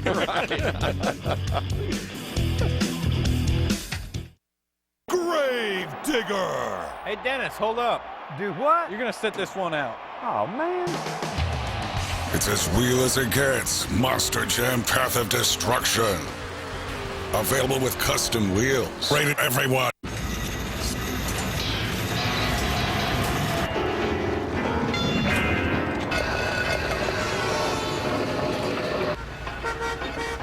With deposits in your engine, it can feel like something's holding your car back. Let me guess, 16. Yeah. That's why there's Castrol GTX, with our most powerful deposit-fighting ingredient ever. Castrol GTX exceeds the toughest new industry standard. Don't let deposits hold your car back. Get Castrol GTX. It's more than just oil. It's liquid engineering. If you had a choice between Time to get excited. Anakin, I need you down here now. Star Wars The Clone Wars is back. Gotcha. Star Wars The Clone Wars Season 3. Secrets revealed. Fridays at 8:30, 7:30 Central. More than Republic. Brought to you locally by Cold Stone Creamery, where kids eat free. Get a kid-size creation free with adult purchase of a Love It size or greater. In a digital world, little pieces of information can move around pretty easily. But when they come together by the tens of millions to create all the things we love online, well, that's another story. And if you have DSL, your internet connection can get really bogged down. That's why you need high-speed internet from Xfinity. With more bandwidth and download speeds of up to 50 megabits per second, you'll enjoy movies, music, gaming, and social networking sites the way they were meant to be. Call 1-800-XFINITY right now to get our best offer on Xfinity Internet and start getting more out of everything you use the internet for. We're into knockout qualifying. Carl Edwards, Greg Biffle, our fastest. Dennis Setzer is the man right now on the hot seat as Joe Nemechek brings his unsponsored Toyota onto the racetrack. 2 top 10 starts in 29 Bristol appearances. They came, ironically, in his first 2 starts here, driving for Larry Hedrick. Needs to beat a 15:56 to be in the show Sunday. I think it's going to be good enough. He had to pedal it a little bit too, but it's going to work out all right for him. But he had a little problem off 4. 15:41. Nemechek's in the race. 32nd right now overall.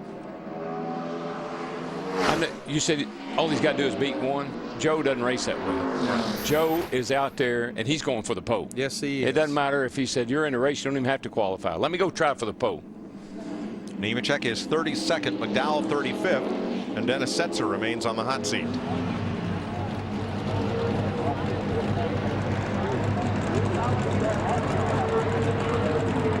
Carl Edwards talking to Kyle Busch. Landon Castle in the big red Toyota, trying to make his 2nd Bristol start. Finished 37th here last August. You know, another thing that comes with qualifying up near the front is pit selection. That's obviously important everywhere, but I'm not sure it's of any more importance than here with the 2 different pit roads that's treated like one. Landon Castle is in the show, 15:33. He's the fastest of the Gorgo homers. Little tail happy off 2 over there.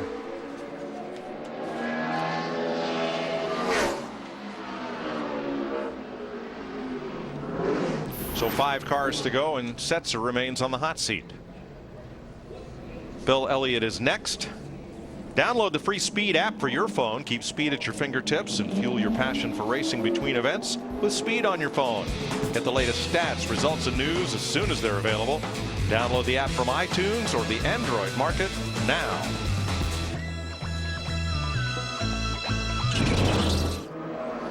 Bill Elliott racing at Bristol for the first time since August of 2008. 1 pole, 1 win in 43 starts here.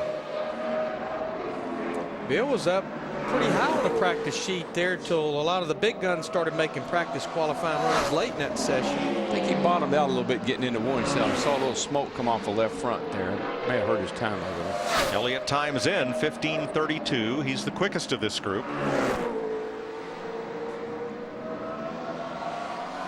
Bill's doing a nice job in this car for these guys. Truly is. So he will race on Sunday. 2nd lap, a little bit slower.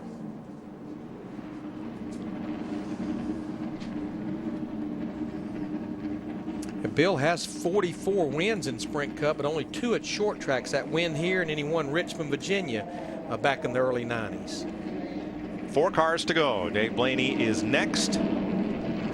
The Axel Construction Chevrolet of Tommy Baldwin. Missed the show here last August, but qualified in the top 10, as we mentioned earlier. His 3 previous starts, including a 3rd and a 4th place start. He has 1 front row start here, driving for Richard Childress in 2005. Got a lot of smoke. Got a little haze coming out of the back of that thing. Boy, it's going to be borderline, but I believe it'll be quick enough for him to race, and it just barely. A 15:46 for Blaney to McDowell's 47 to Setzer's 56. So Blaney's in. Well, you know, way up here, that smells like rear end grease. And don't know if it is or not, but it kind of smells like it. It's not what Casey Mears, Ken Schrader, and J.J. Yaley wanted to see, though. Absolutely not. 3 cars to go.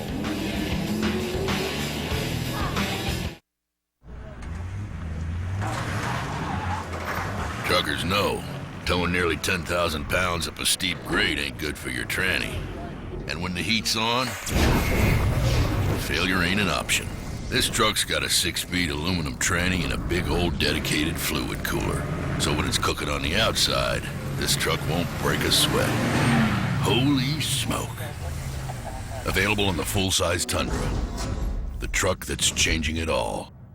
Could switching to Geico really save you 15% or more on car insurance? Does it take two to tango?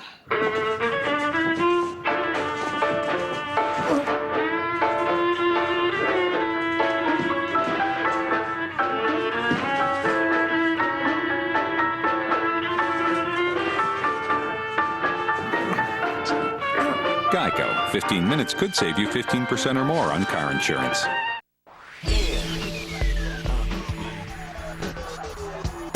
Energy, we cross the hall. Gravity, we bounce the ball. Tenacity, I'll beat you all. So make your play and I'll watch you fall.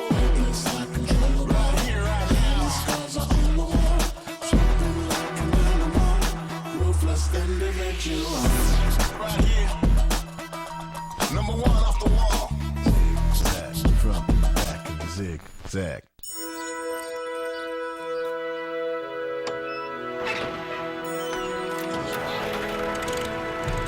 Introducing a renewable energy solution that will forge new opportunities for the American worker, as well as advance our nation's energy independence. American ethanol.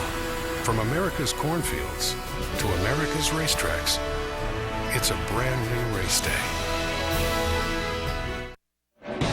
Speed's presentation of NASCAR Sprint Cup qualifying at Bristol brought to you in high definition by Funai. Funai, fun and innovative. Experience more at FunaiAmerica.com. By Fram. Fram filters help make sure failure isn't part of your engine's life. Don't fail your engine, use Fram. And by Tornadoes, bold is how we roll.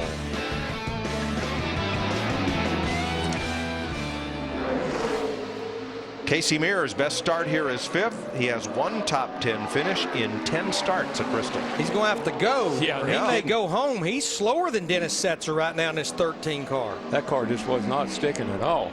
Geico Toyota first lap 15:61. That won't do it. He's done. And Casey Mears may be the one driver who goes home, depending on what happens with Ken Schrader or J.J. Yaley. And you might ask how I knew that was rear end grease. If you've ever smelled a rear end burning up at a track, you never forget that smell. It's a very unique. But this car, the 13 car here for Casey Mears, that thing just looked like it was really, really loose. Kenny Schrader up next. The longtime veteran. 2 pages worth of stats on Schrader. 46 starts at this racetrack. 1 from the second row, or 2 from the second row, and he has a 4th place finish as his best. I don't have a good feeling about this lap on Schrader. It is not enough. 1580. Schrader needs to find 2/10 or he will lock Casey Mears into the field. He's flirting with it. Now Setzer is in. Kind of waltzing it through 3 and 4, see if it hurt him or not. It did hurt him, Darrell. He was there until he got to the middle of turn 3 and 4. Yeah. 1566 for Schrader. 1561 for Mears. Mears is in. Setzer is in. And Ken Schrader, who has such a long, great history here, may be the driver who sits out in the VirginiaMortgageCenter.com Chevy. You know, when we were talking about Dennis Setzer in that 92 car, Keselowski's, I knew that wasn't a great lap, but I was really impressed with what he was able to do, and that's going to make the race. And look at Booty. Booty says, man, 1 minute he was saying lower the tailgate, and the next minute he's saying, boys, let's go to the hotel. Yeah, because Mears ran only 1 lap, and it wasn't pretty, but he's in. And now it's down to J.J. Yaley versus Ken Schrader. Well, Casey Mears missed the Daytona 500. Did race their way in, but they'd been one of the fastest go-or-go-home cars at Phoenix and Las Vegas. That's right. This is very strange. 6th trip to Bristol for J.J. Yaley. Quickest in practice of the go-or-go-homers. Right now, Bill Elliott is the fastest of this group, 31st. Looks like Yaley's going to... Oh, boy, hang on. Did it. Yaley's in. 1549 for Yaley. So his Chevrolet, the Red Line Oil Chevy, will race here on Sunday. Ken Schrader will be the one driver disappointed. He misses it, Ken Schrader, by 5/100ths of a second. That's $80,000 difference right there. That's what this race pays to start. Yaley 38th overall in the show handily. I thought we left Vegas already. So it's an all Roush Fenway front row with Carl Edwards and Greg Biffle. Matt? Mike, the hits just keep coming for the 99 team. A win at Vegas, and now her prediction, you are on the pole. Incredible start to the season. Man, it's unreal. I hope this keeps going. This is fun. Our nationwide Mustang's fast. The Scott's Fusion, the Cup Series is fast. I mean, it's just, it's amazing. My guys at the shop have been doing a great job. Greg motivated me there. I didn't think that he was going to be able to run that fast of a lap. I thought the sun was out, track was getting hotter. I couldn't hear Bob on the radio, so my first lap, I thought, man, he didn't say anything. Must be slow. So I drove my guts out the second lap, and then I saw the board. So, man, just really happy. This is really cool. And you had a conversation with Kyle Busch, showing him a picture on your cell phone. What was it? Well, this week, one of my employees, I won't name names, called me up and said, oh, I've been in a little fender bender. When I show up, there's the Ford Fusion, the door just smashed, and here's this Toyota parked next to it with this nice lady who's like, hey, sorry. And my employee said, man, I couldn't do anything. They were coming and they just door slammed me. So I said, Kyle, in honor of Phoenix, I'd like maybe you to send this nice woman a hat, because she's upholding things your way in Boone County, Missouri. Now, will this employee get a free pass over this incident? Because you do have good insurance. We do have good insurance. There were no injuries though, but Aflac would cover this unnamed employee if she was injured. But yeah, I just couldn't get over it, man. It's just too funny. Those two cars parked next to one another. And the good thing is, at least she's not going to get in trouble. Yeah, she's not in trouble. I promise. Or at home. Mike? Yeah. Carl Edwards for Jack Roush wins the pole. Roush Fenway, 10th Bristol pole, and the pole in 3 of this season's 4 races so far.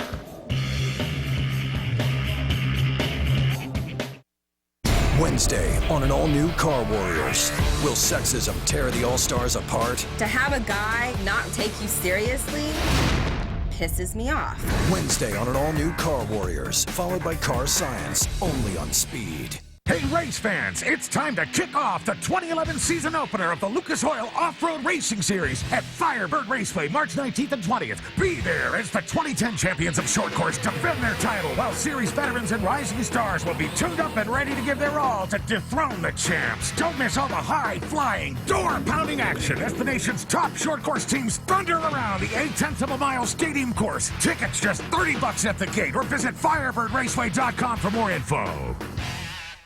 You don't have to go bald. That could have been me without Dinerex to treat my dandruff. Okay, you can make fun of my hair, but thanks to Dinerex, I have some hair to make fun of. Let me introduce you to my Dinerex team. Dinerex Complete. You get therapeutic Dinerex for an all-out blitz. Extra strength Dinerex for follow-up protection. And Dinerex with Zencon to keep you dandruff free.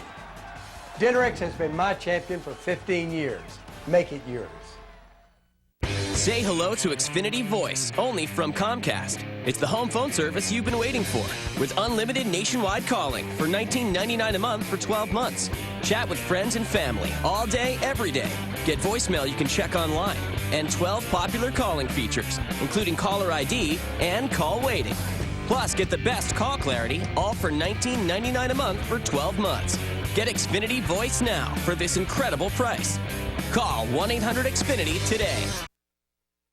Produced, retransmitted, or used in any form without the authorized written consent of NASCAR Broadcasting. NASCAR would like to thank all of our loyal fans for your continued support, and we hope you enjoyed today's broadcast. Carl Edwards has won his 9th career Sprint Cup pole, but the 2nd in just 4 races in 2011. His last pole came just 2 races ago at Phoenix. How about Regan Smith? Best career start ever for Smith. And Jimmy Johnson, best start of the season for the 48. Paul Menard there on row 2 in that 27 car. Nice run, David Reagan. He's right up there again. Fast. Got to capitalize on that. And top 10 for Martin Truex. Mark Martin, Casey Kane round out the top 10. Kyle Busch, boy, if there's a favorite here over the last several races, would be the man outside row 6. Watch those two guys on row 7 and row 8, Tony Stewart and Kevin Harvick, when they dropped the green flag on Sunday. Trevor Bayne, nice run for him. 19th, not too bad. Kurt Busch, 5 wins here. He's got to put his work clothes on Sunday. Yeah, I saw Dale Jr. back there. I thought this might be a weekend when he could really do something big. We'll have to see how he does from back there. Bill Elliott, fastest of the go-or-go homers with Landon Castle. I'm just Dennis Setzer in that 92 car. They're just attaboy. Congratulations to those guys. That's a great effort. Car wasn't quick enough the last 2 races to make the show. Setzer puts it in the show here at Bristol.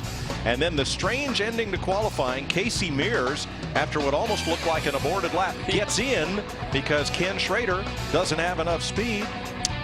Strange how things play out, isn't it? So Schrader, for Frankie Stoddard, is the one car that will go home. Now tomorrow we'll have a Sprint Cup practice for you with a whole new right side tire. Well, it's not brand new. It's a tire they've used here before. Goodyear found that the right side tires here were very fast, but they didn't rubber up the racetrack, and most importantly, they wore very quickly, especially on the on the outside shoulder of the right rear. And Goodyear made a good decision. When they've seen this kind of stuff right here in the past, that led to trouble. They avoided trouble by making a change before the race. Good news for everybody. As you heard the gentleman with Goodyear say, they're going back to the right side tire. We raced here last year, but we talked about it at the top of the show. When I look at basically about the top 29 cars, 30 cars, 2.5 tenths separate in that many race cars. And remember, Mike, there's probably 4 really prime real estate pit boxes here. Turn 1 out, turn 2 in, turn 3 in, and turn 2 over here, or turn 3 out over here, and turn 4. Those are the prime positions. First 4 guys will probably grab those right away. Well, I'm sure Ryan Newman is glad that 3 of us were wrong. We did not get a new track record today, but Carl Edwards and Greg Biffle will start from the pole. Newman's record stays intact. John Roberts across the break, and we'll see you for final practice here at Bristol tomorrow.